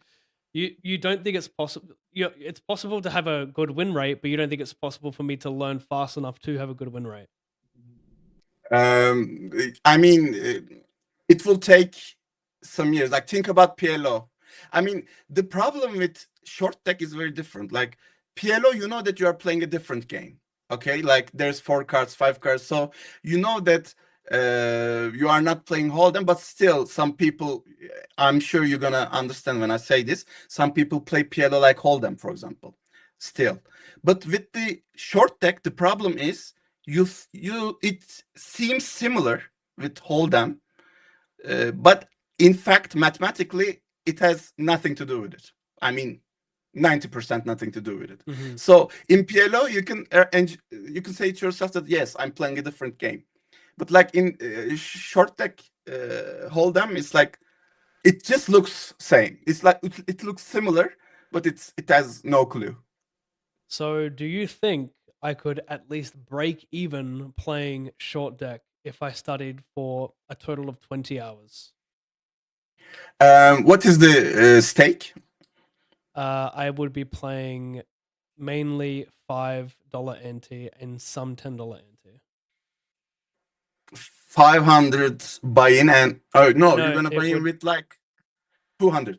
Correct. It would yeah, correct. It'd be a $200 stack at $5 ante. So I'm only playing 40 BB deep.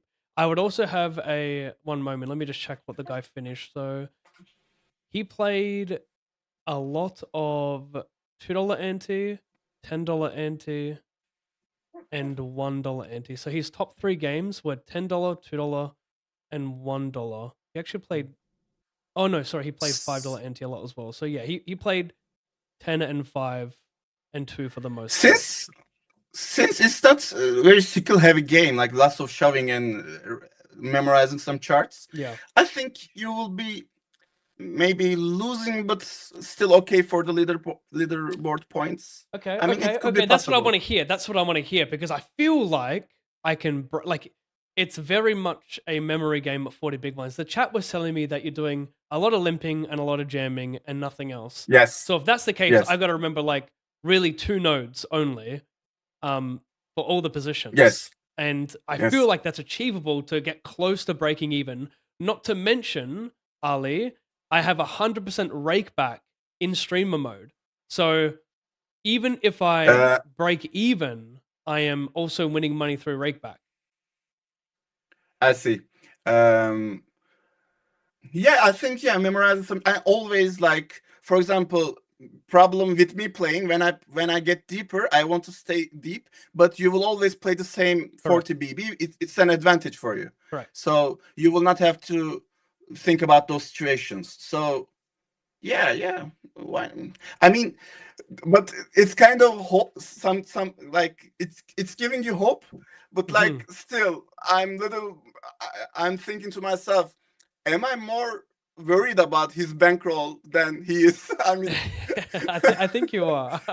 Look, Yeah. I guess like there's only one way to find out. I can put in like a good session, 1 or 2 sessions, and then if I am, playing horribly and I'm down 10 grand, like that's yeah, you are hardworking. Like you say, 20 hours instantly. Like when this starts every week. it's Like, already is it's this already for- started. I think it starts. I think it's already been running for about 18 hours. So it's 18 hours into day 1. There's 4 weeks. This is week 2. Each week is a separate leaderboard. So okay. they've already got an 18-hour head start on me, but it's okay because by the looks of it, no one else but this one Chinese player by the name of Zhang, he is Yeah. the only one who's employing the strategy. So if it's just him that I got to compete against, I can still very likely finish in the top 3 and maybe even second. The problem, of course, is investing hours into studying correctly and then putting in the volume and going from there. Okay, I see.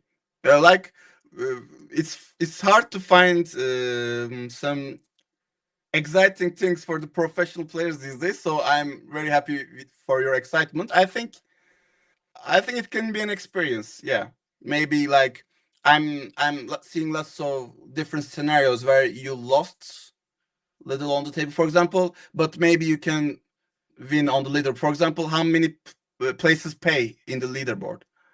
Let's have a quick look here. It's like, I mean, not top 3, but like top 10 maybe pays something. I don't know.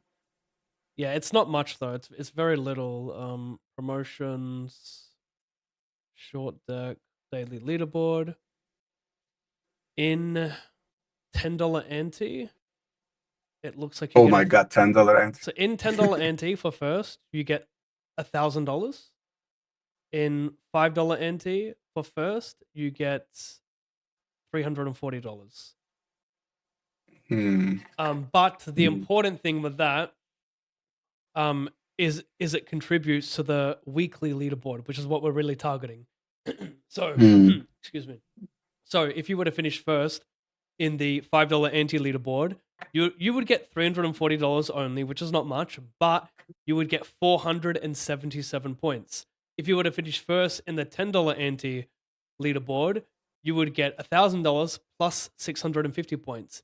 If you combine the two, that's about 1,000 points, right?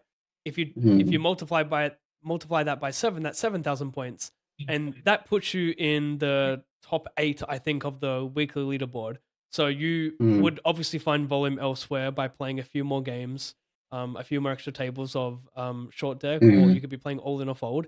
That's enough. The craziest thing, though, the absolute craziest thing is Zhang.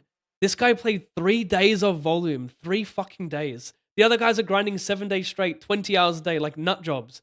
This guy a ton of his volume was playing 5 cent, 10 cent, 25 cent ante, like super low stakes. Like I'll send you the screenshot of what this guy grinded, or even the link, and you can scroll down and check it yourself. So I'll send it. You can look at it later on now. That one, that's the link, and I'll send you a screenshot to show you what I mean. This is I'm on that page now. Yeah, if you scroll to the bottom, look at the bottom. It's literally day 7, 8, and 9. Like yes, or maybe that's the date. Sorry, that's the 7th, 8th, and 9th. So he grinded 3 days. Look at the volume. Look at the points. The points are his daily leaderboard points, not his weekly leaderboard points. But obviously, all of that contributed to him finishing second for $16,000. Like how many hands are we talking about here? I don't know. The crazy thing is that he played 10 cents. Sorry, he finished third for 16K. Second is 20K. Sorry, continue. It's crazy that a same player can play 10 cent and then play 10 cent ante and then $10 ante. It's like it makes no sense to me. My guess, if I just look at his first day of grinding. Oh, okay. I thought maybe he played a ton of volume in 10 cent ante on his first day to just test it and see what it's like. But it looks like he hasn't put in that much volume. Like he finished 14th on the leaderboard in 10 cent ante on the 7th, and on day 2 he didn't even grind it. Wow, and day 3 he did grind it on day 3. Day 3 granted in day 2, but he put in no volume really for 10 cent. He put in 3,000 hands, but if you look at $2 ante, 11,000 hands, 8,000 hands with $10 ante. I see. Crazy stuff. I want to watch this guy play. Like it's probably less of shoving and like, yeah. Yeah, I mean he's also playing 40 BB strat. Let's come back to your situation, right? You said that, yes, I'm going to do this. And like you said, for example, 10 hours, 20 hours of study. Like you will do this while still starting this challenge. Correct. Correct. Unless you think it's smarter that I do it in week 3. My only fear in starting in week 3 is that other people catch on and do the same thing. I see. I think for this mission to be successful, starting Monday is a better choice. Otherwise, like, yeah, you can of course play now some low stakes and see how you are doing, and you will see that it was very tough, and then like it will be like 2 days now from now. It will be like Thursday already, and like you can like prepare yourself for the third week. I think it's because like winning the third week and the fourth week leaderboard, for example, like top 3, top 5, I don't know, it's good enough accomplishment, and you will after 2 weeks will be a wonderful 40 big blind 40 anti short deck player. Yeah. Okay. Well, and also one cool thing is if no one is employing the strategy just yet, I can still spend 2 days learning and put in 4 days of volume this week, and that could still be enough to compete in the top 5 of the leaderboard. Uh, I will agree with you if, for example, you played Tencent and it goes good for you. Yep. Then I will say, okay, go Yep. up in stakes. I will Yep. say. Okay, that's a great idea. I think I should do that. I think I should learn to play the game first, put it in the volume Yes. only in Tencent Anti, play a good 3,000-4,000 hands, see what it looks like, see if I'm Yes. you know, Yes. see if I'm on Uh, as long as I'm running on EV, which is break even, that's good enough. Yes. Yeah, I think this kind of a methodology is very, very appropriate. Otherwise, it's very on the edge of being not loving money, on the urge of not loving money. Otherwise, Yes, so absolutely. it's like, yeah, you have this method. Yeah, why not? Yeah. Okay. I guess that's the. I've already put out a tweet, so hopefully a short deck pro can help me out. That Dennis guy, I DM'd him as well, so maybe he can help me out. Get some coaching. from If me. he is grinding this leaderboard, maybe he doesn't have I much. don't- But maybe he someone knows said he someone. won a 10k recently for 300k, so he's probably not grinding for a little bit. Yeah, if you want 10k, and I wouldn't think he would coach. He would be interesting. Yeah, but yeah. let's see. Maybe he will throw me a bone. Fellow GG ambassador, maybe. Yeah, maybe he will be excited as well when he sees someone who's interested in short deck. Bring short deck back. That's the slogan. Exactly. Okay, it was a nice call, man. Yeah. I think. Can I help you with anything more? No, that's it, Ali. Thank you so much. You've been a great help. Okay, thank you. No problem, man. Cheers. Awesome, mate. All right, talk to you later. Bye. Bye. See you. He was nice, wasn't he, Che? He was very nice. Testing. See, my mic is not hitting the yellow level anymore, but if I turn testing, I can hear myself. Like, that's not... If I... Testing. Can you guys hear this? Like, I don't think you can. It's a me thing. Testing. But I turned this down and... That just ain't right, man. Like, this is maxed out. Oh, I think I need to go to my... Where's my full screen? Let me go to my sound settings for a moment. Go to my microphone.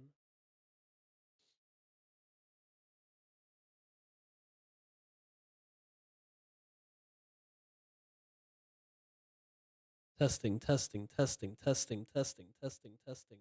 Like, what the fuck, cunt? I can still hear myself. It's at 100%. I mean, you guys can hear that, but I can hear me. How do I stop myself from hearing me? Testing. This is testing.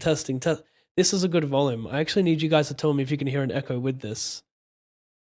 I don't think you can because none of my what do you call it? None of my... What the fuck is that?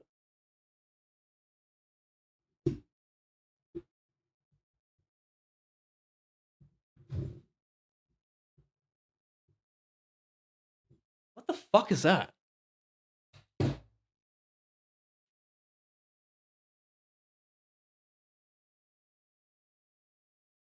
What is that in the bottom left corner of my camera? There's something on the ground, but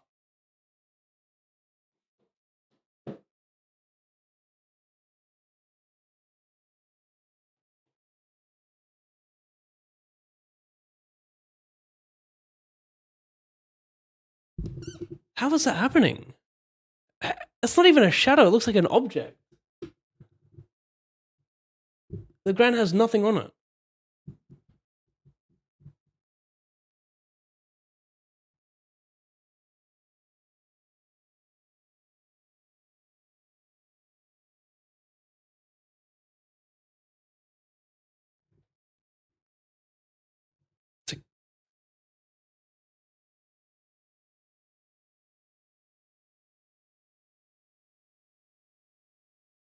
Is the lens dirty? How does it even happen?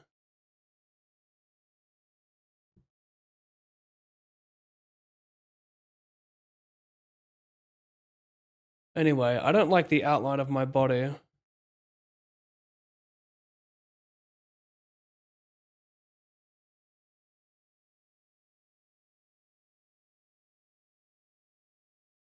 Let me just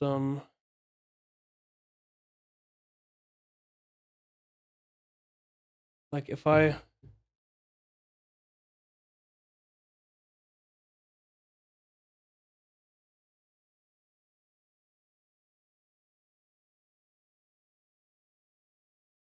because I don't like the floating head feature. Like I'm too dark. I'm trying to light my torso at the same time, or at least outline the back of my head and shoulders more.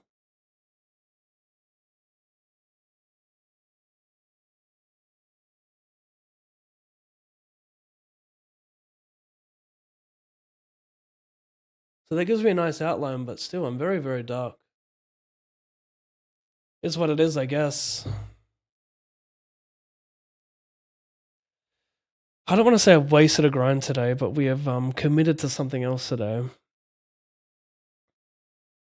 How is the testing going? Last I saw, we were debating how hard grinding all in a fold would be for 8 hours a day. Tarek, good to have you back. Yeah, we are not going to do that anymore because of a few reasons. The first one, 8 tabling all in a fold is quite hard. I think it's doable, but it's quite hard. And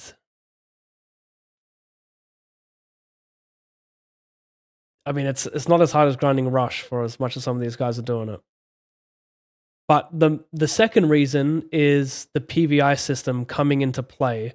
My 100% rakeback doesn't account, like PVI is considered for all in a fold no matter what, whereas it's not considered for 100% rakeback in all other cash games like Rush, regular cash, short deck. And yeah, this guy, we found a guy who played only short deck and he played only 3 days and finished 3rd on the leaderboard. So that seems like the strategy to learn how to play short deck. I think you need to do at least 1 full day this week to see if it's viable. Yes, I agree. I agree, Wins. What's going on, Pav? Wishing you a great stream, brother. Vibing to some old Drake tonight. I tell you what, my favorite Drake song is, well, at least my top 3 would be I forgot what it was called. 2 a.m. in Chicago, 3 a.m. in Chicago. It's like his latest album. I forgot the name of it, but fucking I vibed to that song for a long time. Who was he and why he doesn't play the weekly leaderboard? His name is Ali and he plays live poker now. So yeah, that's the reason, I guess. He's a live player. Maybe he's a Chinese guy. Yep. Maybe he's like sabotaging me to play games so he can take all my money.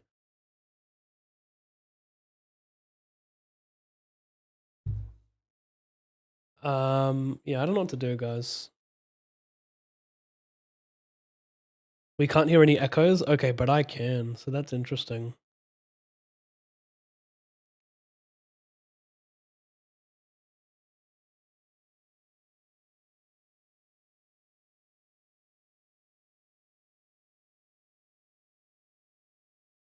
That's so weird. I'm just looking at this thing again. It confuses me so much.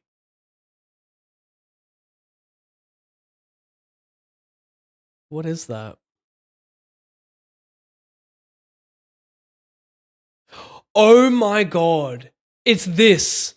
Oh my god. It's the top of my water bottle. Oh my god. I was going insane, bro. Oh my god. He's lost the plot. He hasn't even started grinding for 20 hours a day yet.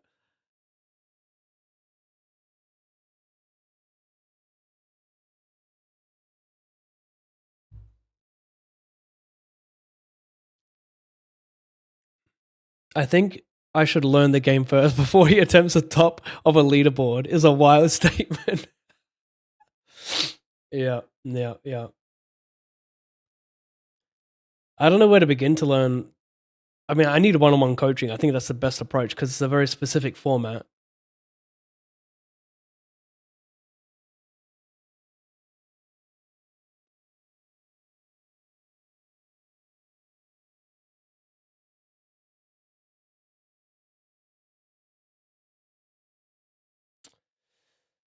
I guess I should kill the stream and look for someone to help me. Oh,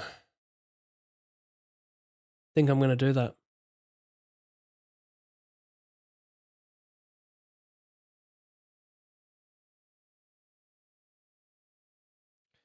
Well,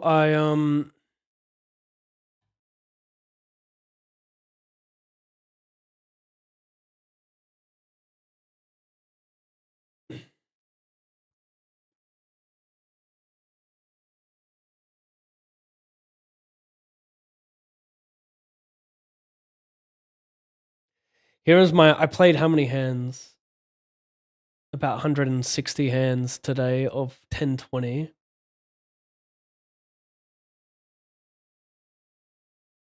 I ran under EV, so that's good to see. I lost $800, but my EV was plus 310 in 510. No sample, but I ran above EV. So I won $118, but I should have lost 170.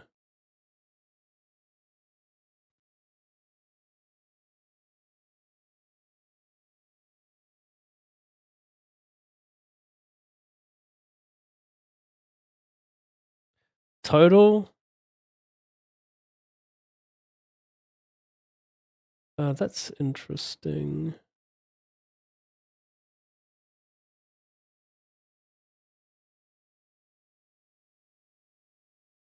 Let's take out this.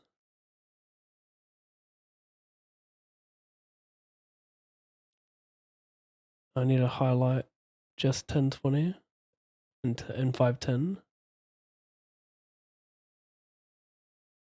Okay, so I only won a little bit in EV.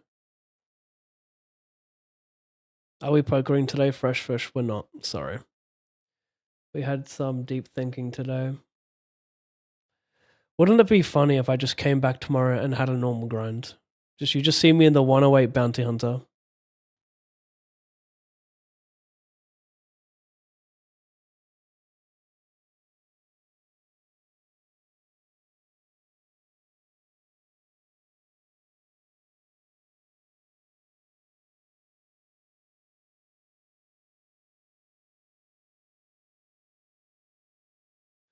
Is there a way I can mute